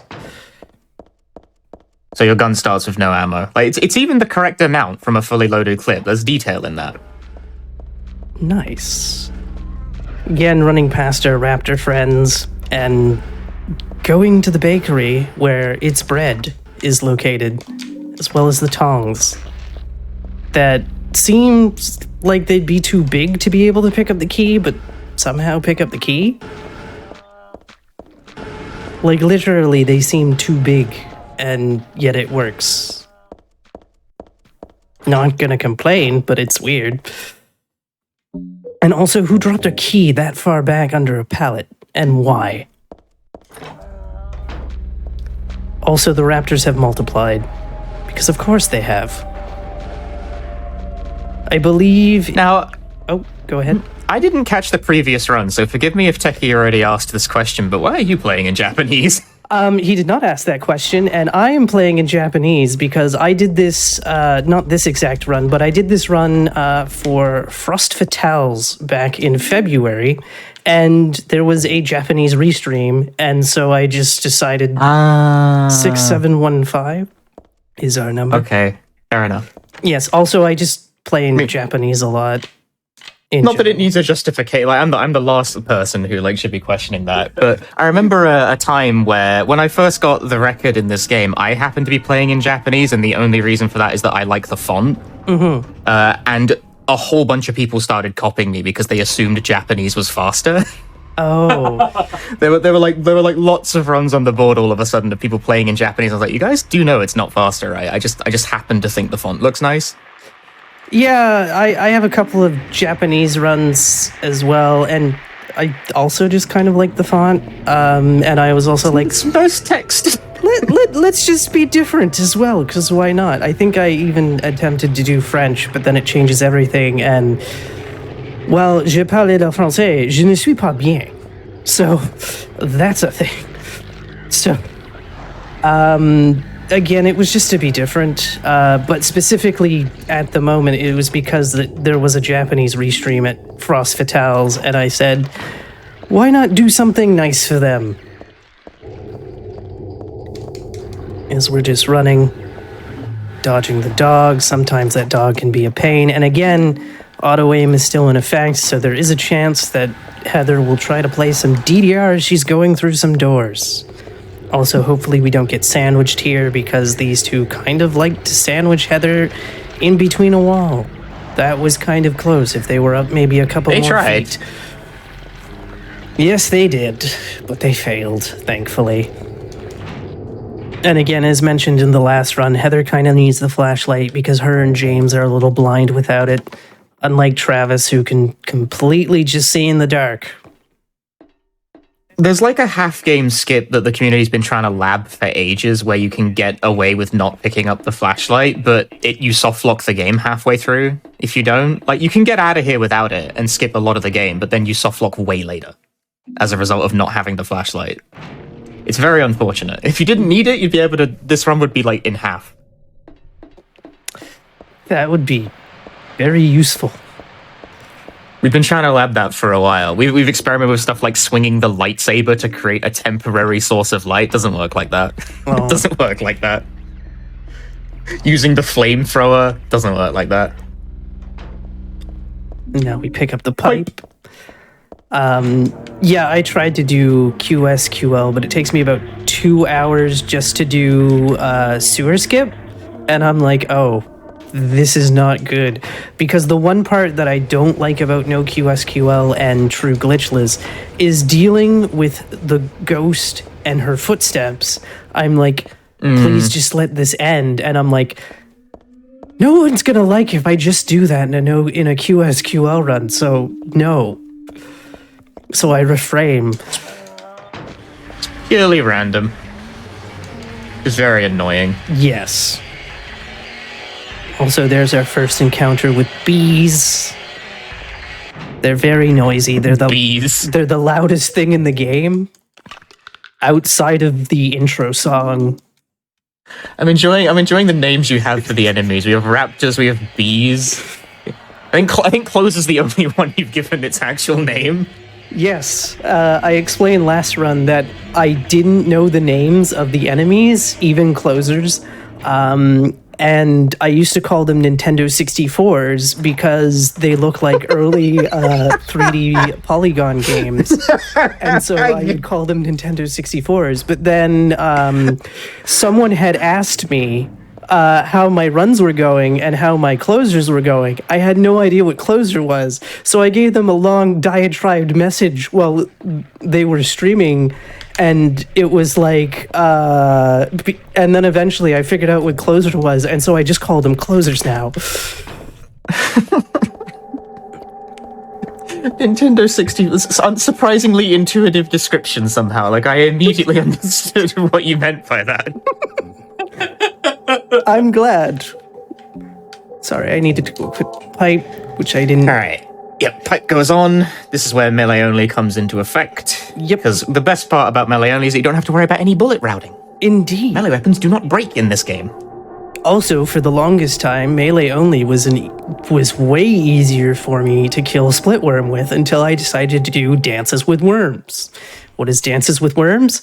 It's where I move while shooting him. 2.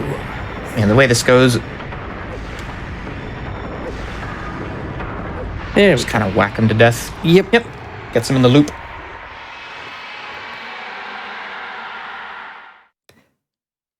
Missionary's the fun one. Leonard, even if he swims, I can still at least hit him, provided he's swimming somewhere in my general direction. And now she's just carrying the pipe around. Eventually she'll switch back to the gun, because the game really likes you just holding the handgun. I don't know why. So here we are. It forcibly equips it in a number of cutscenes. Yes. Also, Minmo makes an appearance once again, for those who may have missed Minmo. Strong and healthy. Also, to be fair, I am wearing a Silent Hill 3 t-shirt right now that has Heather holding Minmo. Just because. I feel like every Silent Hill runner has like multiple Minmo shirts. I have 2.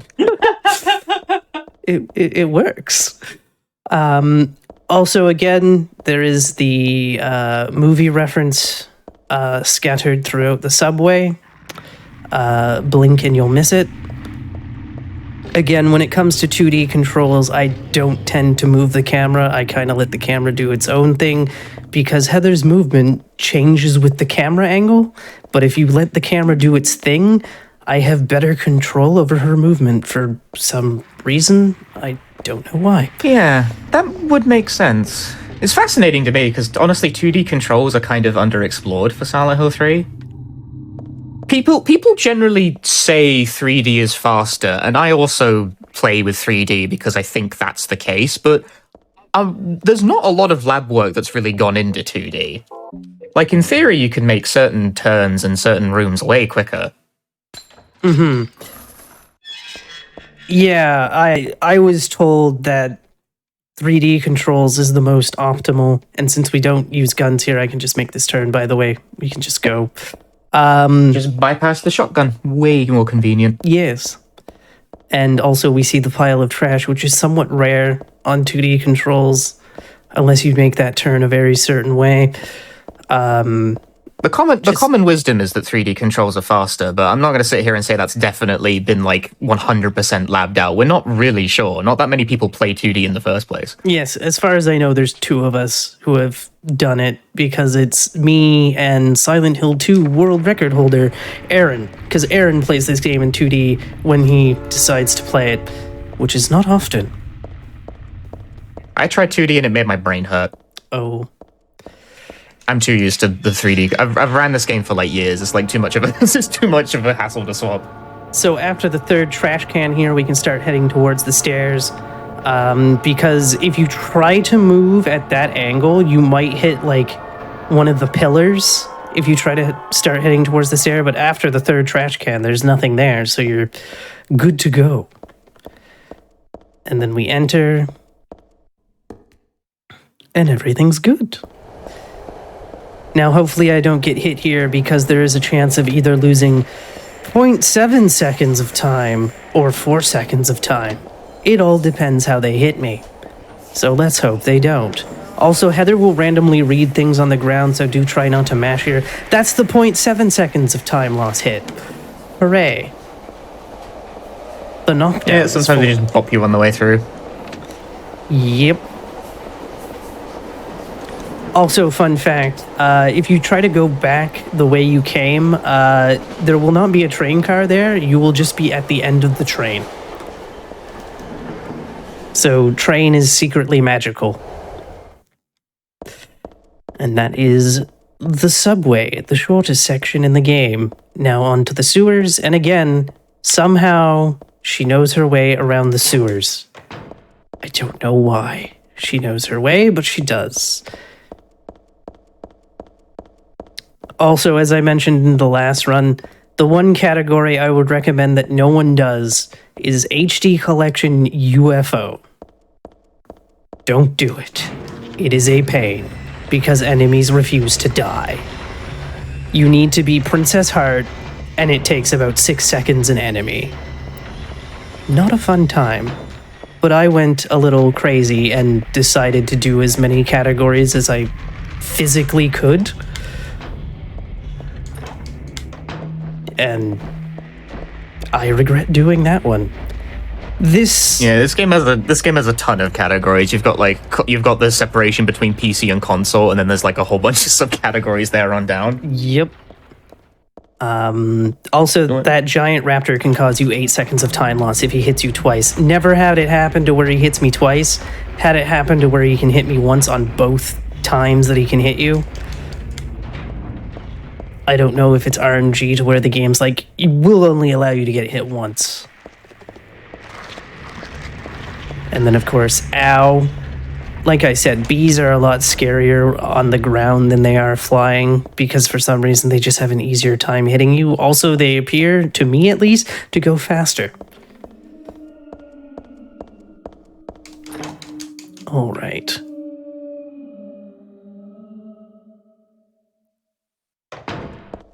Nice turn. Again, just a casual stroll through a sewer system. Hopefully we get our short turn from this guy. Sometimes he'll do it, sometimes he won't. More often than not, if he is doing it, you can kind of tell that you're losing time, because that's when he seems to want to do it most. No short turns today. Thanks, you raptor. Oh well. And then one of the most finicky interactions is this generator. Luckily we got it pretty quickly, and going on down. Unfortunately, Splitworm's the only thing we fight with the pipe. Everything else is the katana. So we're just running along.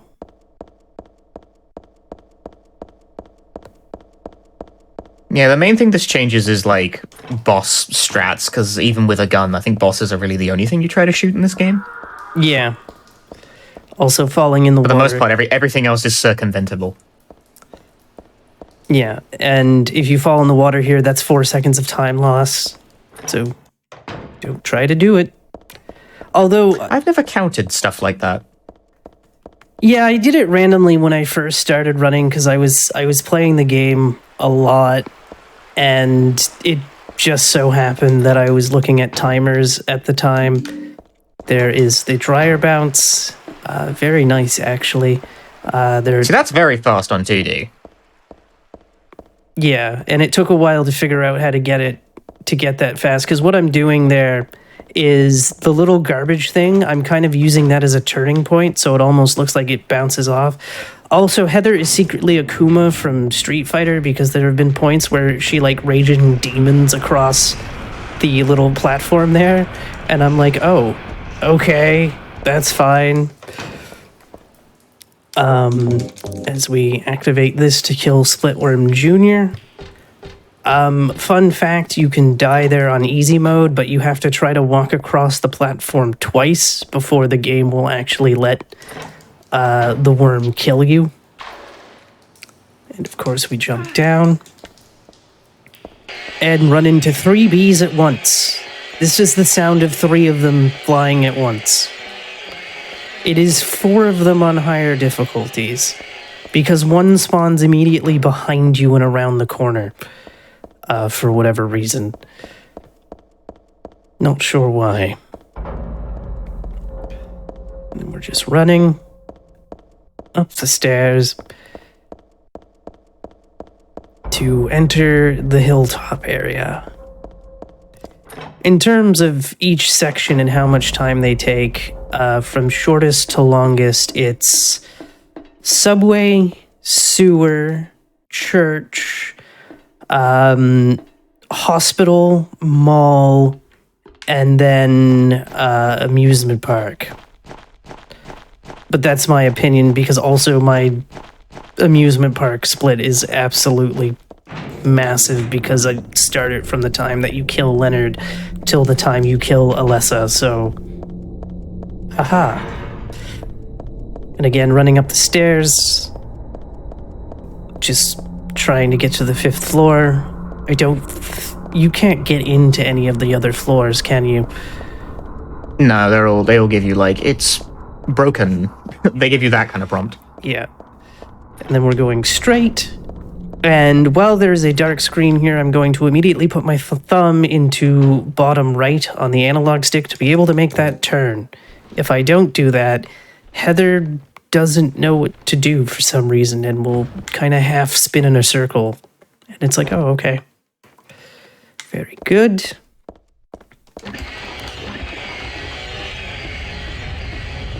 And then we're about to do the hardest of the 3 bounces, which is the rope bounce.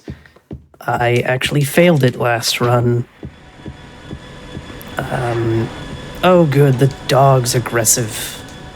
What fun. There we go. So the little, I don't know what you call those chairs, but the ones that are almost like mini couches, that's the point that I'm using as a turn point, so it looks like I'm kind of half bouncing off the chair into the rope to pick it up. I've also kind of noticed that it almost looks like I'm somehow bouncing off the poster. Also, everybody say goodbye to raptors, because these are the final 2 in the run. Hold on a second, I forgot to go grab a katana. So I should do that first. The amount of times that I've forgotten to grab the katana before, and then it's been too late, has been numerous. Because I don't do this category that often. There we go. Now it's time to say goodbye to the raptors.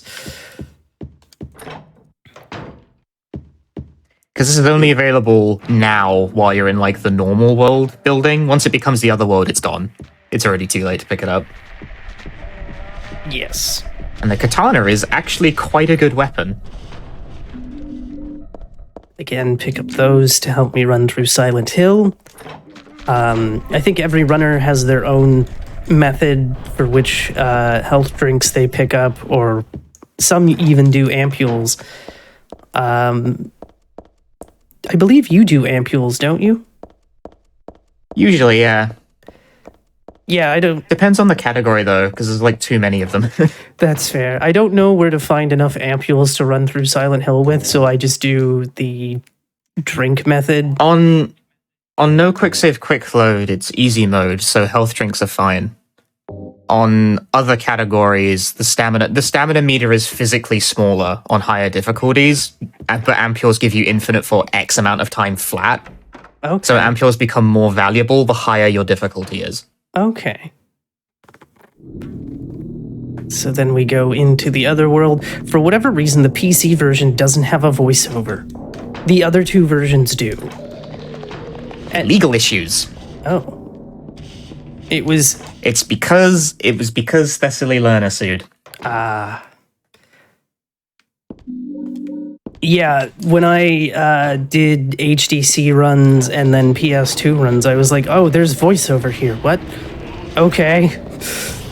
Yeah, it's reused from the first game, you see, and the voice actors, and well, I say voice actors, it was just one. It was the person who voiced Lisa in the first game. She was like, you can't do that without paying me. And she's right, for what it's worth. Yes. But they gave her some money and just cut all of the reused lines from the PC port when they released it. Konami! Woo! Yes. It'll be interesting to see what they do with the Silent Hill 2 remake. Yay, Silent Hill 2 remake. Where you need a massively beefy PC to run it. Yay. Alright, now we need to go grab... Why did I grab the shotgun shells, by the way? I just realized that I grabbed the shotgun shells. I do that all the time. I was like, wait a minute, I just grabbed shotgun shells. I don't even have the shotgun. Why? Oh well. And then, of course, don't do this right on the bucket, because the game's like, what are you doing? It's really weird why you can't do this standing right next to the bucket. Then we have Slurper room. Please don't hit me. Hey, they didn't hit me. Surprise. All right, not bad. Of course, the dog spawns in after you do the... Oh, okay. I thought he was going to hit me for sure. Almost. This is another room that takes a minute to get used to on 2D controls because the camera likes to really spin in this room. It'll sometimes even spin for me on PS2 still, and I'm like, oh, all right then. And I don't know if that's a PS2 controller thing or if I get a Brooks converter and use my PS5 controller with it, if that'll be different. I use an Xbox One / or a Series X controller as well for this game because that's the only controller that natively wants to work with the game. I don't know how I got it to work with it. It just wants to work for it. However, the controls are quite an eldritch horror. I explained it last run, but for me to go into the menu, I have to hit L3 and pause is R3, among many other differences, because also the triggers won't register. Yeah, that's an old game thing. And start and select are how you would strafe, but I have those changed to quick save and quick load. And for healing purposes, I got rid of... what did I get rid of? I disabled something, so I have it on the A button. And X button is to walk. Yeah, I think that covers it, because... Yeah. It's just like... That's old game PC port stuff. Like, they think the triggers are an axis rather than a button. So if they're not set up to accept like more than 2 axes, and they're usually not, because they don't assume you'd have more than analog sticks, they don't accept them. Anyway, missionary. Yes, missionary. Where this should be interesting, because we Katana. Okay, we hit him once. Oh, nice. Oh, okay, I think I've only gotten that like twice. To where... Stunned him from the front. Wait for his head bobble. Nope, getting hit in the face. Okay, try to hit me. He's off. And he's dead. Kick him for the final blow. Because, like, literally, if you don't, the fight doesn't end. It'll just sit there and he'll just bleed out. Gotta kick him while he's down to actually end it. And then we actually head to Silent Hill now. Yeah.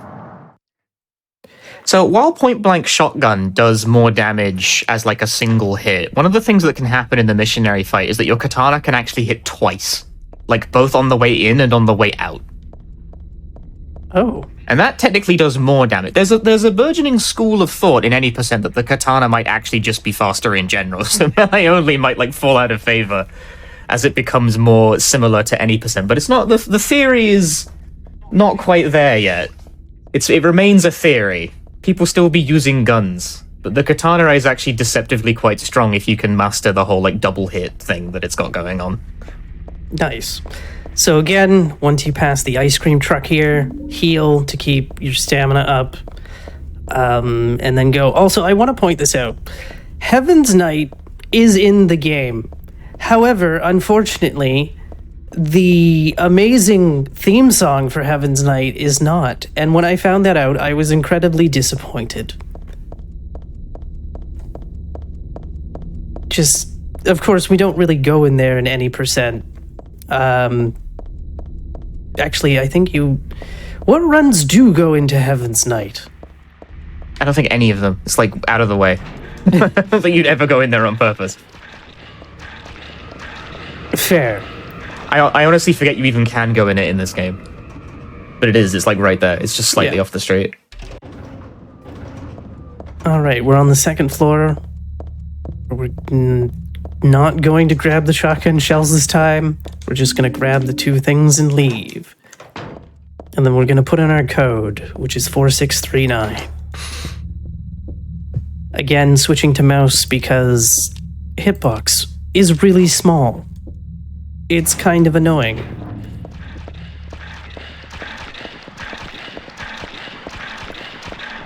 go. And 921. So I typically go lowest number to highest number and then just mash the highest number out is typically what I do. That makes sense. There we go. Past the nurses who can sometimes shoot you. It's kind of super painful. Also, another thing that I'll randomly do is just talk to the staircase door for some reason. I don't know why I do it, because every time I'm like, why are you doing that? You know not to do that at this point, and sometimes just... I don't know. Then we're about... See, it is the thing that you do use that door in Silent Hill 2, so I always have problems when I, like, swap between games. That's... Because it's, like, the same location. Yeah. And now we go grab the key, and also re-equip our katana here, because we end menuing against the missionary on whatever weapon you're using, so the first thing that opens, so it only makes sense. And now Heather's just running around the hospital with a sword. Because of course. And now that we have that, we can go. However, random... Oh, come on, camera, don't do that to me. That's a thing that can happen with camera on 2D. And then there's also the submachine gun. I don't use it even during guns because 7439, because I can't aim the thing to save my life. So I'm like, I'm going to lose so much time against Leonard because I can't aim. So I just shotgun him. Accept the time loss and just go.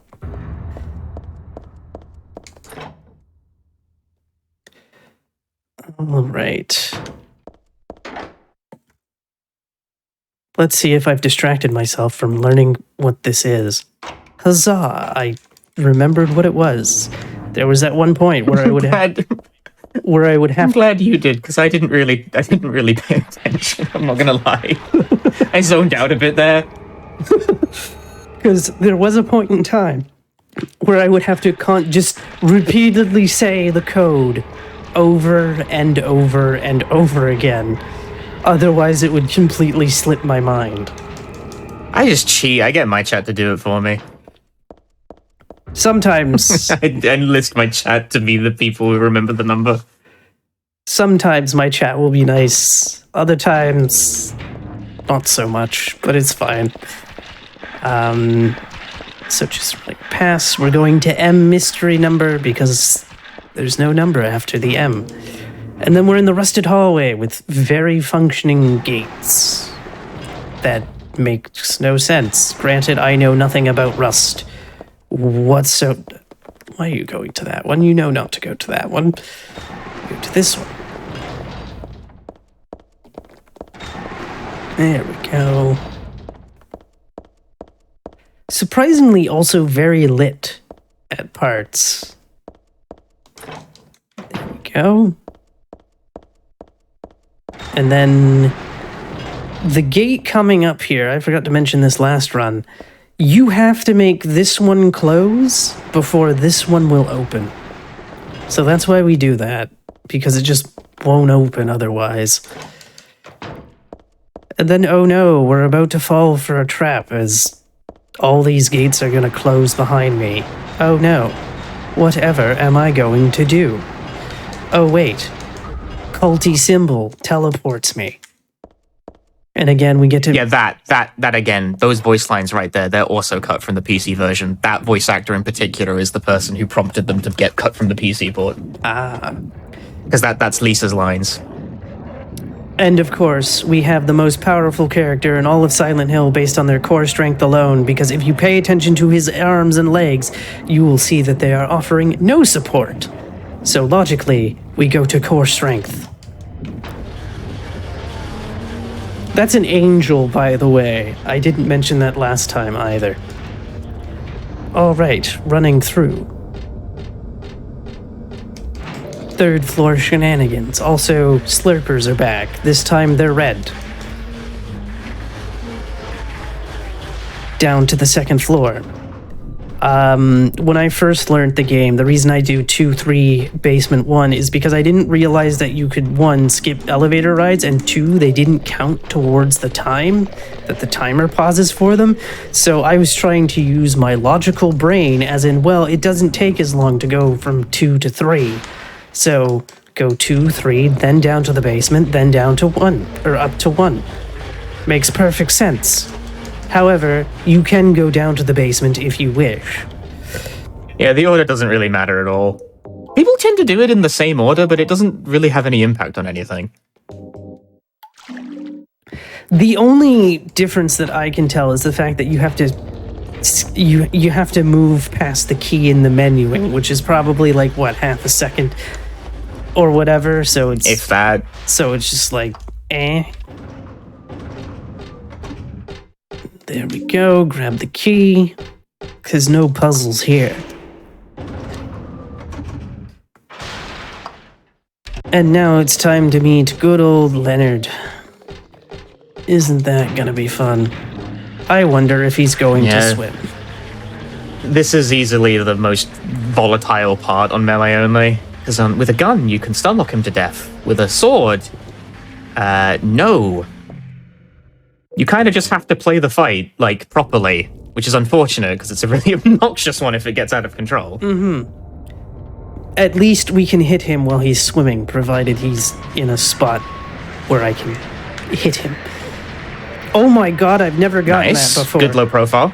I have never done that before. And That's the strat. That's the strats. That's strats. This is going well. Yes. Ooh. Oh, okay. He wants to be nice for us today. Oh my, okay. Yeah, that's... Very nice. Very nice. Never happened before. That's the way. That's the ideal. Yeah. But that is the hospital. Again, on HD collection, the screen is so dark you can barely see what's happening. One thing I will say about HD collection when it comes to Claudia's voice lines here, she sounds way more sinister in HD collection than she does in the original. She sounds a bit more whiny, in my opinion. So we're just running back through. There's now also a bee on the road. Sometimes we can see it, sometimes we can't. But the nice thing that occurred during the Leonard fight is that during Heather's like stabbing forward with the katana animation, she crouches down just far enough that she can actually low profile Leonard's attempt to swipe her. That's why that happens. If you do it at exactly the right timing, it goes just clean over your head. Yes, and I've seen Punchy do it a couple of times, and I'm like, how? Like, literally, that's the first time I've ever been able to do that. And I'm just like, okay. It only works on easy, I think. I've never been able to get it to go on the other difficulties. I think because the attack animation itself actually, like, completes faster. Okay. It's all, like, sped up. Back. It's very subtle. Like, on harder difficulties, boss actually get, like, better frame data on their attacks. Like, they're faster, they recover quicker, etc., etc. Ah. So, okay. Random, weird lore question that probably nobody knows the answer to, but who is giving them motel keys? I don't know how populated this town is, but I'm pretty sure there's no one here, so how did they get a key to the room? It seems... I've never once thought about that, and I don't like it. I took it from The Office, ? It's the best I've got. Fair enough. I just think of these things weirdly sometimes, because I'm like, wait a minute, they drove here from another town in the middle of the night. There's no one in this town as far as I'm aware. Where did the key come from to get in? Well, if it's the same motel as in Silent Hill 1, then none of the doors are locked. Okay. Because you can go into a couple of the rooms in the first game, but they're not locked. You don't need a key. Okay. Also, Robbie has returned to the screen. Everyone's favorite bunny rabbit. Yeah, the Silent Hill mascot that isn't actually a Silent Hill mascot. It just he appears in one place in this game and that's it. And also appears sort of throughout the series. That is double short key today. Hooray. And then we just leave. And then I equip the perfume so that he gets out of my way. They get a new attack once you hit the amusement park where they sort of just swing their arms back and forth. And if you don't wear the perfume, he becomes a brick wall and will do that attack to you. And it's not until after you are hit by it that it leaves you alone.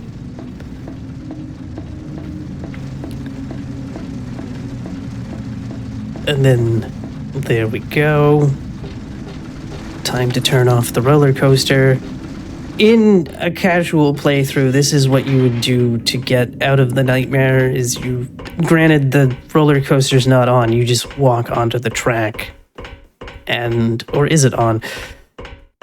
It's been a very long time since I've done that in a casual playthrough, so... It's on in the nightmare, it kills you in the nightmare, you wake up and that's your clue to know to turn it off when you actually get back here for real. Ah.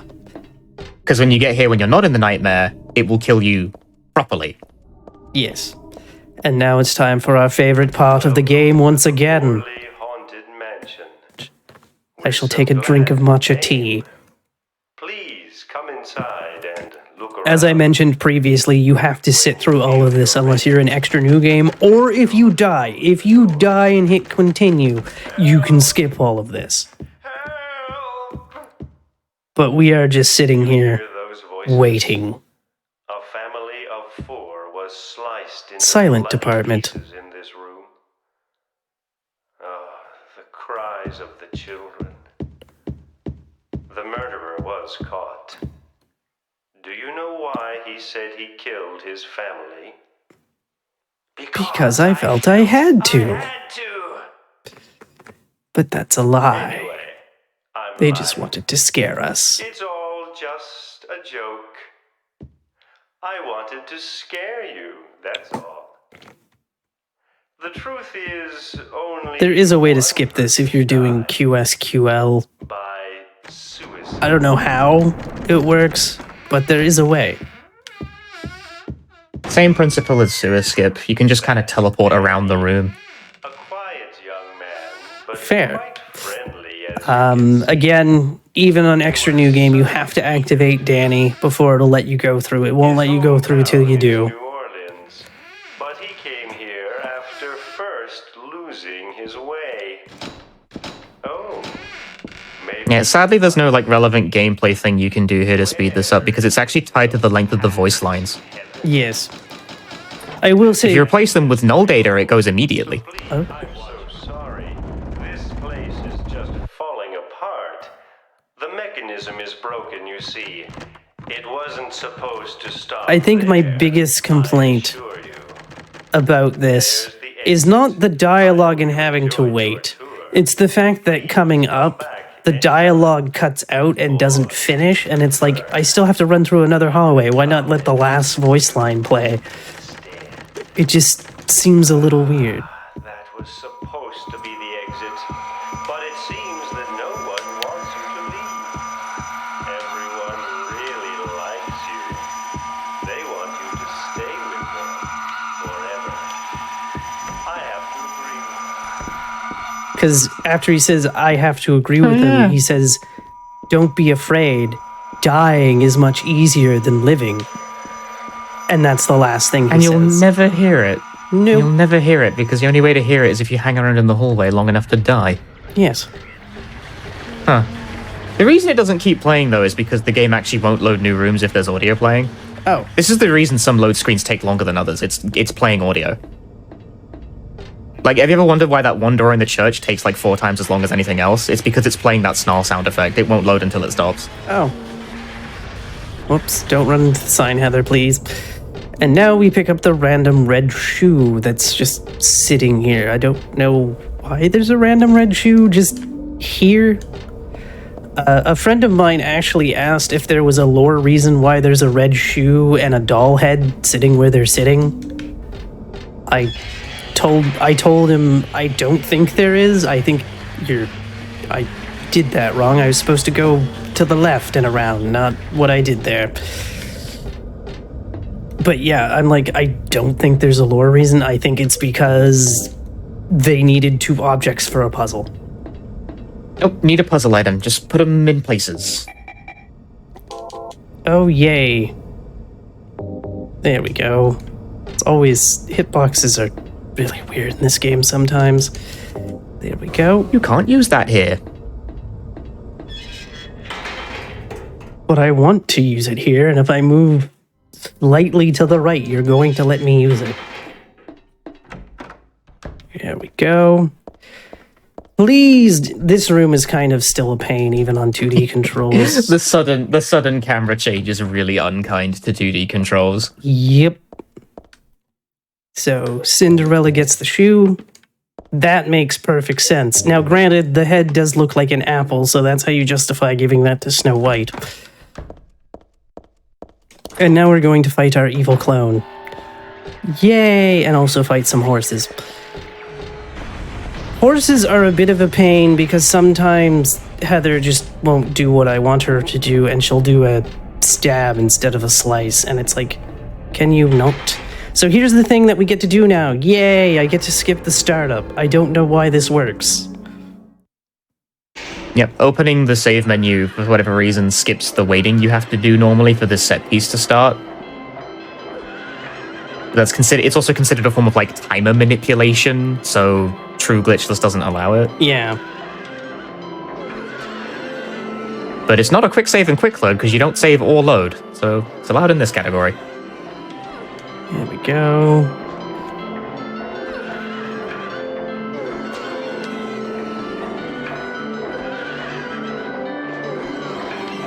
I also believe that I don't do the horses in the correct direction. Also, by talking to the horses, it pauses the timer. The timer pauses on really weird things sometimes. I don't understand it, because some things will pause it, other things won't, and it's like, okay. It doesn't really matter what way around you do the horses for what it's worth. Oh, okay. Like, the horses kind of operate on a cycle where every X number of seconds, I forget what the number is, it checks to see if you've completed it. So even if there is a minor difference from going backwards or forwards, it probably doesn't amount to anything as long as you hit the cycle you're aiming for. This is why sometimes it seems like it takes more or less time after you've killed all the horses, because it only checks every so often. Yeah, sometimes they'll start up really quick, and it's like, yay, I get to skip this really fast. All right, Alessa. I love this hit animation, by the way, where she's like... It's so funny to me, and I don't know why. Yep. She tries to run away from you, the katana hits her side on, but because the knockback is like based on the facing direction rather than the direction of attack, she kind of keeps sliding into you, so you just stun lock her that way. Ow. She has a gun. Oh no. Oh no. Yeah, she tries to run away, you clip her in the side, and that results in her hit animation getting like pulled towards you so you can keep using the stun lock like this. It's great. Yay. The thing is that swinging the sword like that is stamina intensive. But on easy mode, you do have a lot of stamina to work with.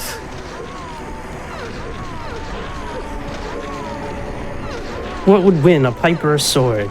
We're finding out now. Nicely done. These little micro steps forward to stay in range. I see those. There we go. Whoops. Yeah, final phase, Alessa here, has the fun habit of sometimes just not responding when stabbed. You do the same thing, you swing in front of her, but half the time you see those 2 hits, she just didn't react. This is just what Submachine Gun Alessa does, she just doesn't react half the time. And then she runs away like that sometimes. Oh, yeah, you no. see, the swings have become slower from Heather because her stamina is depleted, which also makes Submachine Gun Alessa kind of a pain. When you run out of stamina, you start to swing slower, and that is something you have to care about in melee-only runs. There we go. Luckily, that fight wasn't too bad. My practice run was so bad. She just... Yeah, that can go a lot. She got a lot worse. She ran so much, and I couldn't get her to stun, and I was like, oh, all right then.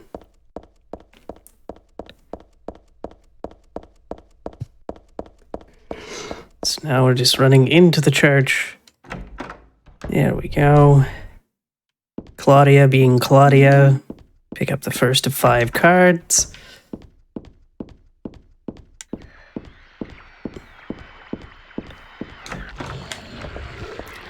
And there we go.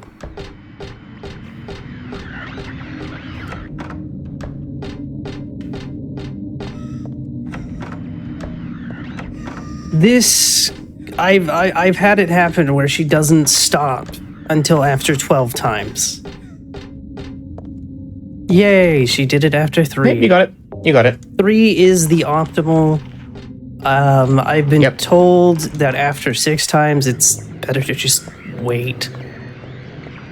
But at one point, it did happen to where I just kept going and it like went up to like 12 and I'm like, how? Why? Yeah, the way that one goes is that there's like 3 routines I think it can call when you enter the second time. And of those, one of them just immediately completes if you leave and enter again, which is why you can suddenly move the painting instantly. But if you get one of the other 2 that it randomly calls, they just won't let you do it. So it's a 1 in 3, twice. I think. I might have explained that very badly. Someone who actually knows the game will probably be like, it's not quite how it works. It's like, I've forgotten exactly how. I saw like the pseudocode for it, and it kind of went in one ear and out the other. I'm pretty sure it's a 1 in 3. Nice. Also, I picked up shotgun shells again. I wasn't going to mention it. I saw it and I was like, do I inquire? Best to not. Force of habit. Oh, extremely. Grab the key. Also, if you hear this thumping, I used to make a joke back when I first started running that it was Ganon from Link to the Past on vacation, because the thumping reminded me of something from Link to the Past when you're dealing with Ganon. Don't question it. I do weird things like this all the time. All right, are you done? Oh, you...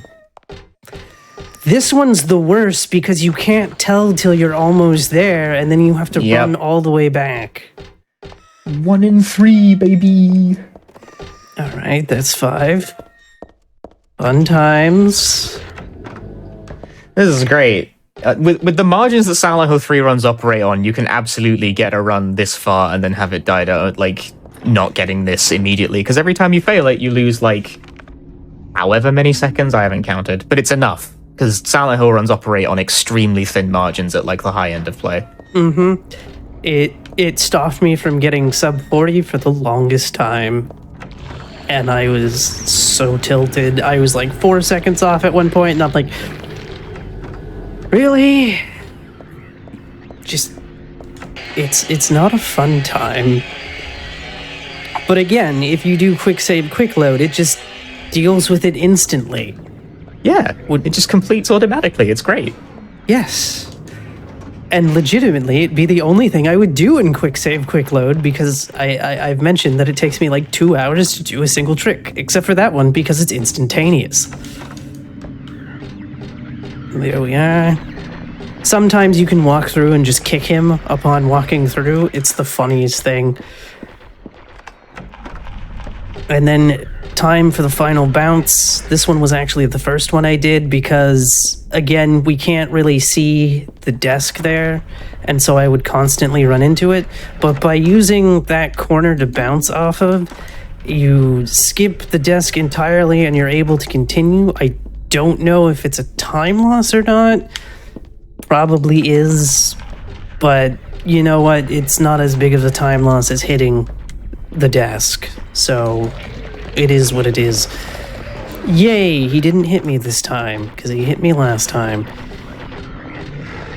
Okay, Heather, not the time to be trying to play DDR, please. Don't. The auto aim. There we go.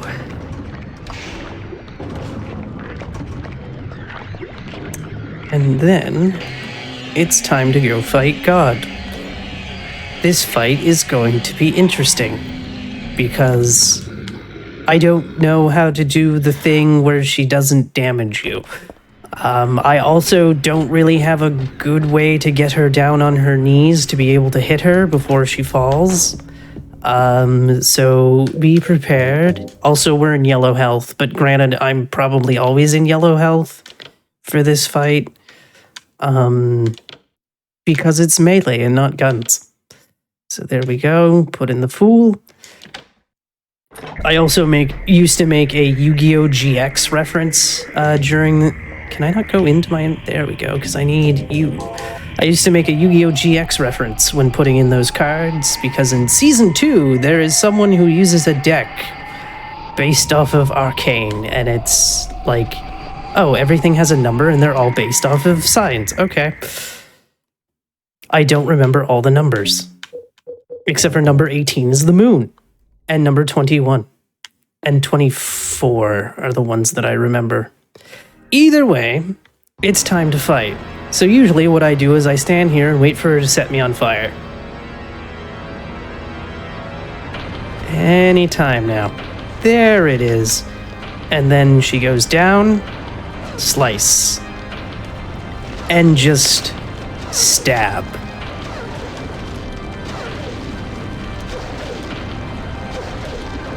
Because, I mean, taking damage on easy isn't really that big of a deal. I'm in here with enough heals to deal with it.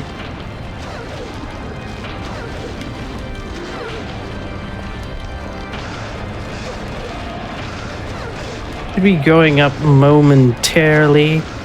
Punchy, would you like to tell people where they can check you out while I'm doing this fight? Hi, I've been Punchy. You can find me at twitch.tv/Punchy, although I'll also be, like, doing the next run-up, so there will be time. Fair enough.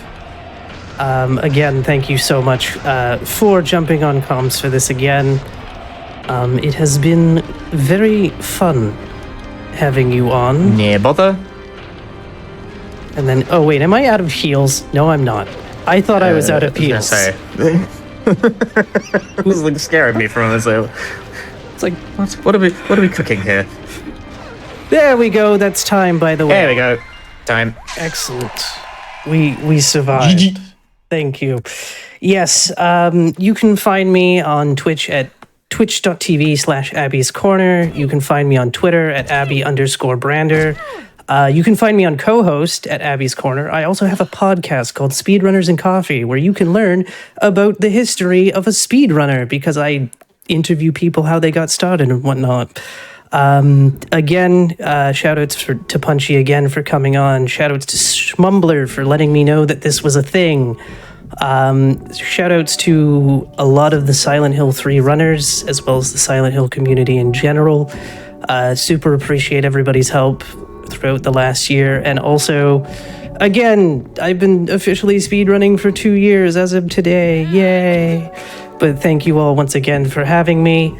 And stay tuned, because Punchy's run is going to be absolutely fantastic, as well as Emma's run of Origins coming up after Punchy's run.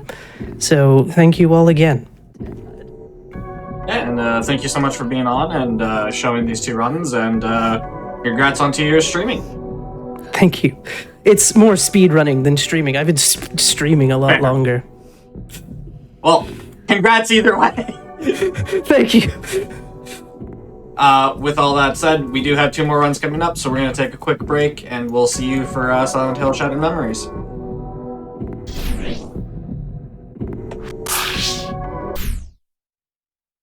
Hello, everybody, and welcome back to the Games Done Quick Hotfix. This is our Silent Hill 3 20th Anniversary Special, and we have a run of Silent Hill Shattered Memories here. Right before we get into it, just a quick reminder, we are looking for new hotfix shows and showrunners, so you can use !hotfix in Twitch chat, or you can go to gamesdonequick.com/hotfix to submit your ideas. This includes bi-weekly shows, limited show runs like Ocarina Improv, and one-day events. With that said, I will hand it over to the runner, let him introduce himself. Hello everyone, I'm Punchy. You may recognize me from such speedruns as the previous one. I was on commentary. This is Silent Hill Shattered Memories. This is a reimagining or remake. This was before everyone called everything a remaster, so no one's really sure what to call Shattered Memories, but it's like a re-something of the first Silent Hill game. So we will get started here. 3, 2, 1, play ball. We start in therapy with the worst therapist. Also, I am playing the Japanese version, but this game has no Japanese voice acting of any description. It's all just English with subtitles. And the reason I'm playing the Japanese version is, simply put, the PS2 version of this game is expensive, but the Japanese version is slightly less expensive. That's the whole motivation for that. No notes, no drugs. Learned a whole language to save $40 on a game purchase. Good life choices. But okay, this game attempts to psychoanalyze the player, where different choices you make during these therapy segments affect the game in ways that are often very hard to predict. But this opening questionnaire, first 3 are true, 2 are false, and then the rest are true. This gets us the shortest dialogue. We're not really trying to game this towards any particular ending type. Shattered Memories doesn't really have multiple endings. It's mostly about trying to minimize dialogue. Get the shortest results. I also don't remember what questions I even answered because I'm not really looking at the text for those. But okay. We start the game here, proper, as Harry Mason, trying to find our daughter Cheryl, who is missing after we crashed our car in the snow. And every time I mash circle, he will shout Cheryl very loudly. Enjoy this while it lasts. Cheryl. Cheryl. There are multiple Cheryl variants for whether or not you're indoors or outdoors. He'll yell it louder if you're outdoors. Sweetie. Sweetie. Very enticing. But okay, I'm also playing the PS2 version of this game. This is the Silent Hill I think most people know for being on the Wii. So, because it's on the PS2 instead of the Wii, we get this little cursor that I have to use to interact with these thingies. To solve puzzles, implied quotation mark. That was a simple introduction to that. You just kind of have to interact with stuff using an analog stick instead. It's not strictly speaking faster. The Wii version would technically be faster in the interaction segments, because, you know, a Wiimote allows you to whip around the screen a lot quicker. But the PS2 version, I think, comes out faster overall. There's been a time in this game's lifespan where all 3 versions, PS2, PSP, and Wii, have had times within like 10 seconds of each other at the top of the board, so it's kind of an open question which version is faster, but I like the PS2 version, because I hate setting up the Wii. I never remember where I put the sensor bar. Cheryl.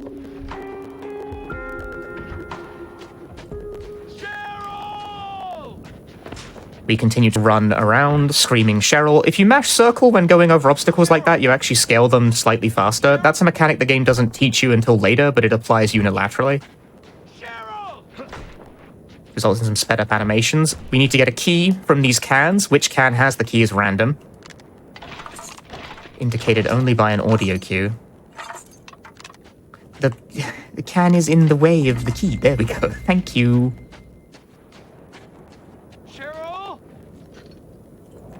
I didn't actually hear it the first time. Oh, that's okay. Here is a first gameplay choice you can make. Whether or not you enter the diner or the bar over there. Plays a different cutscene and sort of puts Harry towards a different path. The way this game's, like, event system is determined is honestly not very well documented. But what is known is that going to the diner is faster. So if you go to the bar, it sort of puts you on, like, the alcoholic Harry path, and it makes a bunch of other events take longer. There's certain, like, Harry types, as it were. There's, like, drunk Harry, good dad Harry, debauched Harry, just straight up not a very nice person Harry, that kind of thing. Depends on what you look at, depends on, like, what actions you take during the therapy segments, etc., etc. But no one's really got that 100% dialed in. But for the run's purposes, we know what we got to do, and we don't have to worry about like the points you get from looking at stuff, because we don't look at anything. This is a speedrun. I have no time to look at things. But okay, Cheryl's not here. We run all the way back out. We get a phone call on a charmingly retro phone. Daddy? Daddy? Sweetie, you're okay? Are you at home? Sweetie, wait there. Wait for me. You have to run, Daddy. You can't fight them. Run! What? Does this Shattered Memory have like the different endings, like the rest of the Silent Hill games? Sorry, what? This is the loudest section in the game. It's playing a massive noise and straight in my ears. I was just asking, are there different endings in this, like all the other Silent Hills? Kind of. You get very minor ending variants.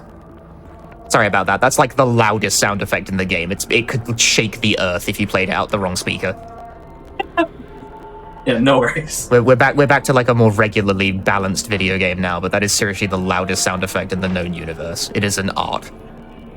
But okay, now we're in one of the chase segments where everything becomes icy, all doors are locked. Our goal in these segments is to acquire what I call dude speed. Right now we do not have dude speed, we have regular speed. We must see a dude in order to obtain dude speed.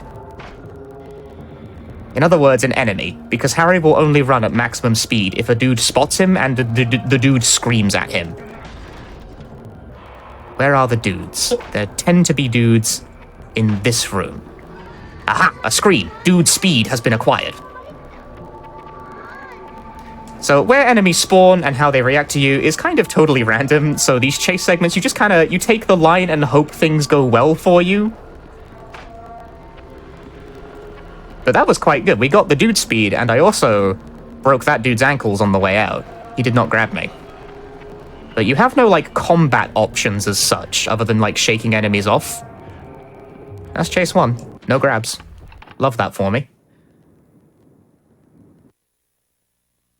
Enemies are positioned just randomly. They'll just appear. Take the lines, do your best, try to break enemy ankles on the way out of doors so they don't grab you. Back to therapy with us.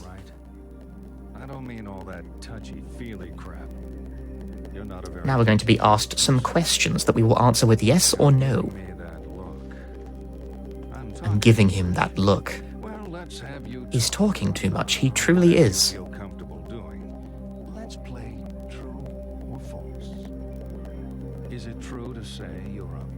Am I a private person? We answer no to that. That's not, I mean, I'm streaming. Like, what do you think? Do you think it takes time for people to get to know me? No, again, I'm streamer. Hello? You gotta be immediate with that. You gotta let them know quickly. You prefer to spend time with friends over family? I prefer to spend time with friends over family. I'm answering yes to that for the sake of speed. No comment on how it reflects on me personally. None of your business. Let's color in a picture. Everyone loves to color in the picture. However, I like the monochrome look best, so I'm not going to draw in anything at all. The only thing the drawing affects is the color of the house and car in the next scene, and I'm skipping the cutscene which contains it, so I don't care.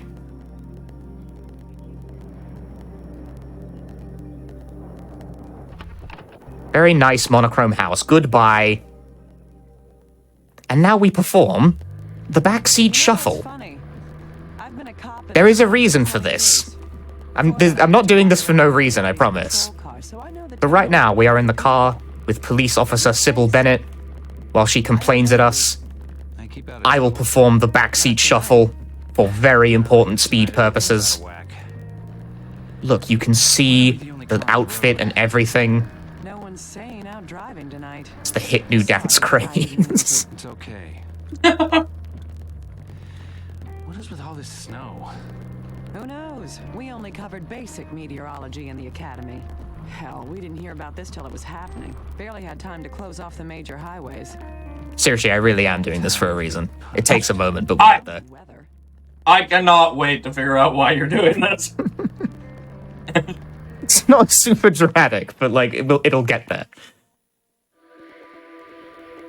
It saves about, I don't know, like 11 seconds or something. You're very restless back there, Mr. Mason. That's why. This conversation is faster than the alternative, and it only plays if you shuffle around in the backseat constantly. If you sit there and do nothing, the conversation takes a different turn, and the segment takes longer. That's fantastic. Okay, now we can stop backseat shuffling, and I need to position myself in such a way that I can move into the front seat immediately. You can see that sign in the bottom left means moving is currently impossible, but it looks like a golf club, so I call it the no golfing sign. Stay put. That means I'm giving the correct input to move, but the timing isn't right, so if I simply set the position up right and hold it down, I will move as soon as it becomes available, like so. Undo the lock, and I'm out the car. Because yeah, the police officer told us, hey, stay in the car while I go investigate where we are. So we immediately ignore her and leave the car. Like at the very first we don't even wait particularly long. Now we're in the woods. Oh my god, it really was a strat. It really was a strat. I wasn't joking. It saves time. Get a key in the first aid box, where everyone keeps their keys.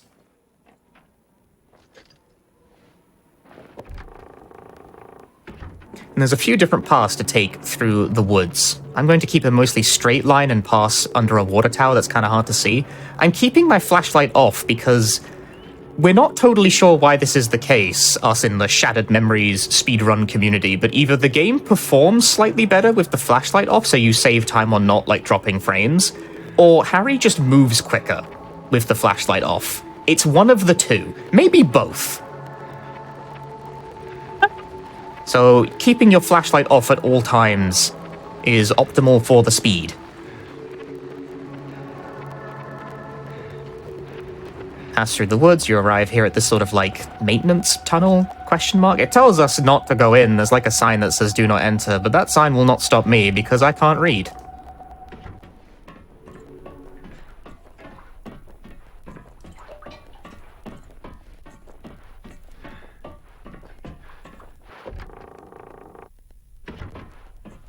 Very dark these really are dark tunnels. Basically have to navigate by the slight glow of Harry's jacket.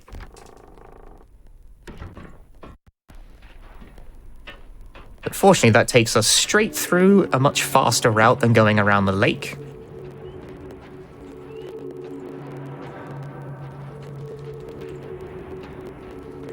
To the hunting lodge. There is another way you can enter this lodge from, but this is the fastest way to do it, because you want to exit out through the right side, and this puts us very close to it. There's a dead bear in the center. That's enough of that. Let's go towards the strange, glowing red doors. Out the back, and here is where we harness the power of social awkwardness for speed benefits. I have a phone call. Stop calling me.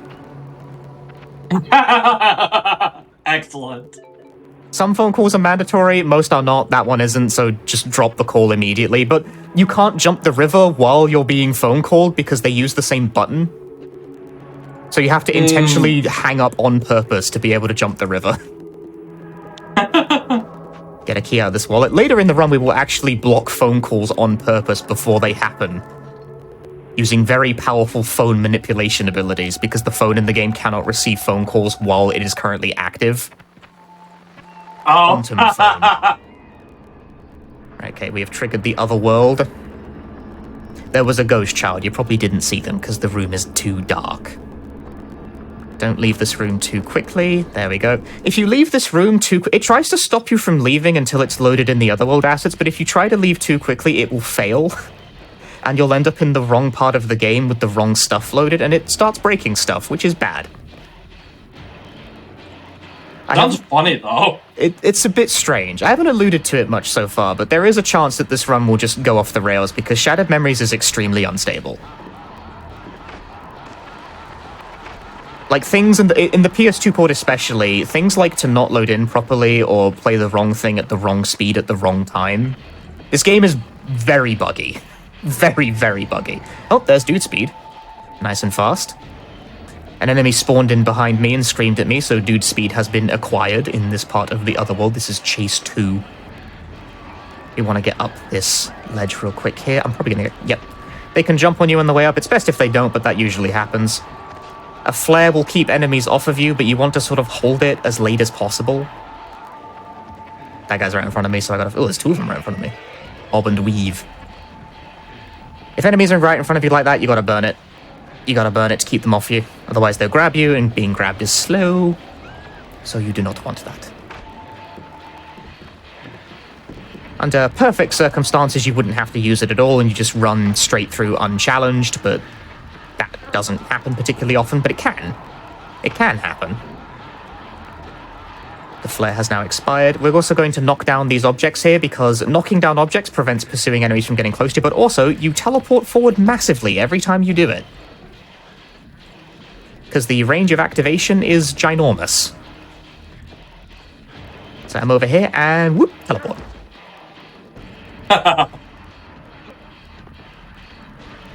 That is not a short distance. It's a very large distance.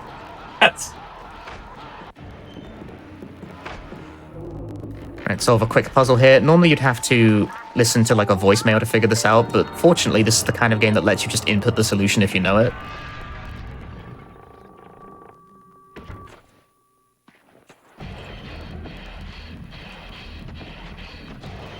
So now we're in part 2 of the chase, and you can see my walking speed is once again reset to regular. I no longer have the dude speed. The puzzle reset that. There's a flare here, which is nice to pick up for potential troublesome guys. I would like to acquire dude speed shortly. There's a dude there. He came through the door. He didn't scream at me, though. Despite the fact I came face to face with an enemy there, bonked into him, he didn't yell, so the dude speed was not in fact acquired there. Which is very cool. That's not a good thing, but it is funny. It's specifically the scream that triggers it. There it is, there's the scream. Now the dude speed has been acquired.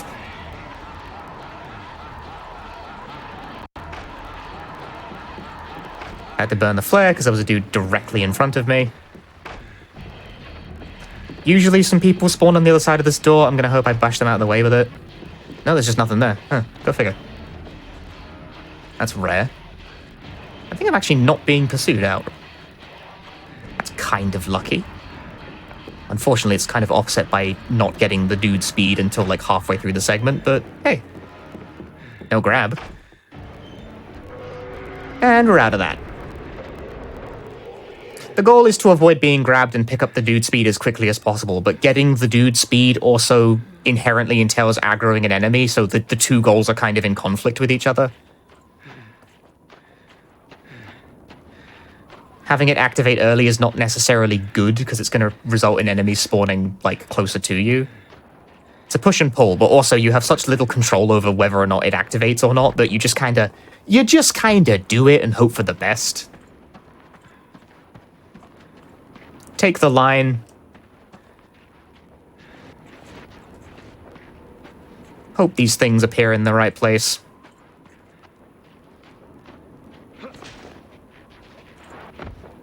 To the high school. This is a mandatory phone call. In fact, if you try to put it down, the game will actually ignore you and play it anyway. I don't know where I was. Harry, you okay? Yeah, I'm okay. I guess it wants you to have at least a little bit of lore. I'm on a football field. I think it's the high school. Yeah. Which high school? Sybil tells us that Midwich High School has a gym that we can find our daughter at. Maybe that's where she went, because we're still trying to find our daughter, nominally. Cheryl could have been taken there. Yes, Cheryl could be there. Will you do this for me? Yeah, I'm going. Yeah, but if Cheryl's not there, I can't wait. I'm sorry, I just can't. Harry. And back to therapy we go. So we get to the halcyon days of The halcyon days of high school. There's both a question bit here, yes and no questions that affect what outfit Mason will have later in the game. And that's important because it makes certain dialogue much later on faster. We're going to give Harry a sort of dismissive jock attitude. Dismissive jocks go fast, this is known. Let's move on. I'm going to throw out some words. Nod when they fit how you were at school. So yes or no to certain words. Word association. Jock, definitely yes. Next. Slut. Also yes. Drunk, also yes, definitely. Virgin? Nah, brother. That's not me. Bully? Yeah. Give me that. That's the speed. Slacker? This is a speedrun. No. I'm no slacker. Thus, we create the perfect profile for our masculine Mason to go as fast as possible through all sequences. Right, now we have to create a lesson plan. This actually directly affects the level. So, but fortunately, the 4 subjects we want are actually all lined up. We want football, basketball, sex ed, math. The subjects you pick affect the puzzle room that occurs in the next segment. You get variant puzzles depending on what you answer, so we have set things up such as to have the fastest puzzle.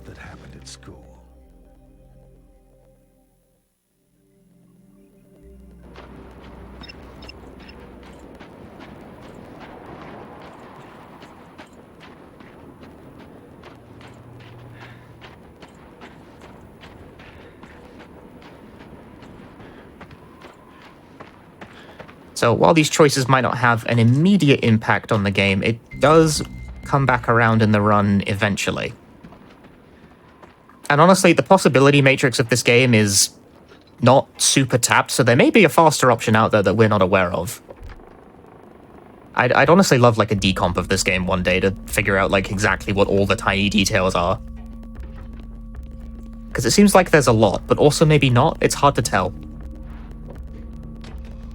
But the exact choices and replies we give to these like therapy questions and stuff has changed quite a bit over the years of this game's lifespan as a speedrun, while people have figured out like better variants. Wonderland Burger. We are not here for burgers. We are here for speed. So right now we're just kind of cutting through random buildings to get to the high school. I think we were already in the high school, but then for some reason we sort of come out of it at a weird angle, cut through a burger restaurant, and then go back in. I don't know, it's a very big high school.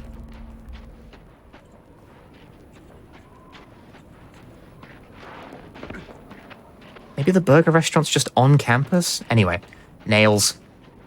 Pull them out. This is a very Wii game type puzzle, but with a PS2 controller instead. Which honestly just doesn't sound fun to do on a PS2 controller. It's very specific. It's a very tiny space you have to interact with. Okay, now we're in school after cutting through a burger restaurant. Scrutinizing the geography of this. Midwich is actually quite a large location, but we are going to head straight for the gymnasium.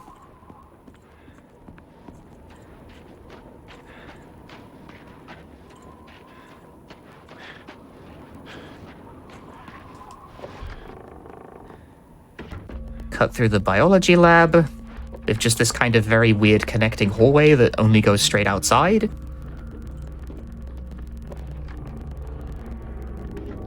Okay, this is the part that the answers to the subject question actually affects. If you've answered certain ways, either the left room or the right room is available, and the contents therein differ.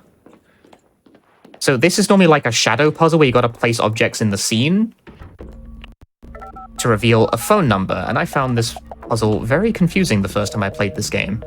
That is not the right number.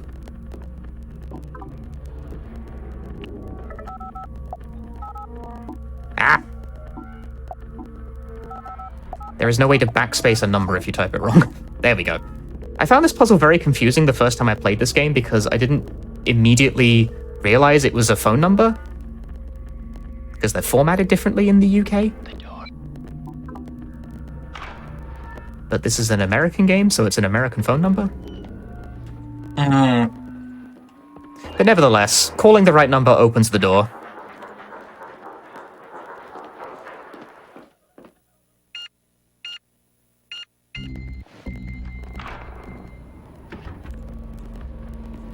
There's a variety of numbers you can call in the game to get like extra lore and stuff, but we only call the stuff we need for the run. Right, now we've made it to the gymnasium, and this is where we'll actually test a real school subject. You know, not an American one, but a real one. Japanese language. I actually have to read. But we must reset the password on a computer with security questions, and they're in Japanese. Dokushin seikatsu no sayonara, Hawaii. Where a bit Shakespeare's best comedy. That's 12th Night. This is the worst RNG because this phrase is the longest. Type your answer on a keyboard manually with a D-pad. Saikyo no yaku team shiners. Oh. Cool. 3 questions. That resets the password. You have to reset the password. There's no way to gain the right answer. But you can figure out the answer to the security questions by items around the room. But I know all the answers, but if I'm playing the Japanese version, you have to actually be able to read the questions. It is her. Or figure out some other system, I don't know. And just like take a picture of every possibility and what it translates to. Something, I don't know what you'd have to do if you don't actually know how to read this. But fortunately, there's enough time between like the question coming up and the keyboard coming up that I can generally pass them quickly enough. What else did I forget?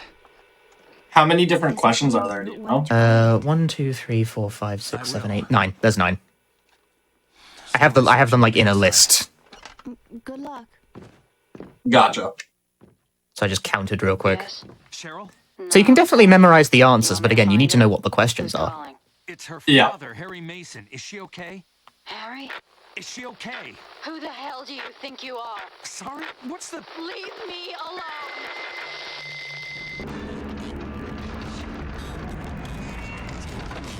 Alright, computer's bad. Phone's also bad. World is now frost. Do another chase segment. This one is novel in that it loops back in on itself.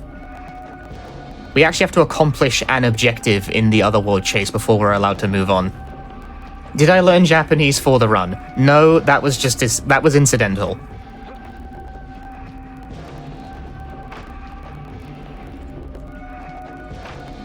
But there is a reason I'm the only person who runs this on the Japanese version. It's because I'm the only person who can read the language who runs this. There's also there's no speed advantage to playing the Japanese version either, so there's no real reason to do that. But it was cheaper. I saved $40. Did you save $40? No. Nope, dude spawning.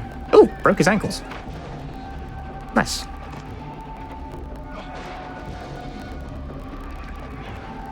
Ah, that dude's spawning right there. That's not great. Get out of the way.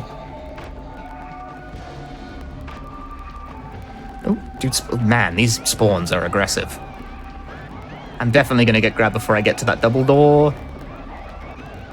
I lied. No, I didn't. What? Okay. Right.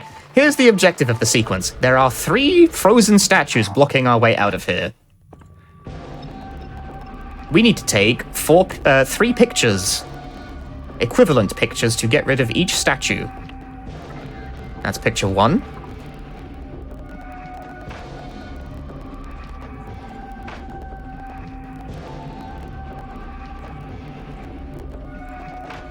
The other way to get out of this segment without solving the puzzle is just to die like 5 times, but that takes way too long. Because there's no real way to like game over in this. If you die, you just kind of respawn. I'm being chased by dudes. Nah, I wanted to get that photo before I got grabbed. If you can take the photo and then instantly get grabbed, it's actually good for you because it immediately cancels having the phone out. but it's a dicey business. Look at this guy spawning in. Broke his ankles. See you later, pal. That was actually very lucky. I'm actually kind of surprised it gave me that. I was expecting a grab. And third photo. Of a car crash. How nice. Rude. We'll burn the flare here to give us safety as we head back to the exit.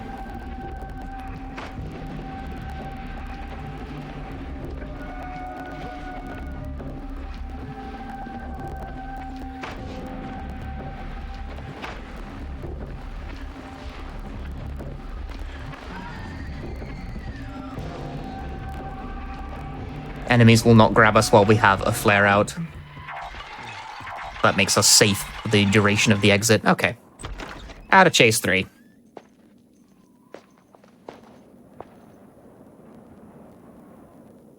Harry? I was about to head off, but thought I ought to wait a little longer. Thanks. You okay? Any luck with the phone? They didn't make any sense. I need to go there. The Simmons Street address? That's the other side of town. You got a car? I was planning on getting a ride with John. This cutscene is unskippable for reasons not known to me. Yeah, I'm looking after her while she's on vacation. It's at the club where I work. Bonk. Not far from here. Whoops. I could give you a lift. That would be great. Lead the way. Flashlight goes off again immediately, because like I said, in these walking segments in particular, I'm absolutely sure you just walk faster with the flashlight off. Because you can actually get in front of the NPC companions. And you're not meant to be able to. You thinking about your daughter? Constantly. I'm sure she's okay. I can't get my head around it. She was in the back sleeping, then the crash. She was gone. Your head is still jumbled up, Harry. Just give it a while, okay? And you should go see a doctor. There is a tension here that we're trying to kind of push ahead of the NPC at all times during these walking segments. But it is mostly one of those walk and talk segments. See, Shattered Memories did it back before it was trendy and in every, like, modern PlayStation 5 game. It was ahead of its time, for better and worse.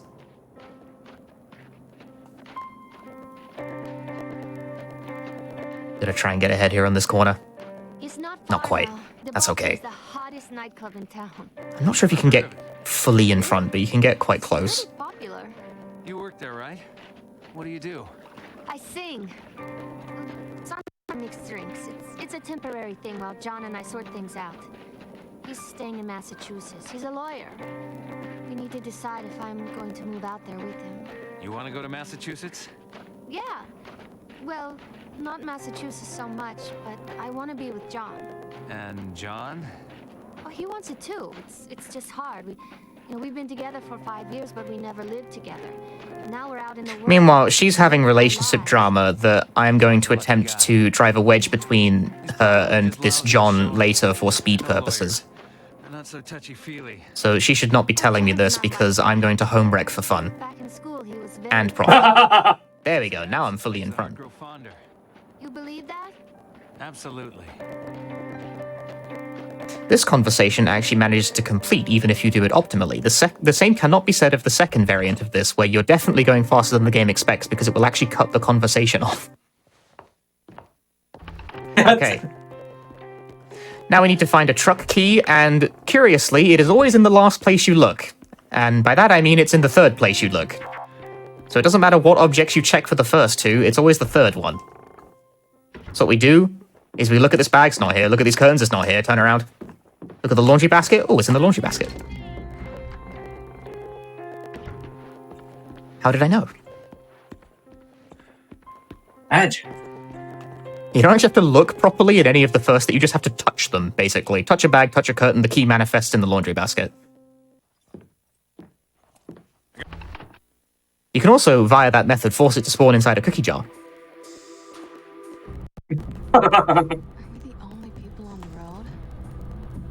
Right. We don't have to stop for any red lights. This is Dahlia. One way This is our wife. Her appearance and this dialogue is dependent on the choices we have made so far. I honestly forget what blend causes this, but once again, we have set things up in such a way as to get the shortest option, where Harry's just kind of, I don't know who you are. Please stop talking to me. I can't remember you since the car crash. Nothing is making sense. Don't do Me out. this to me, Harry. Let me out. Don't start tripping out on me. When you said you crashed your car, you didn't mention this. Delicious hand-cranked windows. No pain. And I can remember most things. Just sometimes. Some details I try to... Yeah, sadly these car rides are primarily auto-scrollers, unless you get the very bizarre PS2 specific version bugs where they just arbitrarily play at 5 times the speed, a thing that can happen. My tits? You named them? PS2 port, very, very stable. A really lame joke. I wish it was.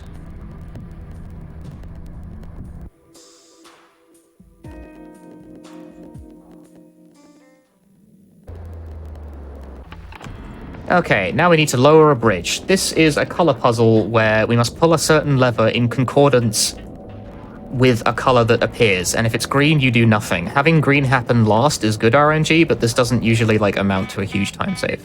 That's green straight away, so I can pre-pull the levers a bit, but not all the way, because that would result in the wrong thing occurring. That one. Pull left, pull center. So if you get green first, you can pre-pull the levers instead. So you can save a little time that way.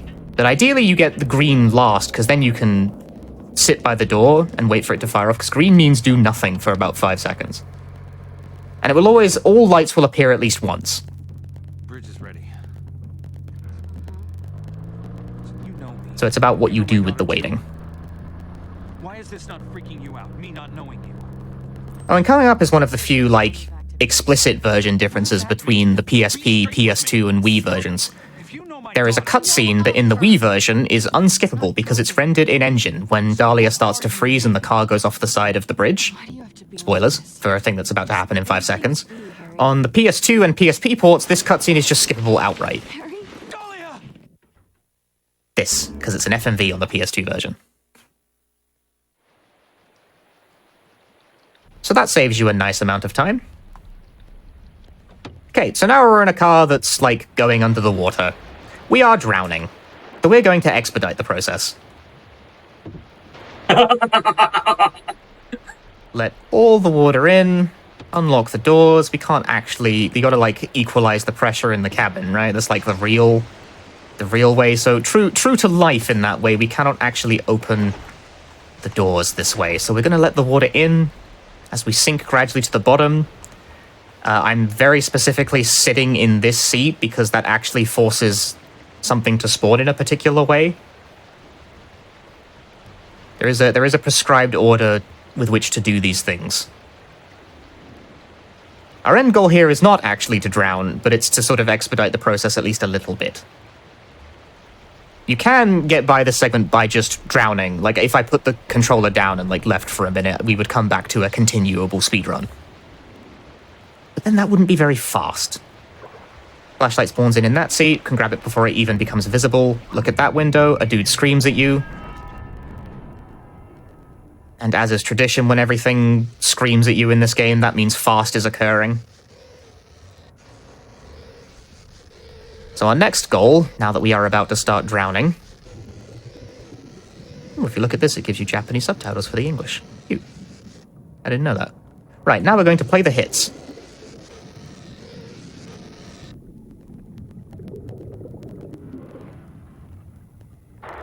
Tune the radio.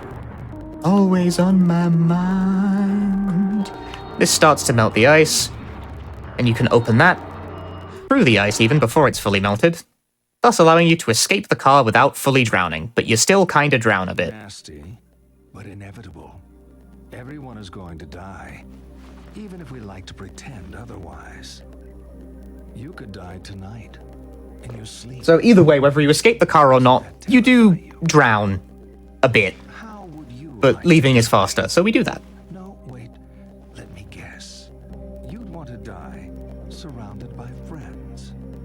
It's academic, really, as we're only truly Yeah, this therapy session here is choose the pictures that look like they're either dead or sleeping. I have no idea what this affects.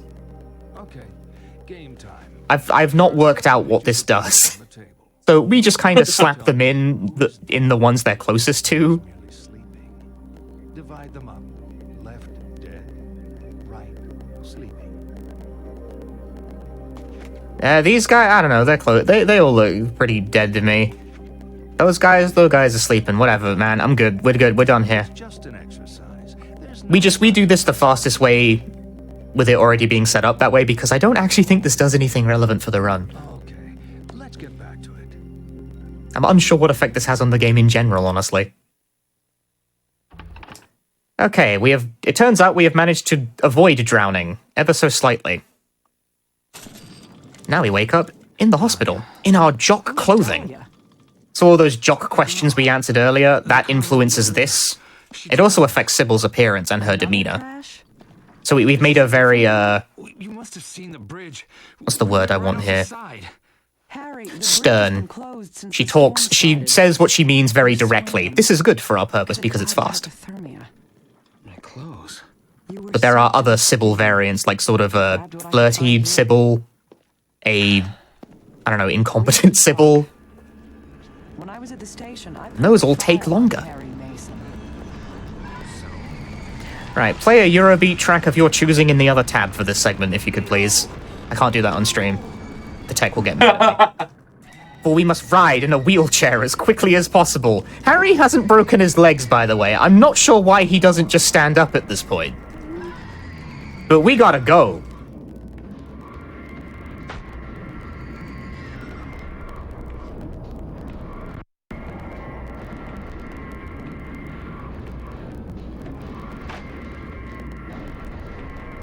And we're gonna ride our wheelchair straight down a flight of stairs. Woo! Bonk. Fantastic.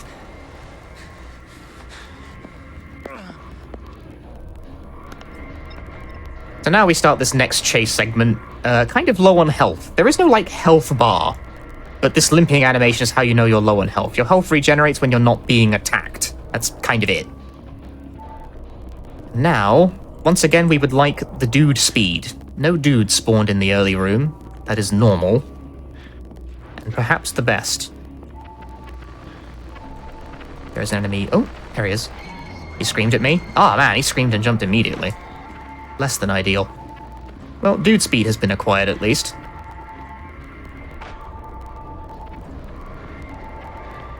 So now we would just like to run through and not get grabbed by stuff, but enemies be spawning on the other sides of doors and all that business. Would you like to open the door, Mason? No? Okay, cool. I didn't get the prompt to open it. Man wanted to look at his phone instead. That was novel.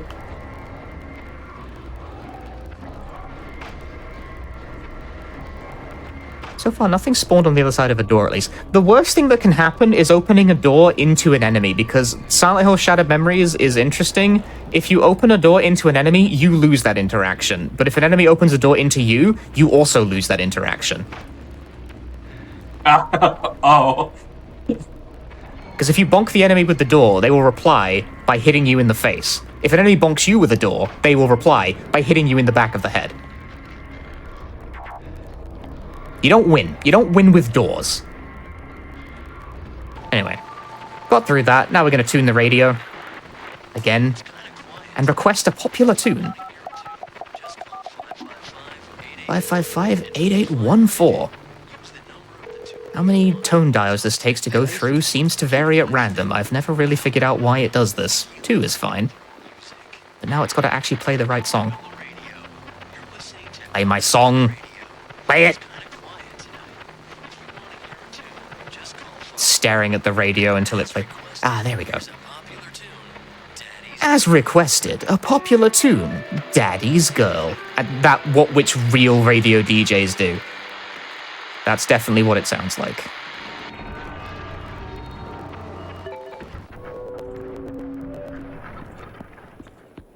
Okay, we're out of the hospital chase segment now.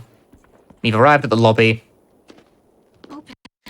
We find Lisa, who has just crashed her car straight through a wall. Are you okay? She is, in fact, not okay. wasn't even supposed to be here today. It's my day off, but we were 3 nurses down because of the weather. Damn it. I wasn't supposed to be here. She wasn't supposed to be here. Insert clerk's joke of your choosing. Sorry.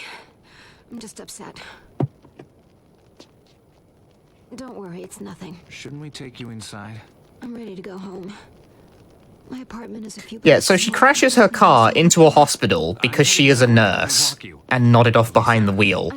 And after injuring herself in a hospital, decides the logical thing to do is walk back home several blocks to deal with her injury from a hospital.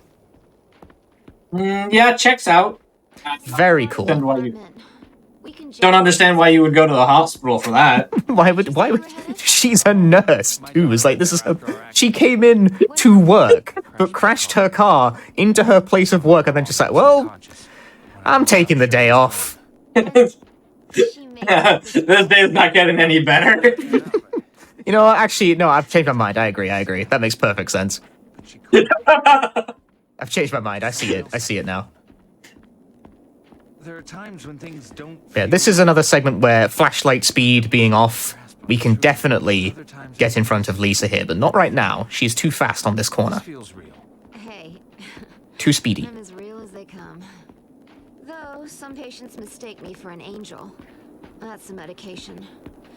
I'm real and I've got the bags under my eyes. Something I find fun about this game is that this is a Western Silent Hill game that has been translated into Japanese, but the translation itself is fine, I'm not here about that, but the way they've implemented the subtitles is really buggy. They blink a lot. Maybe you'll notice it, maybe you won't. I mean, I'm gonna be staring at it now for the rest of the run. Not long now. You holding up? I'm fine. I just need to get home and put my... Because I don't know, the PS2 port in general is like very unstable, but in particular the Japanese translation seems to be a bit sort of like patchwork. Need to get my story straight before I call my insurance. They always try and... Which is kind of funny for a series of games that originated from a Japanese studio. Right, this corner, this is the tricky one. This is the one where I can get ahead of Lisa, if the cards are right. My own insurance forms to file. Yes! Ha ha! Feels like I Tech has been accomplished. I just remember coming to. She'll push you forward as but she'll keep vibrating to try and get her. The game really doesn't like this being the case. I was confused. Cheryl was gone. My car was wrapped around a post. This is like... But with Lisa pushing us forward, we gain speed and thus time. Thanks for sharing, Harry. Let's go around the room.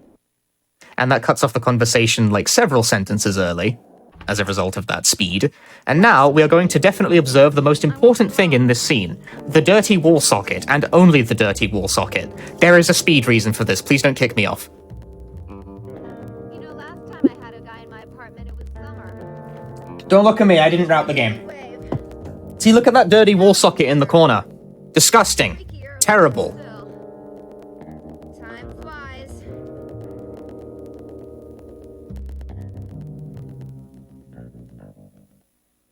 Also, she gets changed incredibly quickly. Like, look at that. That's incredible. That is a superpower. But yeah, the reason why we do that is that if you peep on her while she's changing, she kicks you out faster. And that's like speed. That is a strat. I wasn't doing a bit. You really do have to do that. Now I don't feel so good. Pop into the bathroom and get me some pills. The red ones in the cabinet. And then she needs pills. She asks us to get the red ones from the cabinet, so we're definitely going to get the red ones from the cabinet. Anyway, relatedly, I might not know what the color red is. Is that red? That looks pretty red to me. Excellent. My chat says I'm colorblind. So this is red enough. Have this red pill. That affects things later. Feel guilty about everything. Guilty. So this is a very long spiel about a story involving who is guiltiest of someone's death. This affects the ending cutscene, which occurs after you call time. So we don't really care about this at all. So what keeps us awake? More often than not, guilt. But alas, we must listen to the full story explanation. If only I hadn't said that. If You're not supposed to sleep when you get a head injury. Is she really a nurse? Lisa doesn't seem like the greatest nurse, if we're being honest. I mean, to be fair, she does have a head injury, so she might not remember what the best course of action is. Unfortunately for her, I've also given her the wrong pill. There is a speed reason for that, as well as giving her the wrong pill is faster for a reason that will occur shortly. We really just ruined the lives of everyone we encounter in this run, now that I'm thinking of there is really no one we're nice to. Just everything we do, we just make everyone's lives worse, because it always ends up being the right answer for speed. Oh, there it was. There was a weird subtitle blink. It happens. I don't know. They scramble weirdly. They are married, and Wilhelm takes Celestine back with him to his kingdom. That night, he attempts to... Yeah, you're supposed to, like, rank the characters between most guilty to least guilty. That's what the labels say. But again, how you feel about this only sort of affects the ending cutscene, which is a bit from now and occurs after time is called. So, cool story, bro. But I have places to be. Damn, that's an old one. line the players up according to how guilty they are of Celestine's death. Whose fault was it? At the left, most... When people ask why I'm being a jerk, you'll say there is a speed reason. I get through all my social interactions like that.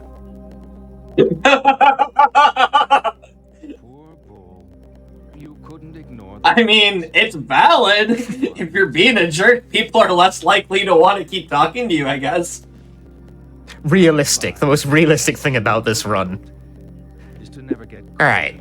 We have voted the bull as most guilty for the murder of Princess Celestine in the story. And you no longer need to worry about that. Forget about it. We're going to leave Lisa to recover with the wrong pill. Grab one of I don't care which one you grab, just grab one of them.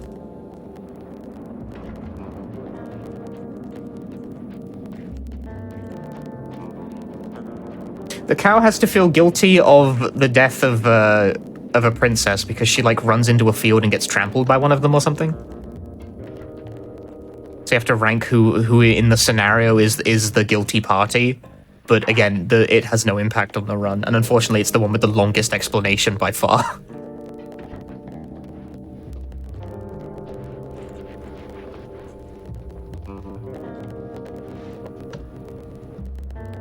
So now we're trying to advance through a shopping mall to get further. I'm not even sure why Harry does this now that I'm thinking about it. Gameplay King. That's right, we're trying to head to Gameplay King. Nope, phone call. Turn around. So we take this phone call. Lisa? And we're trying to use this phone call time to head back to the door. Because Lisa calls us basically like, I'm dying, and it's your fault. Please come back.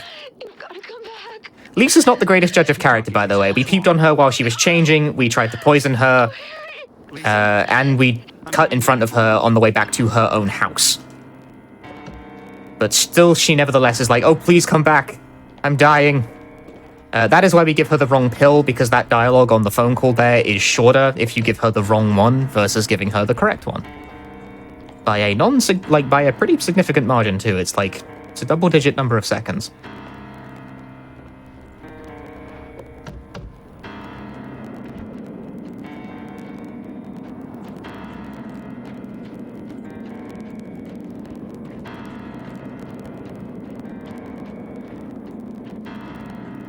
Now we gotta head back to Lisa to check on her to confirm that we have, in fact, done something very naughty. She's dead. Don't move. She dies even if you give her the correct pill for the record, so cosmologically speaking, it wasn't my fault. But, directly speaking, it was my fault. What it looks like. Stop talking. What have you done? She was in an accident. I didn't do this. Accident? Shut the hell up. You've been feeding me bullshit all night. You bastard. I didn't... Shut up! I know you're not Harry Mason. Shut up. Stop talking. Explain yourself. Don't move. Stand up. Thank you, Sybil. Serious Sybil once again makes the scene quicker. And now everything frosts over.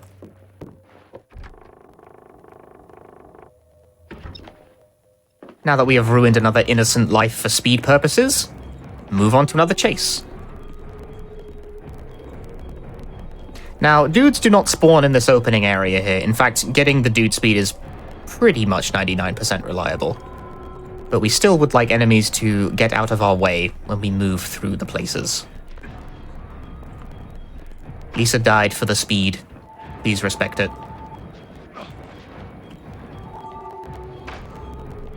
Yeah, jump into this pool here, and we are pretty much guaranteed to get the dude speed right about now. Yep, there we go. Dude speed acquired. This door is a problem character, though, because there's usually a dude on the other side. Yep, there he is. Ah, he bonked me with it. He bonked me, he did. I didn't get grabbed, though, so that's okay. Oh, they're climbing up. Don't know what they're doing. Turn around. If they climb down while I climb up, I am the victor of this arrangement. No, not quite. Go away. Be gone. Oh, there's a dude right by the shelf. Okay, good. I was able to get the knockdown. If the enemy is on top of the shelf, you can't knock it down. But fortunately, he moved just far forward enough for me to get away with that. You don't want enemies to also be near you at all if you're trying to open a door, because enemies will just kind of, if they're even in the same room as you when you try to open a door, there's good odds they're just going to teleport to you, to jump on you as you try to open the door. Where the enemies are in the space is a question of quantum physics more so than one of game design. Because the correct answer to the question of where is the enemy in the scene is where would be the least convenient location for you, the player, right now. And the answer to that question is necessarily in a state of superposition.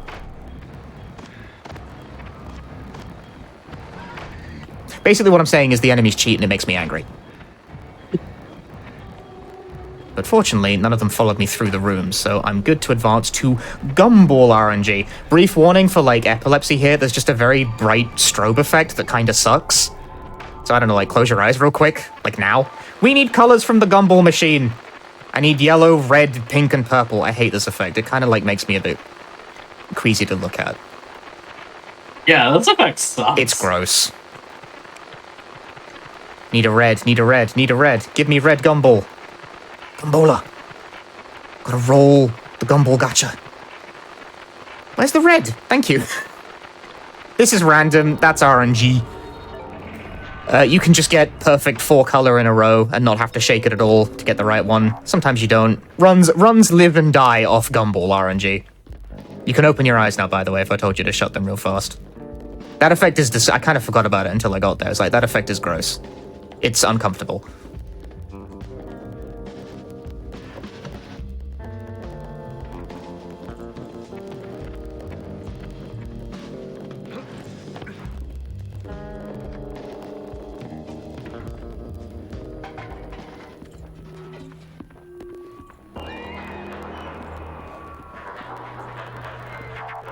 But now we have maneuvered into the mall proper. And this... What room is this? This is the storefront. Okay. We're going to ruin a model train in order to get a key. So we're going to try and start it as quickly as possible while the scene is moving in. One quirk of this run is that while you start an interact scene like this, the camera kind of swerves into position, but you have immediate control of the cursor. So you can often interact with things before the scene has settled properly. But you got to be really quick about it.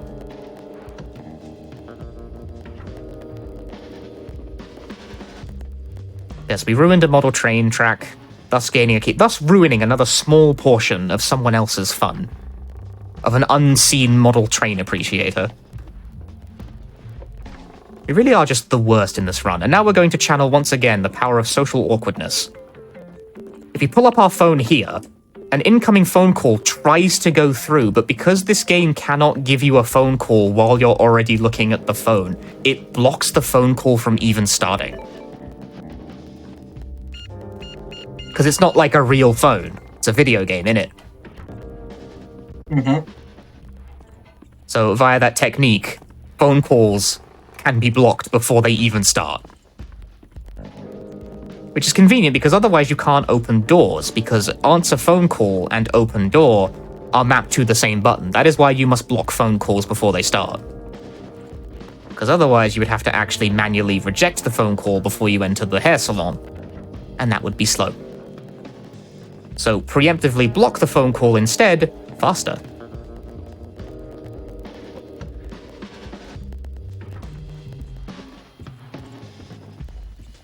To the cinema.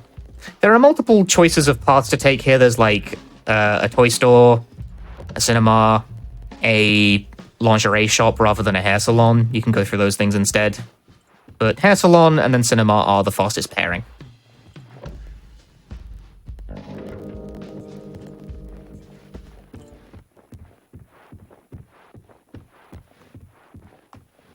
Home movies. I'm not staying to watch them. For whatever reason, that scene forces your flashlight on, so I turn it off again immediately. As flashlight speed still very much applies, even in these random scenes.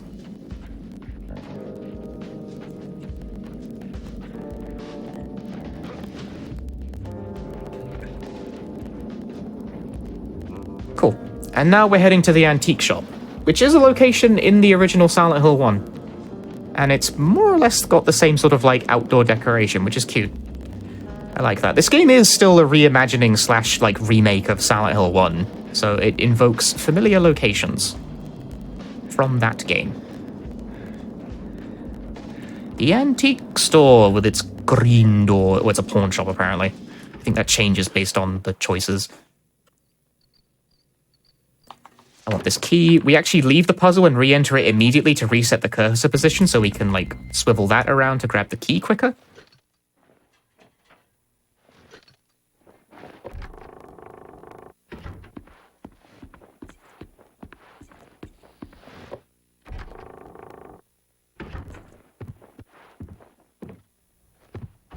Skip the cutscene, and we find Dahlia, who is now looking a bit worse for wear.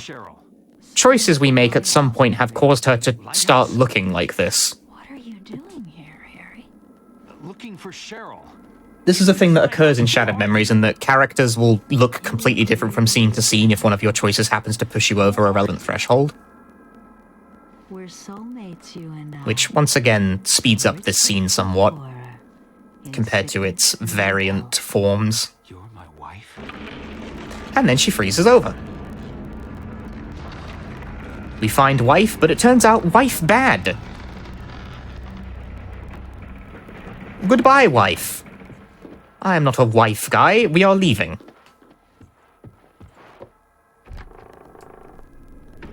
And now the other world has kicked in again. Everything is frozen. There are now large staircases going down very great distances.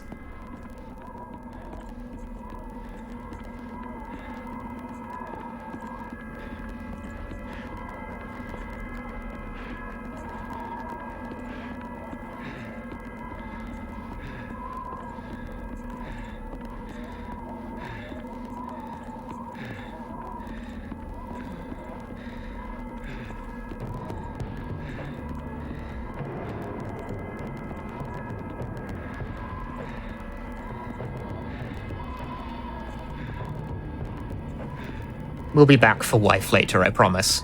Maybe. It's more like she sort of intrudes on the plot again at various points.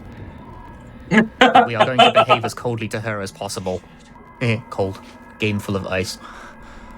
Anyway, jump down a big hole, because this is a Silent Hill game. This is just what you do in these. We don't actually look down. If you look down, it renders too much of the scene at once and it slows the game down. It's one of these games. It's one of those games where you've got to keep the frame rate, like, good. Keep the frame rate happy. And you can very much make the frame rate unhappy by looking in the wrong place at the wrong time.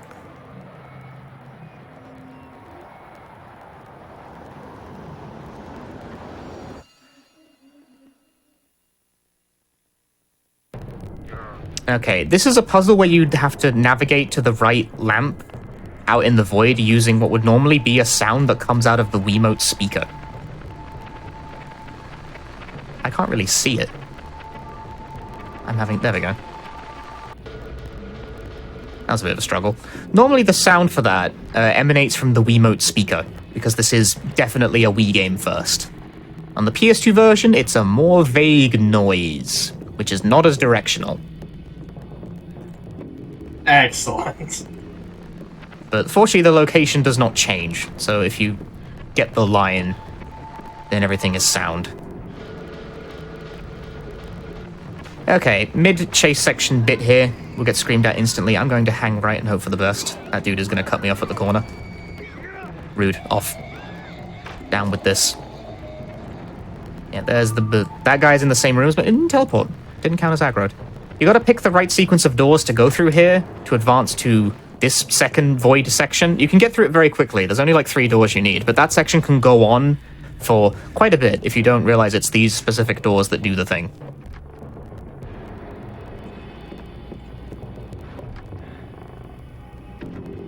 And now the rooms are going all twisted. It's upside down now. The lamp is on the floor. Television.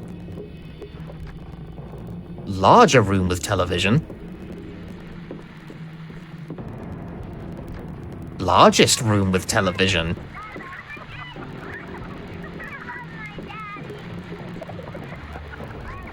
Damn, we live like this. Just a large room with nothing but like one couch and a tiny television in it. Jump down another hole as penance for your sins. Wee.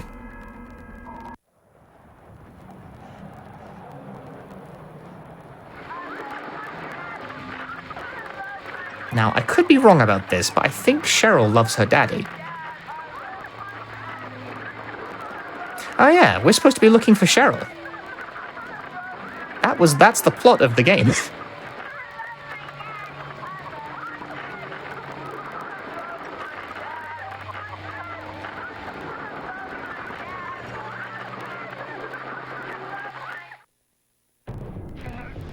Anyway, after falling about 50 floors down, we wake up no worse for wear. This is a light maze puzzle. There are like invisible walls, but the light can let you see where you're going. But once again, the path is the same every time. And this will now teleport us to the final chase segment, assuming it decides to function correctly, and I won't simply bonk off the bed. Oh, I got dude speed instantly that time. Fantastic.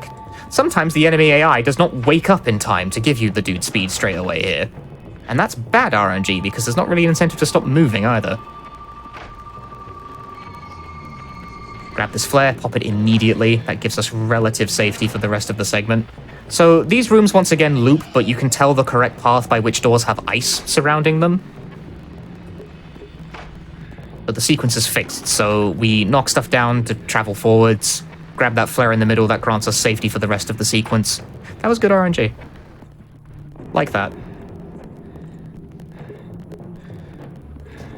The deciding factor there is really whether or not you can get dude speed straight away at the start, or if the AI just kind of looks at you funny and does nothing. You know, I think right. we're getting somewhere. Another therapy session. This is couples therapy. This is where we're going to ruin a relationship for fun. When we didn't live so long. We have phrases like the honeymoon is over to remind us how quickly marriage is sour. You think I'm being cynical? So firstly, questions. This guy is also the worst therapist. Come on. You think marriage can... Do we think marriage can last? No. Should a couple stay together for the kids? No. Do you think it's a bad idea to marry young? Bad idea to marry? Yes. Do you think sex becomes stale after Sex becomes stale after marriage? Sure. Let's give all the answers that will make a couple break up. Fantastic. But with a relationship now ruined in the abstract, the questions are more important than the exercise here. The exercise is to sort the photos into happy couples. We just put these in fastest order, so those two gay, these two also gay, and one straight couple. Just because it's fastest to do it that way around. I don't actually think that like has any meaningful impact on the run. They just happen to be closest. But the answers to the questions actually do matter. Oh, let's keep going. We're really making progress here.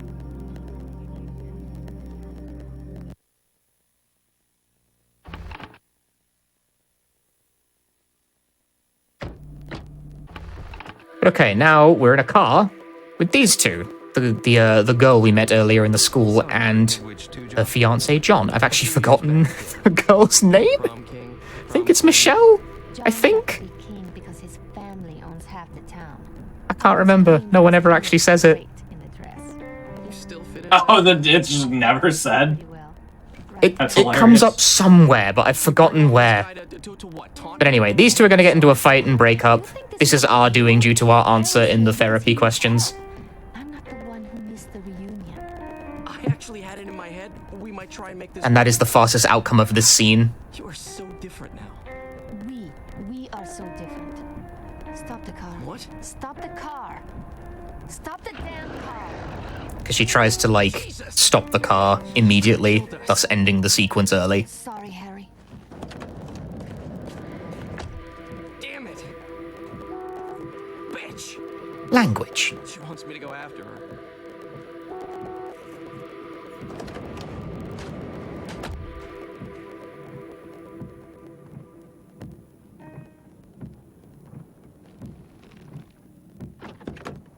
And they both leave the car, unlocked no less, with you inside, so you just get out. That's the fastest scene variant of that, where we break up their happy relationship just on a whim with our questions. If you give other answers to that questions, they might reconcile.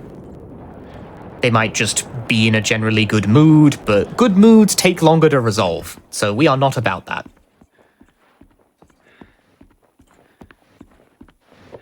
So now we're going to head through the sewers.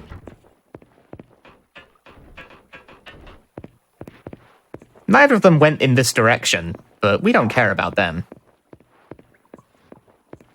We're trying to find our daughter. We think going through the sewers will help us with this, because... question mark? You just kind of head here because where else are you going to go? But while we're in the sewers, we start receiving phone calls from our daughter, which sucks because I'm trying to find my daughter and I can't do that if she's calling me. Sweetie, stop calling me. I need to find you. Once you reach the top of the ladder, once again, pull out the phone for a phone call block. We blocked a second call by doing that. Aha. Fantastic. We have successfully repelled all phone calls from our lost daughter who is trying to reach us. Who we are nominally supposed to be looking for. But it's faster to not take the phone calls, so... can't call me.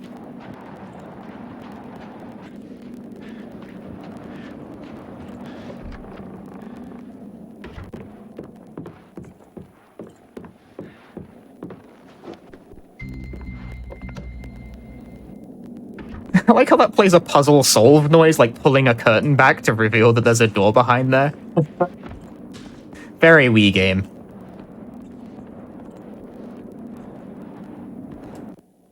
And that's okay, she's fine. She somehow wandered all the way here and got to this bar and is currently eating cake. We're getting deep in it now. I can almost taste it. Final therapy session.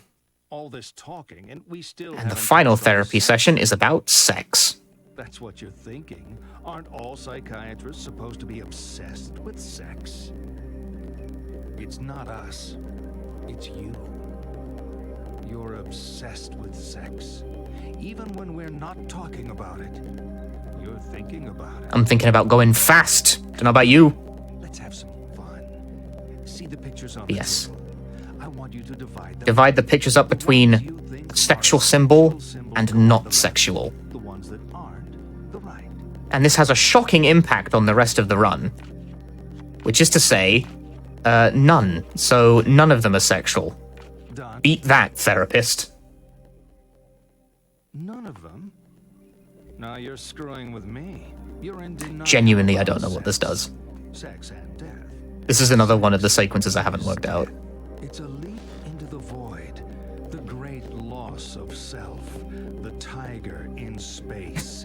There it is. There's the line. Sex is the tiger in space. Thank you, Shattered Memories. I don't know what that means, and apparently neither did the Japanese translation staff because they translated it literally. It just says the tiger in the cosmos in the Japanese subtitles as well. And it's like, they didn't really know what to, like, they didn't have an equivalent euphemism for it because presumably they also looked at that line and were like, what on earth does that mean?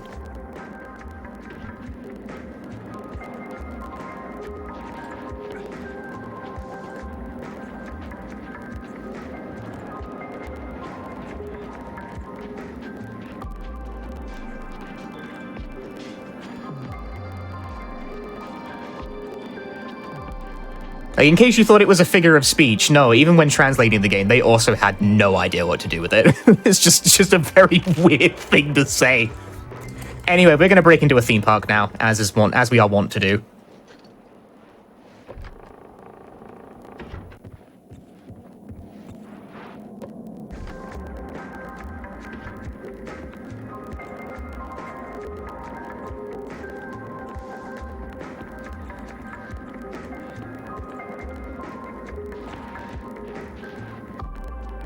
Into the Tunnel of Love. And as we do in the Tunnel of Love, we are going to chase ghost children around the Tunnel of Love, because that's how you solve this segment. Get close to that, and then 3 ghost children will spawn in various places. The first one spawns here. We have scared ghost child number 1. We must navigate back. Climb this ladder. Scared child number 2.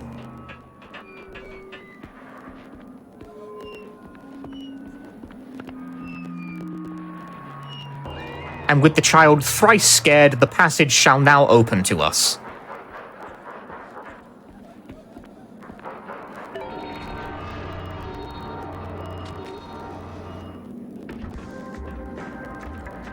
Allowing us to exit straight out the back of the amusement park, because the Tunnel of Love just directly connects to, like, a shipyard. Now we're gonna go ride a boat. We are reaching the end segment of the run here, where, once again, our sleazy jock attitude helps us to achieve speed. Because Dahlia is here once again. She's looking a bit more pale and hardy now. But that doesn't really matter. We're back in our Hawaiian shirt. The game always puts you back in the Hawaiian shirt for the final sequence. We're going to get a phone call. This phone call is mandatory. Harry, come back. Sorry. It's too late now. I love you, Harry. I'm sorry.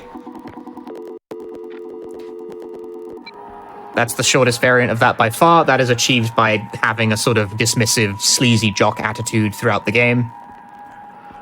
Other phone conversations can go on for quite a bit longer than that. So now we're running across the lake towards the lighthouse in the distance, but our real goal here is actually to die as fast as possible, but the only way to die during this segment is to be grabbed by 4 enemies at once in all 4 of the cardinal directions. This is more of an art than a science, because enemy spawn positions are random, and whether or not enemies feel like latching onto you properly is also sort of up in the air. But there are things you can do.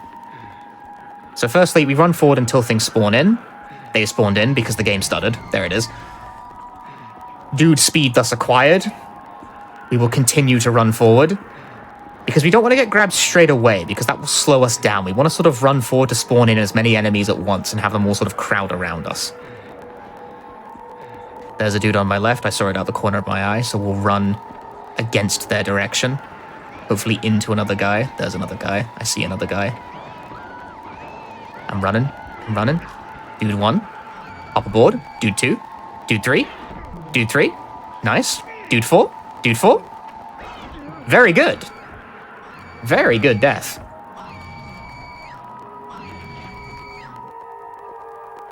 That was very good luck on that. Excellent. Okay, now the ice melts and we must swim. I think.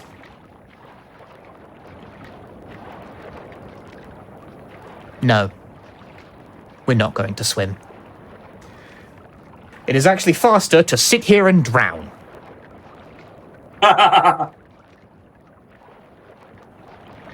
Swim all you like, it won't help. Yeah, the dude economy was booming during that segment. That was basically a perfect 4-dude pileup. That is the ideal situation. That is what you want to happen. I don't know how to swim IRL, so this is just role-playing for me. I would just drown. I don't know how to swim. Taylor tried to teach me at GDQ. It didn't go very well. I think I was there for that. Or at least in the pool. It was me just, like, floating around on the rubber ducky laughing. It's like, I'm in danger. I think I was there for that.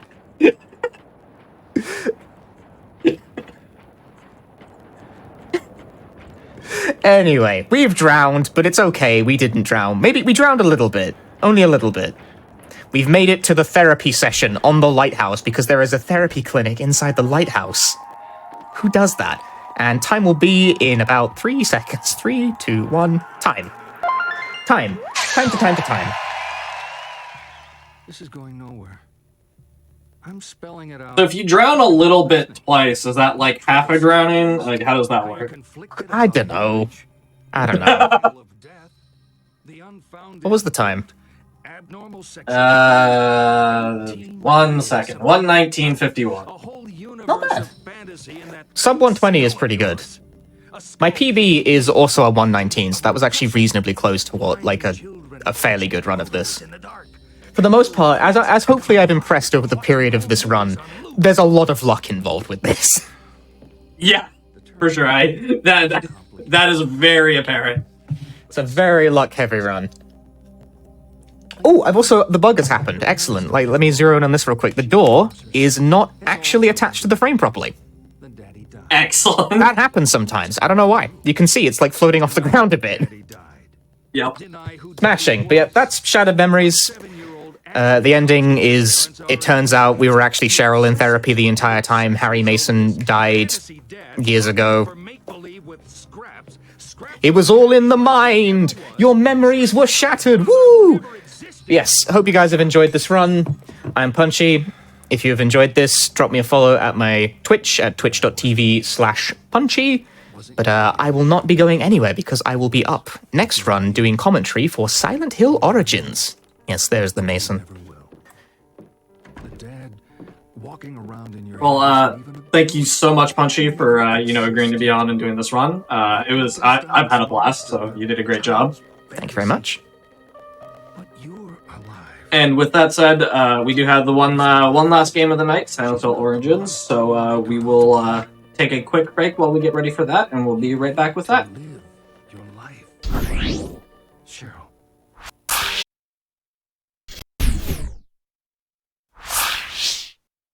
Hello, everybody, and welcome back to the Silent Hill 3 20th Anniversary Special on the Games Done Quick Hotfix. Right now, we are finishing off the day with Silent Hill Origins. Before we jump into that, just a quick reminder. Juneteenth, our annual... Almost got through the entire day without flubbing one of these, but nope. Okay. Juneteenth, our annual event celebrating Black independence, is coming up June 17th and 18th at 1 p.m. Eastern. You can join us as we highlight the amazing talents of the Black speedrunning community then. With all that said, we're going to jump over to Silent Hill Origins. I'll let the runner introduce themselves.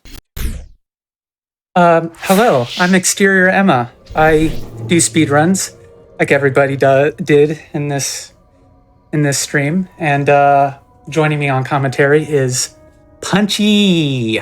Hi, I'm Punchy. You may remember me from such hit speedruns as the previous one. And such great commentary as the run before that. I've done that joke twice this stream. It's fascinating.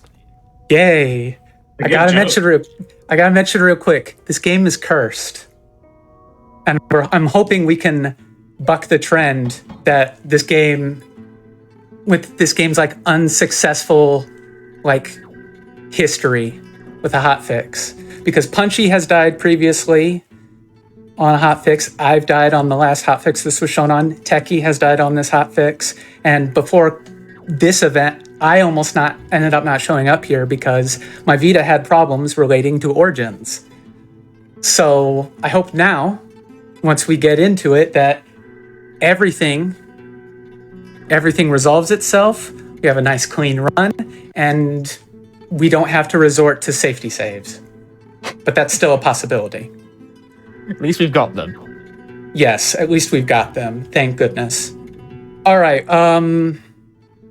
So from 3, I'll say when to start time. All right. 3, 2, 1, go.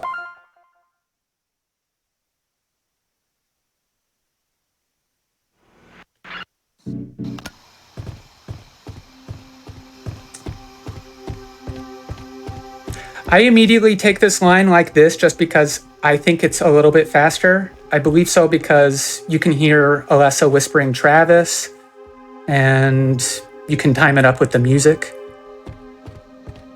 That was a good line.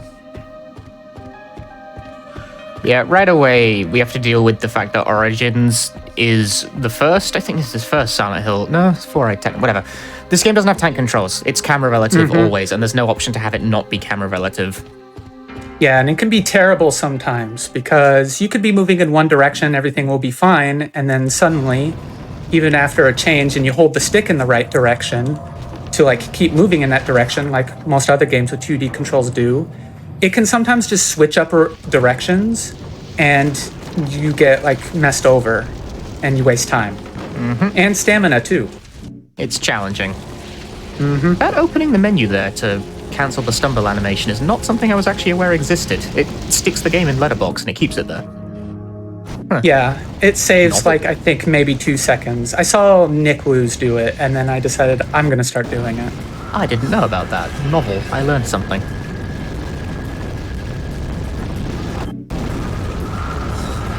We're just running along. We are saving Alessa Gillespie from her home, which is burning down, and burning down fast.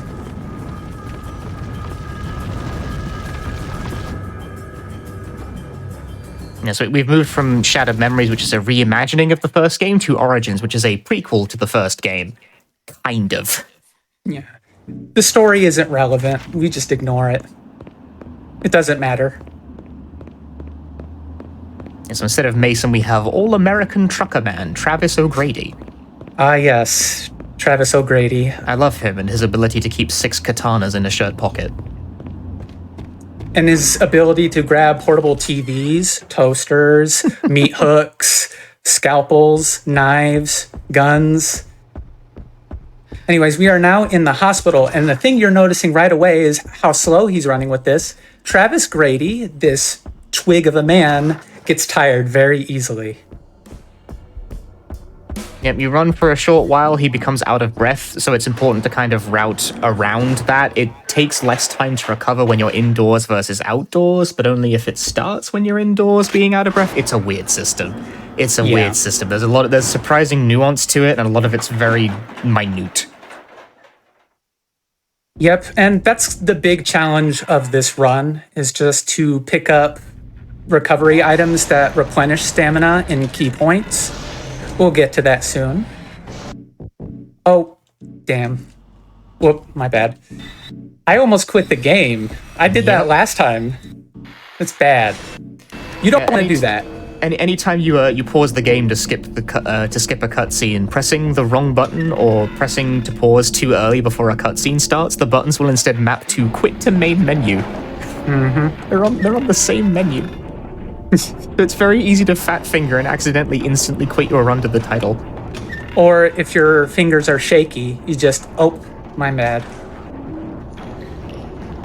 Faster than you can say oops. Yes, we got a nice golden egg. Here's the first puzzle of the game. I don't remember how you're supposed to get the answer casually. I like it went to no. I like how we just forget the solutions to these things over time. It's descending order of age of a patient list. I remember I remember that the pickup is in the bathroom and it says the names, but I don't remember the ages part. There's a health drink there that you're very pointedly not going to pick up because the current status of your inventory determines how everything else in the game spawns via a system that is extremely confusing. I don't feel like it's as confusing for me now. I think you've finally got the methodology dialed in, but it has boggled me for a very long time. I feel like that's the big sticking point, at least with the any percent run for the longest time, is just that no one wants to deal with stamina drinks, especially, or health drinks or anything like that, because it's confusing.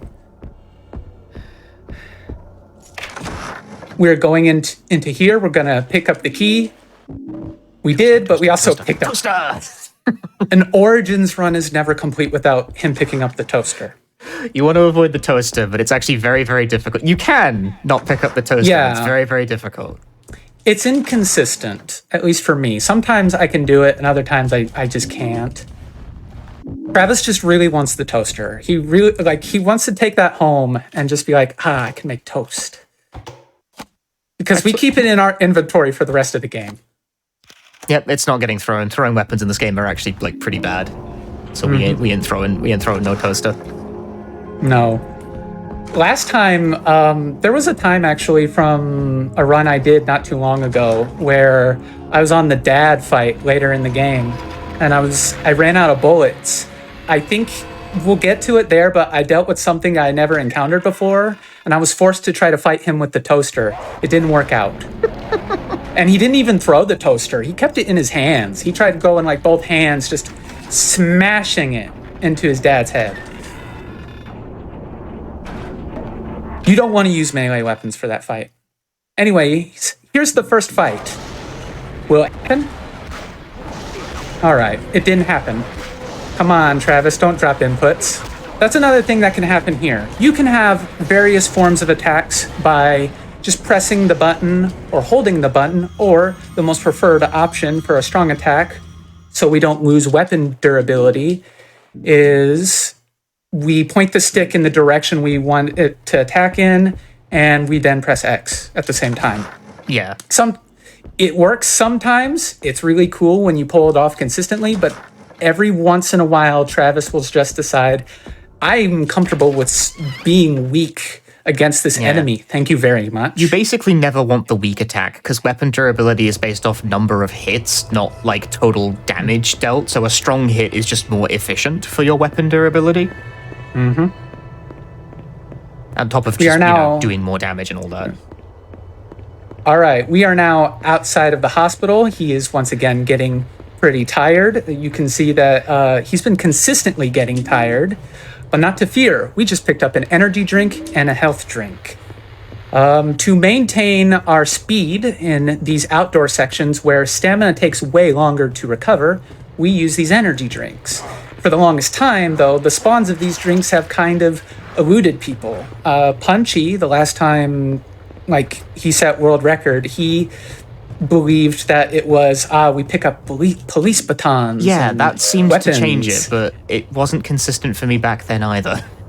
Yeah, the part of me realizing that there has to be more to this was that like a month ago I got back into seriously going for this game, and I could not get the consistent results. So I was like, something's up here. And it took those days of playing for me to figure out that, and we're going to pick up another essential item for it, is the med kit. The situation in us to manipulate the energy drink spawns at points where we want them to spawn is you need good health, you need one energy drink, and you need one med kit. If one of those are off in a serious run, your run is practically dead. There is a chance on the second boss actually coming up is that you could accidentally get hit a second time, and that's an issue because then we'd have to, the next energy drink we have to pick up after that won't spawn in because there's no actual healing items to help us out along the way. And if we use either that drink or med kit, then it's not going to spawn in that case. So I figured it out. But it means the run is slightly harder. Boo. Oh, he's there. He's been recently showing up there for some reason. Okay, we didn't get movement memes. Someone in chat has asked a question that I wish to answer, asking any speedrun differences between the versions. The PSP version is definitely faster. The PS2 version is just very, very slow at pretty much all times. Load times, puzzles take longer to accomplish, and for some reason the IGT counts in places where it doesn't in the PSP version.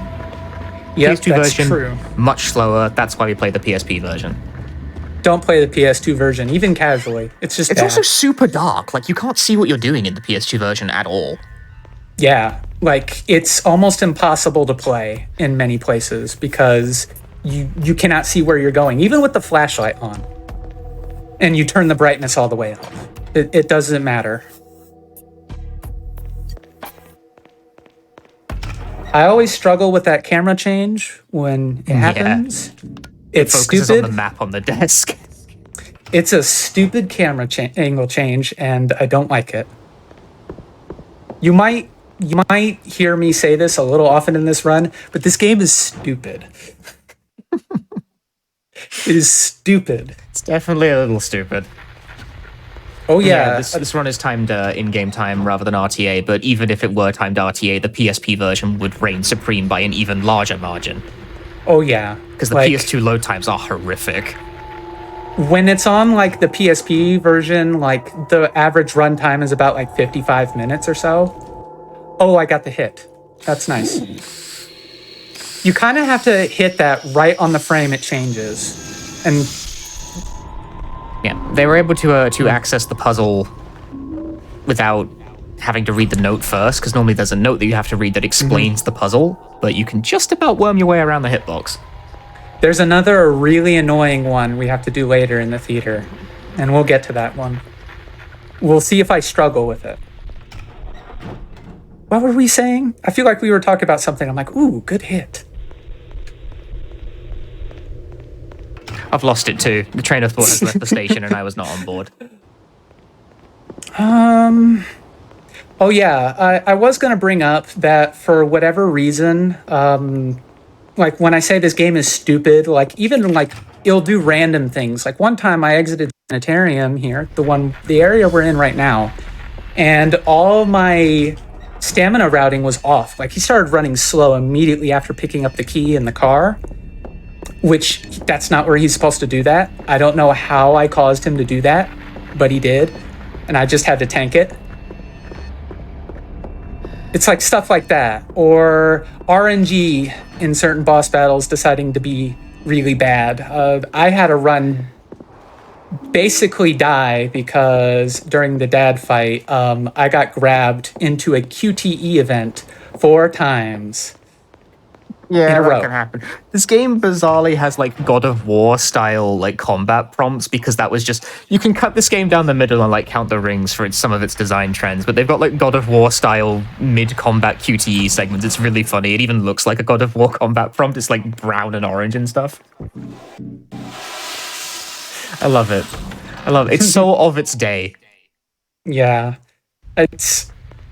It's so of its day, and I think the dad fight is the only one where if you mash, you can maybe get out of it faster, but the rest feel like sequenced things. It doesn't matter how fast you press it, you're going to be watching this whole scene play out of like, let's say him pushing a knife away from him when a nurse is trying to stab him.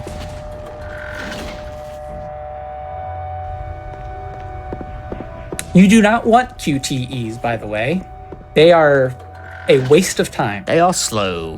Very. The worst one, I think, is with the Butcher later on. Yeah. And enemies enemies don't really have to like hit you to do a QTE. They just kind of activate them in like a zone. If you're like standing too close to them when they feel like doing it, it'll just instantly happen. Usually it happens when you're low on stamina and you happen to run into them, but other times it just feels like, oh, I'm running fast and I'm trying to get around the enemy, and then they just decide, all right, I'm going to hop on you. We're going to go for a ride. Anyways, if you're confused by the little flashing purple screen that just happened and the woman yelling, that was Travis's mom. Don't worry, the story doesn't matter. You don't need to know anything. The law. Even though Origins is supposed to be a prequel, but it's like incompatible with the plot of Silent Hill 1 in ways that are very confusing. So for the most part, big time Silent Hill nerds just kind of casually disregard its existence. Yeah, I know I do. I mean, from my understanding, someone tries to justify this with like, well, it explains the events of the first game. But if you want the events before the first game to be explained, just play the first game. Read the documents. Read the notes. You're literate, right?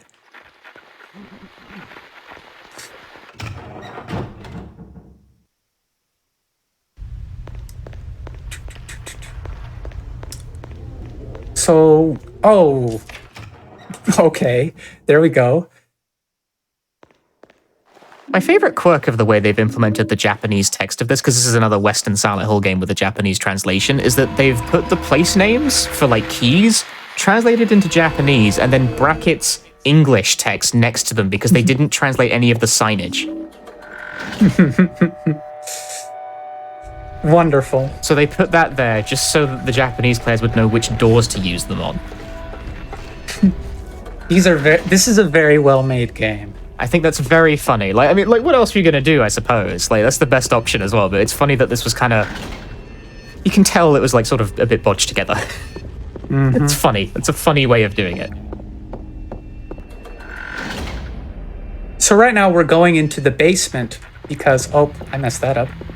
We are going into the basement to go receive the key. We just flushed down the toilet. And I realized that we interact with toilets twice in this game, and we don't even wash our hands. And that's disgusting. It makes the weapons do extra damage, do poison damage. For sure. We picked up that key. It was in a dirty toilet at one point. At this point, Travis really should wash his hands, but that doesn't matter. He has to go fast.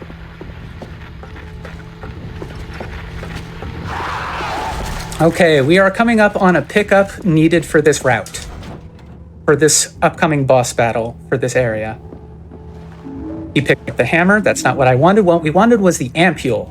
The ampule, no matter what point you're at with your health, will heal you to 100%. So, we need that for this next fight because in order for the route to work, we need to maintain, of course, that good health. But there is no feasible way to beat the boss fast enough and maintain good health. So as soon as we get hit in that one, we need to heal. Though I think maybe for the safety of this, I might just do it like after the fight is over because there is a chance that you could just get hit one more time. You won't die, but like it's during the final attack of a weak swing. It's like these blades that does not nearly enough damage as the gas.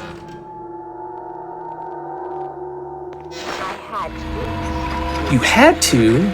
Please, help me understand. Anyways, we are picking up some hardcore steel right here. The katana. Aside from the dad boss fight, the only weapons we are going to be using are 2 katanas we pick up. The scalpel is useless after this point. Or yeah, not the this katana point. just does a ton of... Like, the katana is better than a lot of the guns. It just does a lot of damage. I just saw in chat that Travis is speedrunning life. No time to wash hands.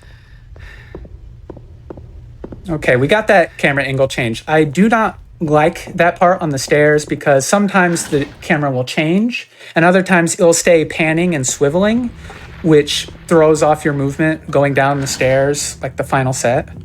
So I like it better when the angle changes because I'm trying to hold in that direction and thus it's close enough to me to flick the stick down and then change my movement like that. This is something you also have to worry about with just any of the runs for this game, but oh, yep, there's the stick meme. I did not move the stick in any other direction, and he just decided to go back down the stairs for a couple steps. Happens on some camera transitions. It just happens. Thankfully, she did not grab me. Lucky. I was going to say something, but I'll wait until after this inexplicable puzzle right here. We are putting pills in doll mouths. I don't get the context of this one. And also the hitboxes on this one and picking up the pills and putting them in are super bad. And they're very small. They're bad. Small. I just showed in that instance right there, leaving the room, is that some of the hitboxes on these doors are super big, and that's helpful. But then there are other doors in the game where it feels like you like let's say you go to like a set of double doors. Sometimes it kind of feels like you need to like shove your nose into the crack of the door for him to even decide, I got to go through the door. This is another Silent Hill where you have to like memorize the art of doors in order to get much headway with it. It's very like Silent Hill 1 in that regard. That's the thing that ties it together, is that both of them have really, really idiosyncratic doors. There you go. There you go. That's the one thing that properly ties it. Everything else is just, nah. But do you think someone casually would ever notice that, like, he just refuses to open doors sometimes? Probably not. Sometimes it's genuinely kind of difficult to get into certain rooms because it's so small.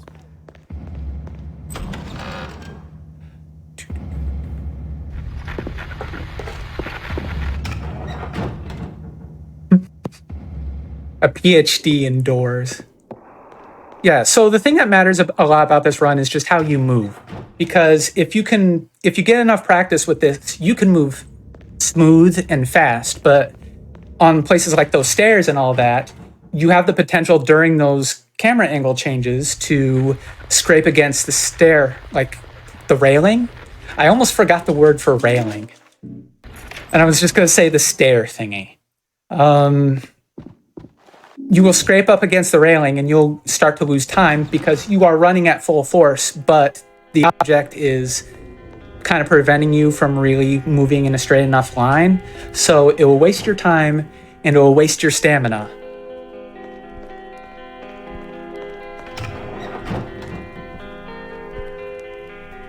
Anyways, we have sad music playing. All the enemies are gone because we picked up the key to go fight the boss. Who is this boss? It's his mom. And she's a mean one. This is the part where I have to see if I get justice for the last hotfix. And I'm interested to what the strat is, because this is the key thing where the route like forks based on the new things you've discovered. Mm-hmm. Yeah.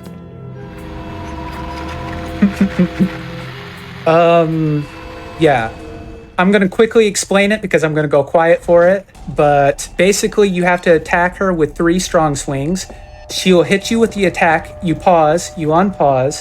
1 more strong attack. Weak hit. I can heal after that, or I can heal in the middle of the fight, actually. I need to equip the katana. Very important. Let's get revenge. Revenge. Okay, here we go.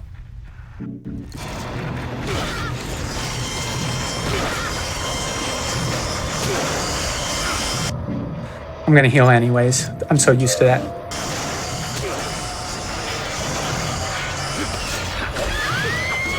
There you go. Justice. Yes. What happened to the last hotfix I was on has lived rent-free in my head for a long time. Every time I go to this boss, even in like proper runs, I still get all anxious. Yeah, now both of us have that fear now, because now that we both know that there is a chance that that boss, when the spikes come down, it can sometimes just kill you instantly. Mm-hmm.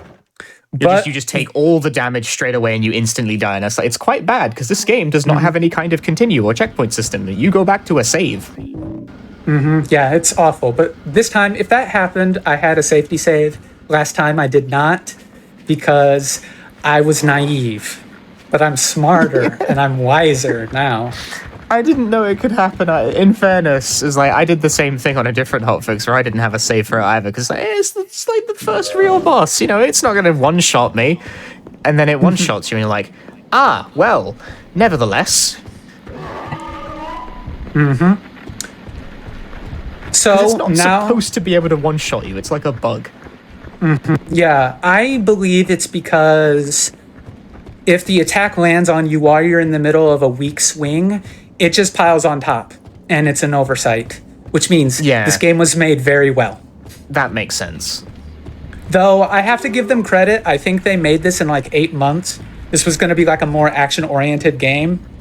The story was completely different, and honestly, I'm glad we didn't get that version because that version probably would have been hot garbage. But so for that, I commend them for getting it to this at least playable state. But there are moments where I question how they managed to do some of this. You know, like, why did you make this creative decision? Why is this here for controls? How was this not caught in QA? It's not as broken as Homecoming, at the very least. It's true.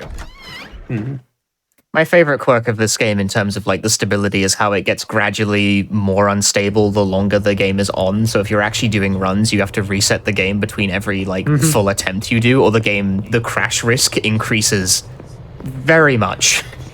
Yeah, like you know if you're in trouble once you miss all the audio. Like that noise that cow right there just made at me. I call them cows. Like that's a way to know that you aggroed them and they're moving towards you. In a couple of points, they are in your way. You need to hear them so you can dodge. But sometimes, like if you play for too long, you're just not going to hear them in these outdoor sections. Yeah, first the sound goes and then there is a crash shortly thereafter. Okay, now, because of what I did at Sanitarium, you are now about to see right here in this spot in the lumberyard an energy drink. Energy drink spawns. We've finally, after many years of this game's run, the methodology for how to get that one to spawn in is now properly dialed in. Yep. I'm surprised too it took this long, and it took it's so confusing. And it took a boring person like me to figure it out. I think Sub1 posted code one time in the Discord, and everybody, I think even you were confused because you're like, hang on, but I've observed it with weapons. Match the observations I had made, no. So now we have one health drink, energy drink going into theater, which is coming up. If I get hit at all by the cow at this point, then I can pick up a med kit in there and just heal. Okay, that was odd. Okay, we don't need to pick it up. It works. It works. Yeah, it works. It works. Good. It means we go faster. I also pause buffer at this. Because, like, it takes a second or so for him to just get up off the ground. Ah. He does the same thing later in the motel. All right, we are now at the theater. We're not at a movie theater, but we're just at a theater. Yeah, the theater. Yep, I noticed a lot of chat was confused by me calling it a cinema earlier during the previous game. The Americans. Oh, how dare you. We skipped a cutscene with Lisa. Yeah. Lisa was in that cutscene. Lisa, out of everybody in this game, matters the least. I don't know why she's here. Oops. But she was here. She says some stuff, and she appears one more time after this, and then never again. What was even the point? We're going to be introduced to a new enemy that also doesn't matter too much because we aren't killing any of them. But it's puppets on strings. We could just run away. They're not that scary. All right, we are picking up a stone tablet. This is a part of just a way to open a door that's coming up pretty soon. And so far, the only major skip of this game. Like, this game is relatively, like, broken in some places, and yet, but, like, in terms of, like, going out of bounds or skipping major portions and all that, like, it's clean, as far as I'm aware. Yeah, so, we do this is have this major glitch, at least. Yep, It skips we quite have a lot this of the level. one. Yeah, it skips over half of it. It's a very weird one as well. No one's really investigated why it works the way it does, because it's pretty easy to do. Yeah, and hasn't it, like, been discovered since, like, the first proper recorded speedruns back year of release or something? Yeah, a run on SDA, like 17 years ago at this point, or however old Origins is, like, had this skip in it, and everyone just copied it off them. And it's like, we don't know why he found it or how. Imagine our history if he never posted that. Whoever. Yeah, because, like, who would think to try this? Because the skip is, right, we have two openings for tablets, so you put one of the tablets in, thus solving half the puzzle. Exciting. Yep, we're gonna go get the other one.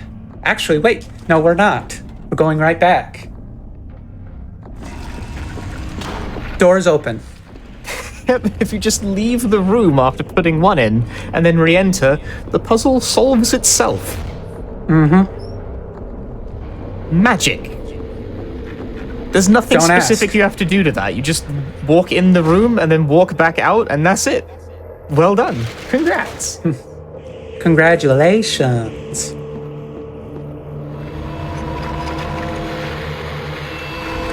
Okay, we've made it to the top floor here. He didn't move for a second. Good controls, good game. We are on our way to go get some light bulbs because we want to be able to raise the curtains at the stage.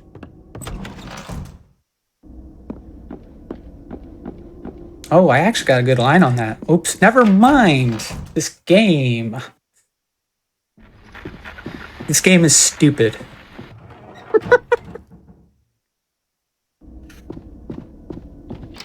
Barely concealed annoyance with the control scheme.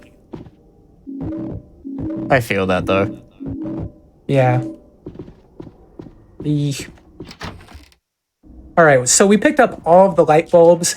I don't remember how you're supposed to solve the puzzle, but it's a math puzzle. Why do you go that way?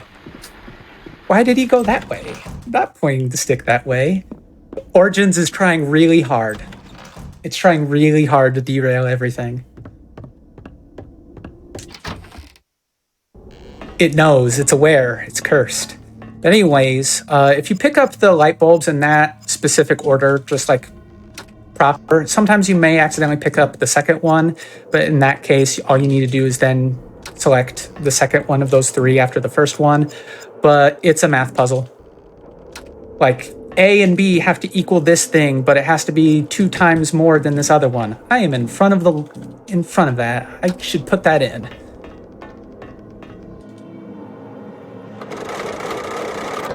And we've solved the puzzle. Wow, wasn't that a brain scratcher? Okay, we are running. We now need to go down stairs and play stagehand, essentially. You thought Downpour did it first? Nah, this game did. It's way better. I'm just kidding.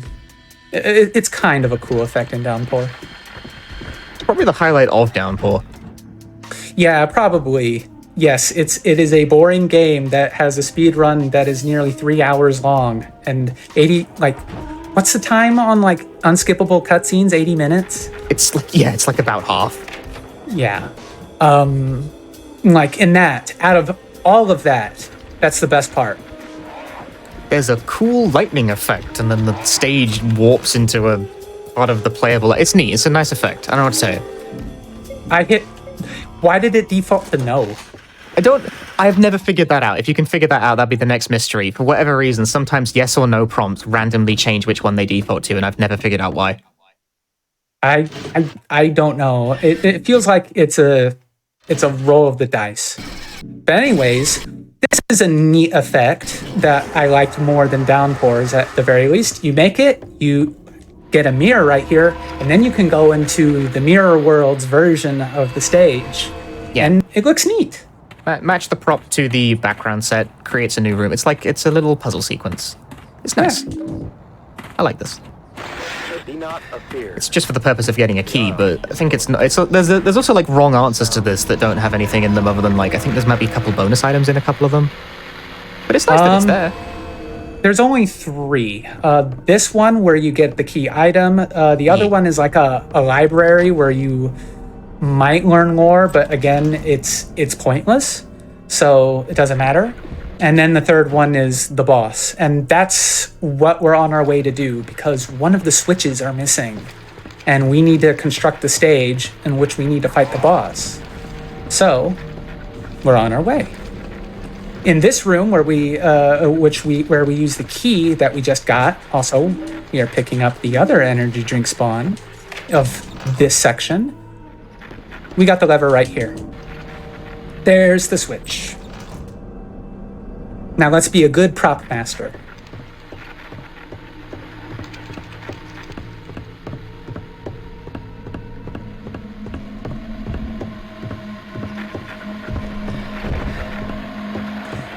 We will only be picking up 2 more energy drinks after the theater. One is outside of a grocery store, and one is right after the butcher fight. And that's all of the drinks you need. There's another one that spawns by a police car, but I found that it was too slow because you kind of have to go out of your way down a street a little bit. Yeah. And if I were to, every time I did it, I never seemed to feel like I was going that much quicker because you go a little farther without picking it up unless you use the drink, and then that's in effect for a little bit longer. This is the Caliban. Is that what it's called? Yes. Yeah, I don't know the names of everything except his mom and dad. Okay, he's gonna do that attack.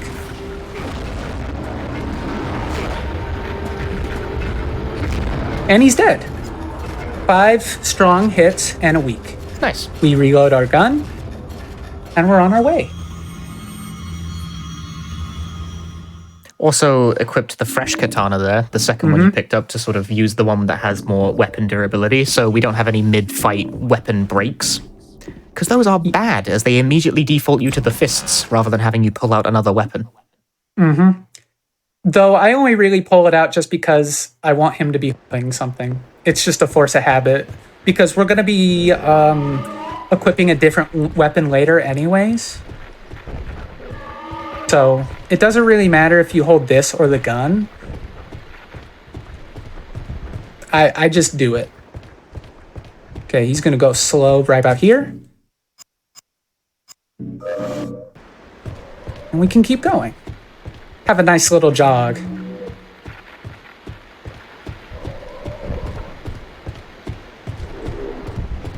Now, is the straitjacket man gonna spawn at the end of this street? He is. Yeah, this camera angle is particularly awkward to work with. Yeah. Pretty clean. Yeah. Straight through. This puzzle is stupid. It's not even a puzzle. You just read a note back at the apartments where you dropped in from to get to the theater. You gotta put in the number of the apartment. It gives you the set key. on the number, and you get a key. Why is this their security system? I have no clue. The residents of Silent Hill in the 70s were a bit weird. They're always a bit weird.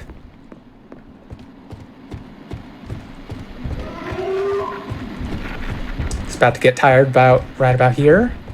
Yeah. Okay. We have one drink. We're going to pick up the one outside of this store. This is one of my least favorite areas for movement because all the cameras suck. Well, I get it. No. I tried to switch real quick.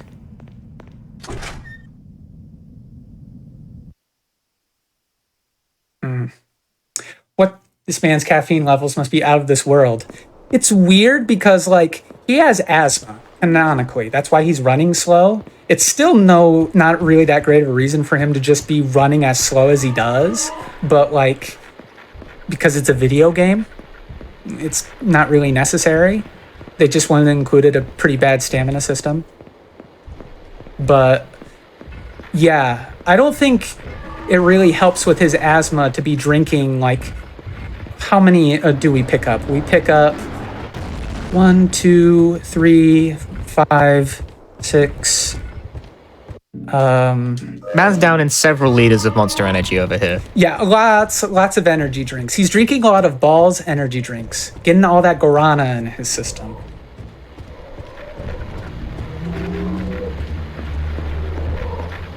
You all remember that energy drink, right? With the like the spots on the glass bottle. I had it for the first time not too long ago. I thought it was better than the Coke with coffee. Or I may be just saying that because I prefer guarana stuff over caffeine. Here's a bit I never really worry about. People used to worry about this a lot more, but you need to run by these straitjacket men. Because of QTE grabs and whatnot, like, you always seem to be like on edge of whether or not they'll grab you, but for the longest time, they have never grabbed me. And that's probably because of the stamina management. Interesting. Yeah, no, I do worry about that. That's like a 50-50 each time for me.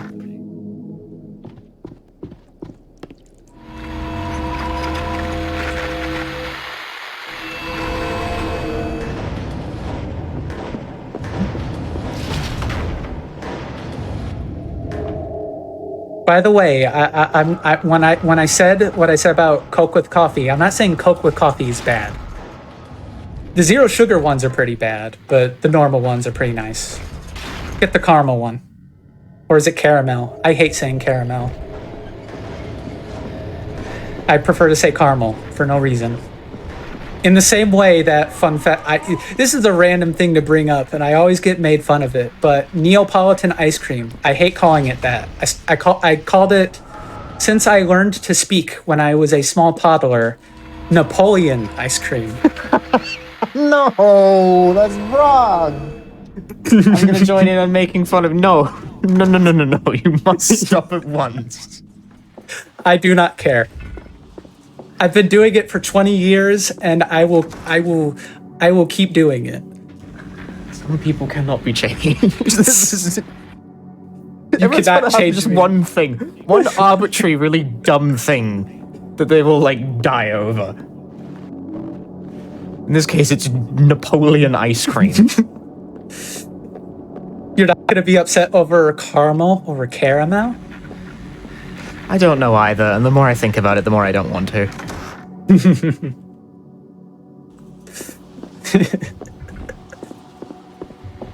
Anyways, we just collected a key in a hallway. There is a camera angle change meme in that room. It doesn't really badly affect anything. Travis just gets caught on the camera, and the camera believes you're still moving along, so it just zooms along, and Travis is nowhere on screen.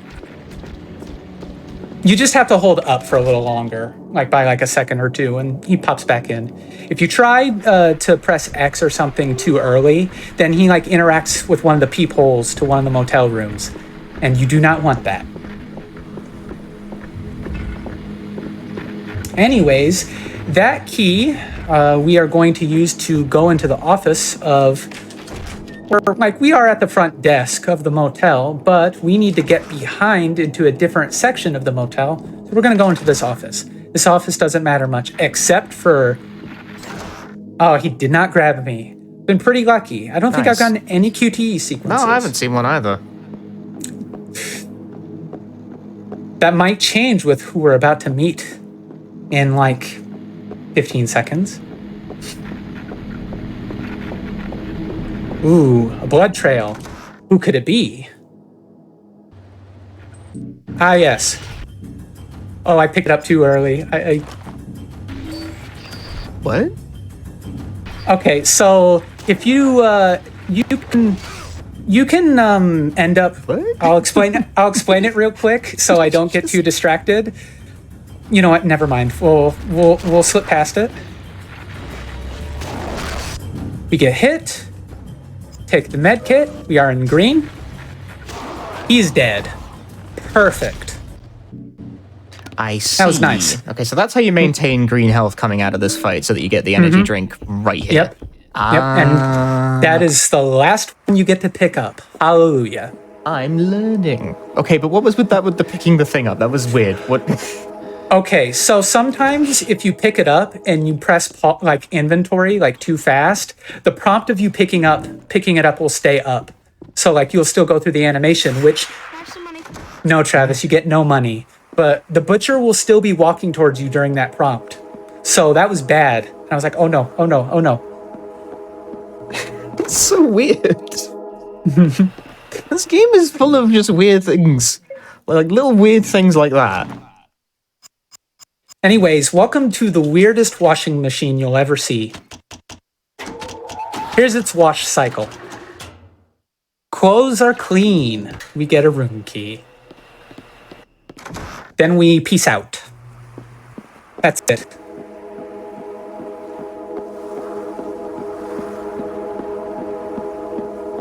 Anyways, like I was saying, this game's stupid. Do you think you understand?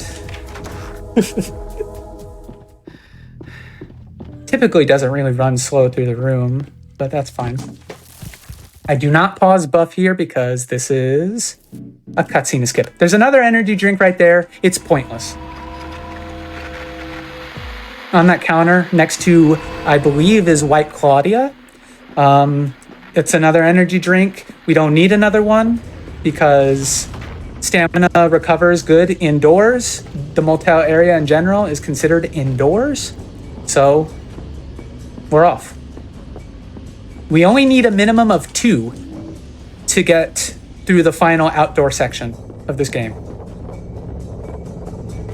There's only 2 more bad points that could happen from here. One is the dad fight coming up, and the other is the final boss. I'm on the edge of my seat right now. See what will happen.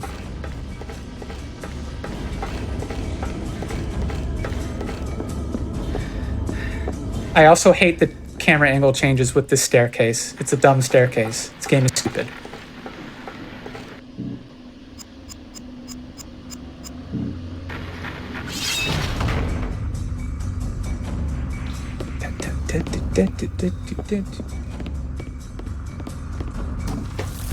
We pause buffer here.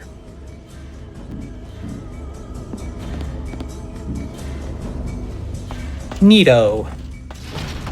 We are moving very smoothly. This is a pretty good run. This is a really nice run. I mean, there's some movement hijinks in there, but like, whatever time I get, it's a good time. It's a valid The major time. points have gone well. There's only 2 more left, though, and this next one I feel is more vile than the second one. So, anyways, what we're on our way to do, before we can proceed properly forth, we need to get a major item. That is a wedding ring. If you recall, we were in the middle of a drained pool, and we picked up a heart. I believe it's just called a glass heart, but you go to this crusher and you destroy it. Break the heart. Get it? This game is very subtle. Symbolism. Anyways, we need this wedding ring to solve a puzzle. And it's not really much of a puzzle, again. Most of the things that happen in this game are not puzzles. You just have to go up to I believe it's a calendar in the front office. And, oh, I got grabbed. Whoops. Oh, well, I have to remember. There's your God of War button prompts. Yep. Hopefully that's the only one we do. And when you get grabbed by those, you actually lose a bit of stamina. That's annoying. Huh. Yeah. If you get hit in general, you also lose stamina. So like I have to stress this with this run. Like not only is like getting hit detrimental to your energy drink spawns, but like it will throw off just your overall routing and how fast you're moving through certain places. If you're used to being pretty successful with everything, then it kind of messes with your brain a little bit because I'm like, oh, wasn't I supposed to get here faster? Anyways, you just put in 6/12, 1961 and insert ring. All it ever does is spawn in a key. We get the sad music again. Because this game is about Travis being sad, except it really isn't. This game is about nothing.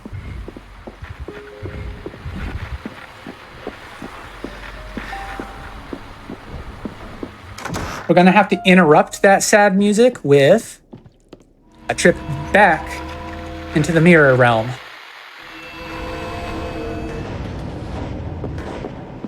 We are now on our way to the boss battle. This next boss battle is like the last time we heard sad music when we got a key. I started going the wrong way. I keep doing that. I keep thinking too far ahead to this room. But this section is also personal to Travis, like the sanitarium. This time, we are fighting his dad.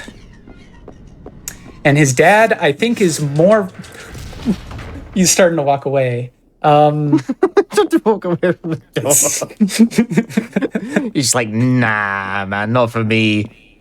But he refused. Anyways, his dad can be way more violent, and also he has QTE grabs, which is neat. That's great. Yeah, this is a very volatile section of the run, because it's just it's luck. It's luck. You need to be lucky. I got one grab. All right. I also find there's inconsistency in like the damage dealt because I don't know, sometimes shots just don't register. Yeah, sometimes that happens. If you get grabbed by his tentacles, you need to let it grab you because I think he takes half damage if the tentacles are out and you're shooting him. You will still land those hits, and he's dead, by the way. That was not that bad. No, that's pretty fast. Very good. If his tentacles are going after you, I think he takes half damage because I unloaded all my shots into him and I heard all of them land and he did not die. And I had more than enough bullets. If that's how it works, that would, I don't know, that's something. I have no idea. I'm picking this up for safety. I accidentally picked up bullets for a gun we do not have. Puzzle time. I don't understand this. Or actually, I don't understand why we need to do this. But yeah, we solved it. That's it. And now we get to leave.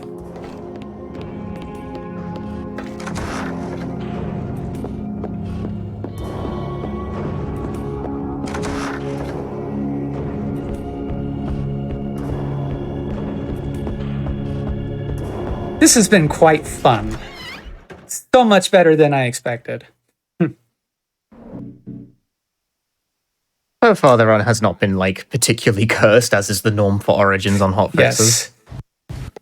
Pause buffer here because he'll just keep running if you don't do it. Is that why? Yeah, like in that moment, when he exits he does the gate, just keep running forward. I've noticed that before. I was like, oh, that's weird. I didn't know you could stop it with a pause buffer though.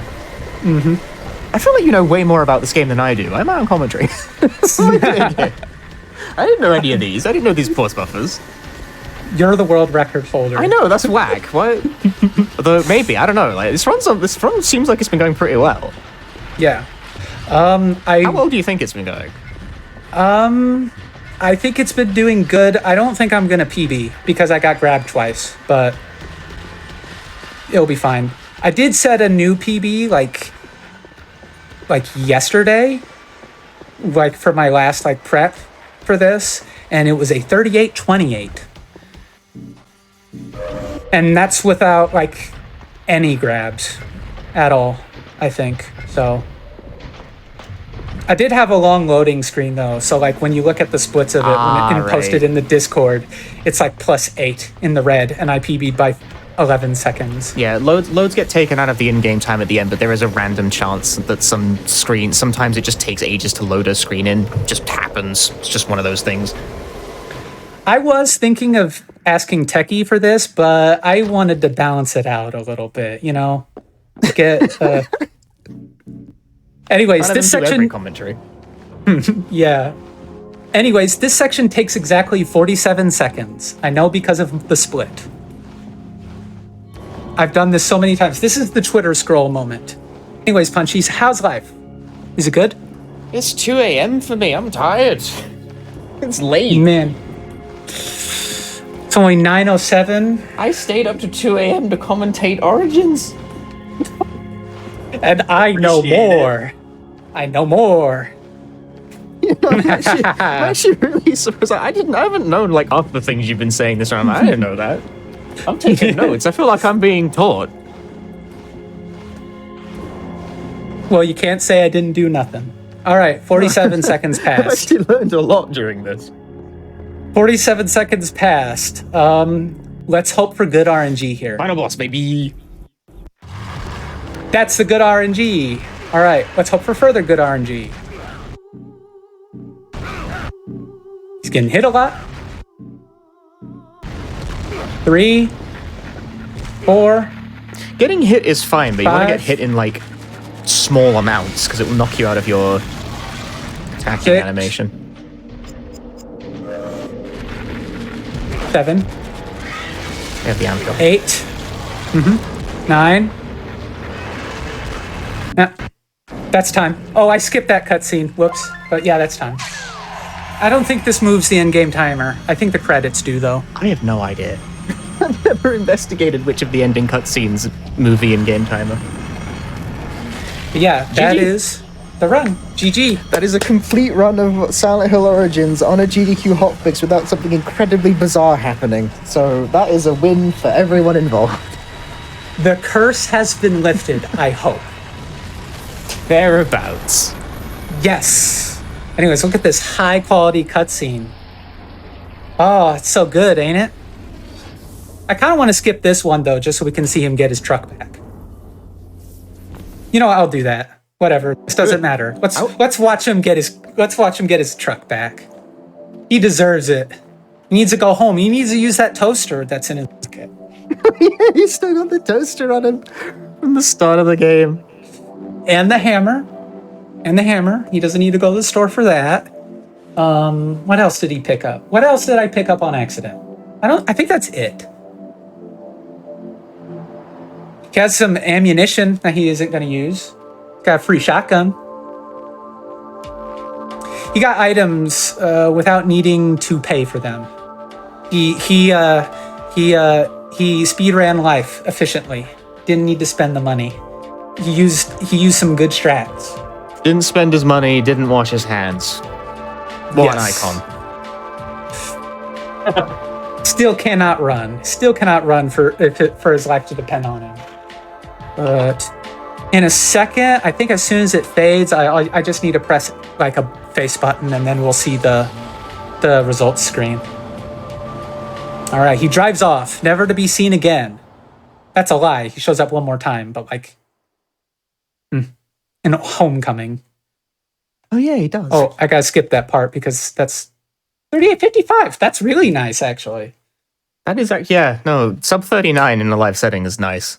Yeah, sub 39 with 2 QTE grabs. 2 QTE grabs. Good. At once upon a time, that would have only been a few seconds off of world record. Yeah. With 2 QTE grabs. There are only 3 sub 39 times for this game in general. Yay. Now, I hope more people will run this, because now you got the trifecta. Any percent is item manipulation, UFO ending is pure movement, and bad ending is the technicality of enemy kills. Nice item collection count, by the way. Good work. Nice. Great. All right. Anyways, yeah. Thank you so much. Do you have anything else you want to say before we end for the day? Well, I have a couple things. One, I'd like to thank Punchy for the commentary. It was really nice. And him for running Shattered Memories. I will thank Techie for playing Silent Hill 3 and commentating. I'll thank Abby for playing Silent Hill 3. Thank Schmumbler for playing Homecoming. And Mr. Good Job for Silent Hill 1. I thank everybody that's here who came along. It's a pretty good anniversary for a very good game. And also I thank people in my personal life supporting me with this speed run, like my boyfriend Connor. He got a shout out last time. I'll give it to him again. And as to where you can find me in certain spots, you can find me at twitch.tv/exterioremma. And I'm going to keep running this because I feel like it'll be any day now, sub 38. But yeah, I'm glad that we pulled this off. This was really short notice. I'm glad I was able to make it for this. This was chill, and you're all beautiful. Trans rights. Trans rights. Yeah, thank you so much for being on. And everybody else today. I know it was, like you said, very short notice, but I appreciate everybody coming out. I appreciate Punchy staying up till 2 a.m. for Origins. I'm like 2 this anyway. a.m. Don't worry about it. I've been having bad sleep schedule recently. I didn't go to bed last night until like 6 in the morning. So like, I work the night shift. It's not a big a deal as I made it sound. That's fair. But yeah, that was an amazing run. Thank you so much. And we kind of talked about it a little bit earlier, but if anybody is interested in speedrunning the Silent Hill games, they can just come in the Discord and people will help them out. Yep, you can find a lot there. It's a good resource. Awesome. And again, thank you both so much. That is all Pleasure. we have for that is all we have for today. For our Silent Hill 3 20th anniversary special. We do have more shows coming up tomorrow. We have Bargain Bin starting at 7 p.m. followed by Tiny Tree Fort at 10 p.m. With all that said, we are going to take a quick break while we look for a raid target. If y'all wouldn't mind sticking around just while we look for a raid target, that would be awesome. Have a great night, everybody.